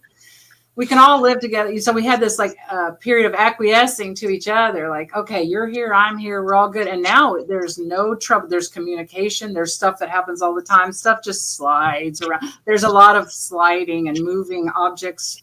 I'm not too worried about that. I don't. It doesn't bother me. I'll go, cool. I'm like, cool. That's cool. But first, like, there was that moment of like, is this your house or my house? And you have to, and for me in this place anyway, it did take some time, and now we are totally cool with each other. I can talk at any time, and I do use dowsing rods sometimes, not a lot, but I find I don't even need them because they will move stuff to say, yes, it's the weirdest thing. It's a lot of fun, actually. Yes, but actually, as 3 other paranormal investigators, I have a question for each of you. This is something I've never, ever encountered twice. It's only happened once, right? Mm-hmm. So we stayed on location. Now, everybody knows bunk beds. So if you're in a lower bunk bed, there's a second bunk bed on top, right? There is no reason for water to be pouring on top of you, correct? Correct. So this is a very unusual. It's only ever happened once. So we had a girl staying in the room itself, environmental, had 2 sets of bunk beds. The girl was in one bunk bed on the right-hand side on the lower bunk. And she woke up to water and rain coming on top of her. But there is no fucking physical way it could have happened. Right. And I've never come across it again. It was a once-off. She claimed it. She was wet. And I just, to this day, there was other people in the room. So she went on her own with a bottle of water. So I heard about this happening in a prison I was investigating. I've never, ever come across that before. Where someone was laying on the bottom bunk. It was a rusted out. It was old. It's an old prison in Ohio. And they were laying on like the rusted out bottom bunk, and they started feeling like literally they could see the water drop stains on there. And that there was nothing above it, nothing was wet. These cells were dry as hell, and suddenly that happened to them on a bunk. And I don't know, like that was like years ago. I can't believe I remember that, but yeah. And I'm glad you've said that though, because to this day, do you ever have those certain moments you kind of go, I can't explain it. I can't figure it out. And that's the one that sticks to me because I was kind of going, it was a fucking bunk bed. There was people in the room. There was no physical way. If you think about it, like, I know Christopher's dying with stuff to say, No, I'm just like, listen. Yeah, if you think about the planet we live on and our electromagnetic field, right? Just in general, and I'm not going to get too scientific with that, but when things change in that environment, it can cause certain molecular structures to attach. So let's just say, yeah, there was some moisture in the air. There's a lot of oxygen, hydrogen, nitrogen, that sort of thing. But when a certain electrical current is passed through that, no matter if we know it or whatever, let's just say it's the spirit's electrical current, and, molecules start jumping around, there's a drop of water. It causes like chemical reactions. Maybe I'm just thinking of this just now, right? It's not something that's no. And I asked that. So it could possibly happen if it's an intense concentration of energy. It can cause molecular changes. And there was already some moisture living in that old wood, living in the old iron, and it just those electrons jumped, and there you go. It got you a drop of water. Do you know what I mean? And I only asked that because obviously the 5 of us are like-minded people in the same field. Yeah. And it's just, do you ever have one that sticks out That's one moment that sticks out. Yes, absolutely. Yeah. So Ginny, is Ginny gone to bed? I think so. I'm just about to go to bed. I need to go Christmas shopping tomorrow. Yeah. I know, we're all the same. My God. Yeah. Well, I will say though, it was an absolute pleasure to meet each and every one of you. I'm crap with names. My eyesight is crap to see your names. I know I've Christopher, I know I've Jacqueline. I keep calling you Mistress, but I forgot your first name now with all my joking. Okay, I'm Robyn Sweetroll Ramsey. I'll friend you on Facebook if you want. Ramsey, you're like one of the gardens. There you go. I'm a Ramsey. I'm a Koenig, but now I'm a Ramsey. So. But I will say one thing. It was an absolute enjoyable, pleasurable night. And I thoroughly enjoyed each and every one of... I probably took over that talk, and I do talk a lot. But I have to say I did enjoy it. Yeah, and I do believe Jenny that does all the talking. PJ, I'll talk Jenny. Oh shit, y'all. You're on mute or something, Jenny. You're on mute. Look at that. He's like, I got my 18. I just muted PJ because he's talking about winning. Yeah, I think PJ won the evening. And you know the funny thing is, I thought I'd barely get one answer tonight. Well, it was a rough start because we couldn't hear the fuck you were saying. But after that, he's like, ooh, bitches, look at him. Oh, he's rubbing it in a little bit, gloating. Well, no, I'm after learning my lesson. Don't put my phone in portrait because the volume is under the fucking phone. We've done this before many times on shows. I was like, PJ. One thing I want to say very quickly before we come to the end of it, but a 2-hour show has turned into like an hour. 4 hours and 15 minutes. Yeah. You know, when it comes to the Irish, we don't like to talk too long. But very, very quickly before we go into the results of who won. Hello. Yeah. Right. Very, very quickly, because I noticed something tonight on the live. I remember doing a show in with New Orleans with I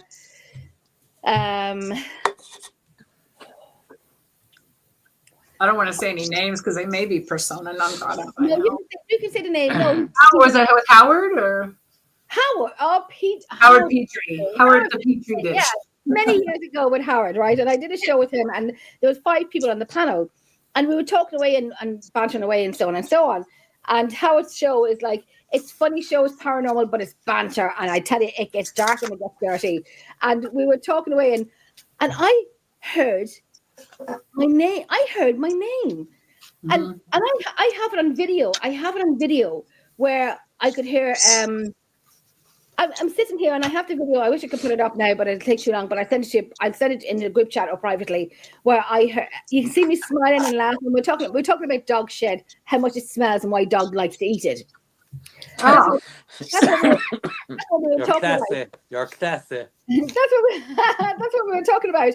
And then I'm like sitting here laughing, and I'm talking away, and all of a sudden you see me going, and I want to go, like, did no one hear that? Did nobody hear it? I didn't say it to them because I thought we played it. Didn't we play it back later? We played it back, and definitely your name was there. Yeah, I think I was either watching or involved in that show somehow, and I'm like, wait a minute, I heard that shit. Yeah, I did. You were watching, and I did send it on to you privately. Yeah. And I have it. I still have it. I'll send it on to you privately. And I can even actually, I might even refresh it up onto my page, my Emerald Isle page, so people can hear it. And some people can say, I heard nothing, but you will see. And I'm as straight as it comes. When it comes to research, I'm not here for bullshit. I'm straight as straight. If I don't know it, it doesn't happen. It doesn't happen. Jacqueline now, who's new to Emerald Isle. She thinks the way I think. We great ideas. Well, fantastic. It's just annoying and a distraction. We don't wait together. Yeah. But with this, right? So I heard it, and I have it on video. So like I said, I will send it on. Now, even tonight when we were talking and we're having little bathroom breaks and cigarette breaks and so on and so on, I have noted down one time. So I was like, it took my attention. Now I am EVP 24/7. I am all about the EVP. I will live it, breathe it. It is my thing. I'm doing something with Mary Williamson from the Things Netherlands, I think in the new year. And she goes, everybody, especially Jenny, we're doing an EVP show. I am EVP. You can bring it to me. I will. If I don't know it, I will try and know it. If I don't know it, someone else knows it, great. But I remember sitting here like tonight, and we were taking a wee break and so on and so on. Or somebody was talking, and there was a little space in between talking, and I just went, and I looked at the time because I heard something being said. The time is I did write it down, 1:05. If anyone wants to go back in it, it's one. I think it's 1 hour and 5. 1 hour and 5. So if anyone wants to go 1 hour and 3, just to make sure you get the beginning of it and you will see me looking up at the camera. Now it could be someone's microphone where something happened in the background that it sounded like it's something. It sounded like, I'm not going to say what I heard. You all can make that out if you want to listen back to it, and I know you will. It's 1 hour and 5. I think it's a choke the chicken. I know. You see, but I will say that when it comes to EVP, the one thing I find with me and my guests, because I have a lot of people that are regular, they come with me. Yeah. So I'm actually deaf in my right ear. I used to have a hearing aid. Funny story. I used to have a hearing aid. I paid €2,000 for it. I got very drunk on a chef night out, and I broke my fucking hearing aid. But because I'm so mean, I won't buy another one. I was like, no. But yes, so if I'm in a bar, I often look at people's mouths because I'm obviously missing the hearing. Yeah. And people get paranoid. They're like, women think I'm looking at their tits. Men think I'm like, what the fuck's going on? No, you should just lean in real close and go, no, baby, I'm looking at your mouth. But then when I'm on an investigation, it's actually like, because I've only one, I'm like, people have often gone, Jesus Christ, you've the hearing of a bat. But I don't know, is it because I've only one? So I actually history teaching the blind. I was a blind teacher, a teacher of the blind. And it's not necessarily that one sense gets more acute, it's that your brain reallocates sections for safety.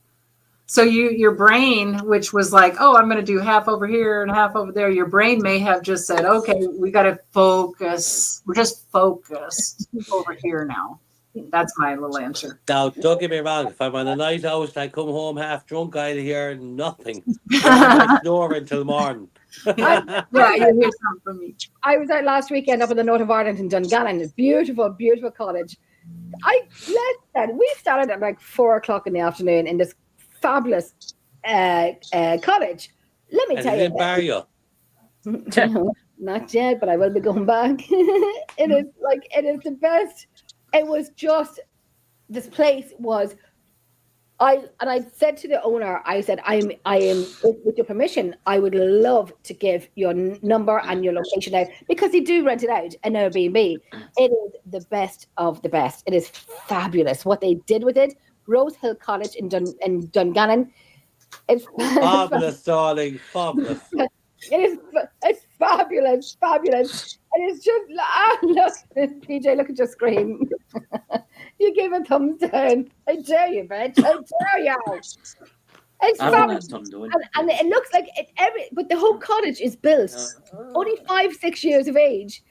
But the cottage is built from everything around Ireland that this guy could accumulate. The light switches, there's a cinema room in it. Anyway, blah, blah, blah, blah, blah. So, now Lawrence was saying, fucker, yeah. You wee shite. I do like to laugh. Go on anyway. So Lawrence is saying, had to take a call. How did the quiz go? Was there a winner? Well, you see, we had a wee bit of a chat and a banter before that, because we are afraid to come out with the winner. And the winner will get a surprise tomorrow. Yeah, surprise, motherfucker.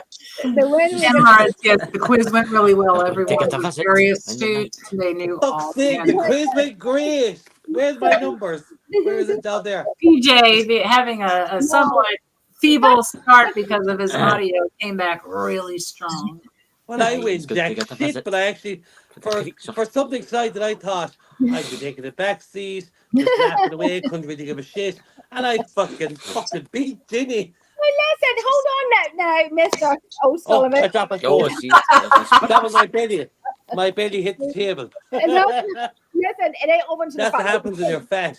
Let me count my my tips. Chickens. It You're dead chicken. You choked your chicken. might take a while. Hold on. Jacqueline is the only one. I haven't heard Jacqueline's because I think I was watching Christopher's, but I haven't heard really Jacqueline's. So she could whip my arse. Ooh. Don't have to say anything, really. I can't even comment. I can't comment. Okay, so Mistress, control your crowd. I have the final scores written down. Okay. It should be good. I'm fucking watching for a fix here. Ginny, I'm watching you, lady. Okay. Come on, I have to pay. Please, before I die of old age. And then come back and point. Christopher wants to bed. I want to go to Thailand. I want to go to Thailand. I want to go to Thailand. So I have accumulated, everyone's all paranormal researchers have accumulated a score of an amazing victory, hard-earned work of 21 ticks. Well, that's both Jacqueline and you together. I'm as a team.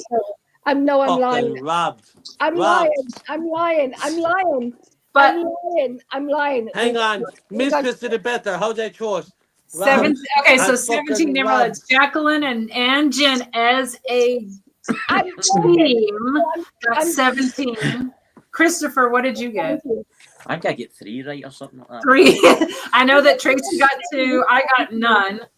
And PJ on his own. Look at this guy, got 18. PJ tonight is declared the clear winner of tonight's 2024 Christmas. I fucking love Mistress. Mistress has the right answer. I love her. In the night. I'm going to bed. We want to congratulate PJ on his extraordinary knowledge of Celtic, Scottish, Irish, and general European history, Celtic, and whatnot. No, it's because I love listening to Irish folklore stories. So that's all. I was just looking. There you go. Well, it pays off, right? To listen and remember. So I know I learned a lot. To say tonight. What a great night, though, guys. Every one of you. 4 hours, 25, 33, 34 seconds. It went faster. It felt more like 3. But I had a great time. Yeah. I will do up a prize for you tomorrow night. Tomorrow. Fucking right, you will.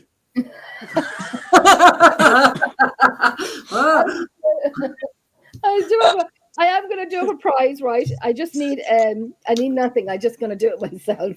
And Oh, Ginny, I'll piss my pants. Oh, stop, I'm bored. Hi. Jump up and do it really quick. Yes. No, I haven't peed since I walked in this room like an extra hour early because of time change and I didn't get it right. No, we did it. We 6 did hours. I'm going to be peeing the olives out of my martini. Come here. I've never wanted a commode as much as right now. I could piss under the table. I think Imagine yourself standing next to a I'll fuck the head off you with your imagination. A beautiful waterfall or at an old pub and you're like, Jacqueline, come back and fucking save me, will you? Pardon my French. I'm afraid, PJ. I don't think there's any saving you.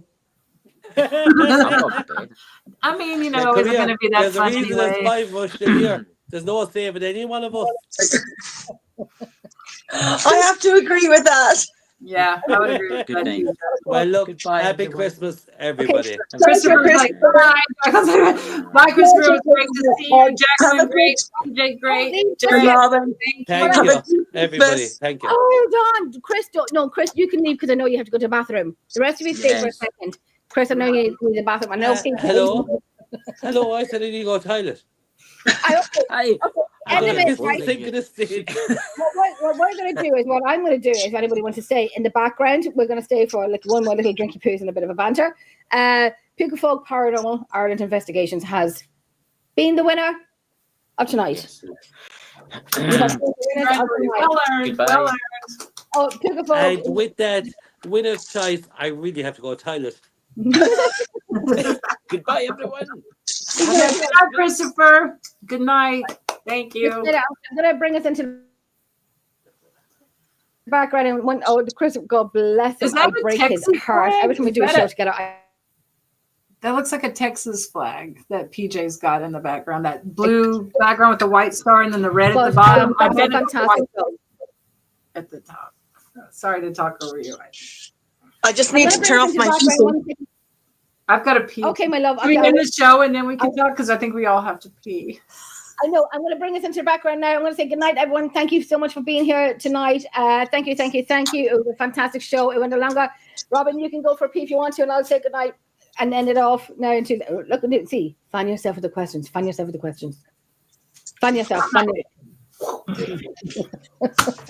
Thank you so much for watching. Robyn, come back here, because when I ended the show, come back here. We'll still be here. I will. Thank you so much for watching, for being part of the show tonight. It went on a little longer than we expected. It went on longer than we expected. I know myself and Jacqueline were up last night until the wee hours of the morning talking. So we look. No, not you. I look a little tired. You can see my bags. I look a little tired, but it was a fun quiz, and the best team won. It was a great show. It was brilliant. But we're going to bring us in. I'm going to bring us into the background. Oh, the Lord Jesus, take the wheel, and end it off with that. It is the last show of 2024. It is the last show of Shadow Whispers in the Night of 2024. We will be back on the 18th of January when we have Patty Negre coming on with us. Looking forward to that. Cannot wait. We have amazing locations to investigate in the new year. Jacqueline is new to Emerald Isle Paranormal Researcher, so everyone welcome Jacqueline on. We have another lady, Sarah, on the team with us. And, we are starting afresh in 2025. So looking forward to it. We are saying good night after 4.5 hours. The eyes are tired. We are saying good night. No, I was just saying, PJ, that this is the last show of 2024 for Shadow Whispers in the Night. And, Ginny, that's nice. Listen, I need to go and talk to this. Me and Jackie were up last night until the wee hours in the morning talking. That's why I think my glasses are hiding my baggy eyes, but it's not doing a great job of it. But we're going to say good night. We're going to say thank you so much for watching. Fair play to PJ O'Sullivan from. Oh shit, we're still live. No, it's okay. Don't give a shit. It's okay. I like to talk. I like to talk. But Pucavogue Investigations in Ireland, and I want to say fair play to them. Yeah, they won. Whatever. Anyway, next. Right. Look at this. Ginny, I'm sorry you lost. Stay there and bring us in the background. Thank you so much. Happy Christmas to everyone. Happy Christmas. Happy Christmas, everybody. From Emerald Isle Paranormal Researcher, Shadow Whispers in the Night, and Jacqueline PJ, and Mistress Robyn Ramsey. And Tracy. Happy Christmas, bitches. And Chris as well, and Tracy, who's here with us tonight as well. What's the word for good night in Irish? Stand go fall. Fuck Mahone!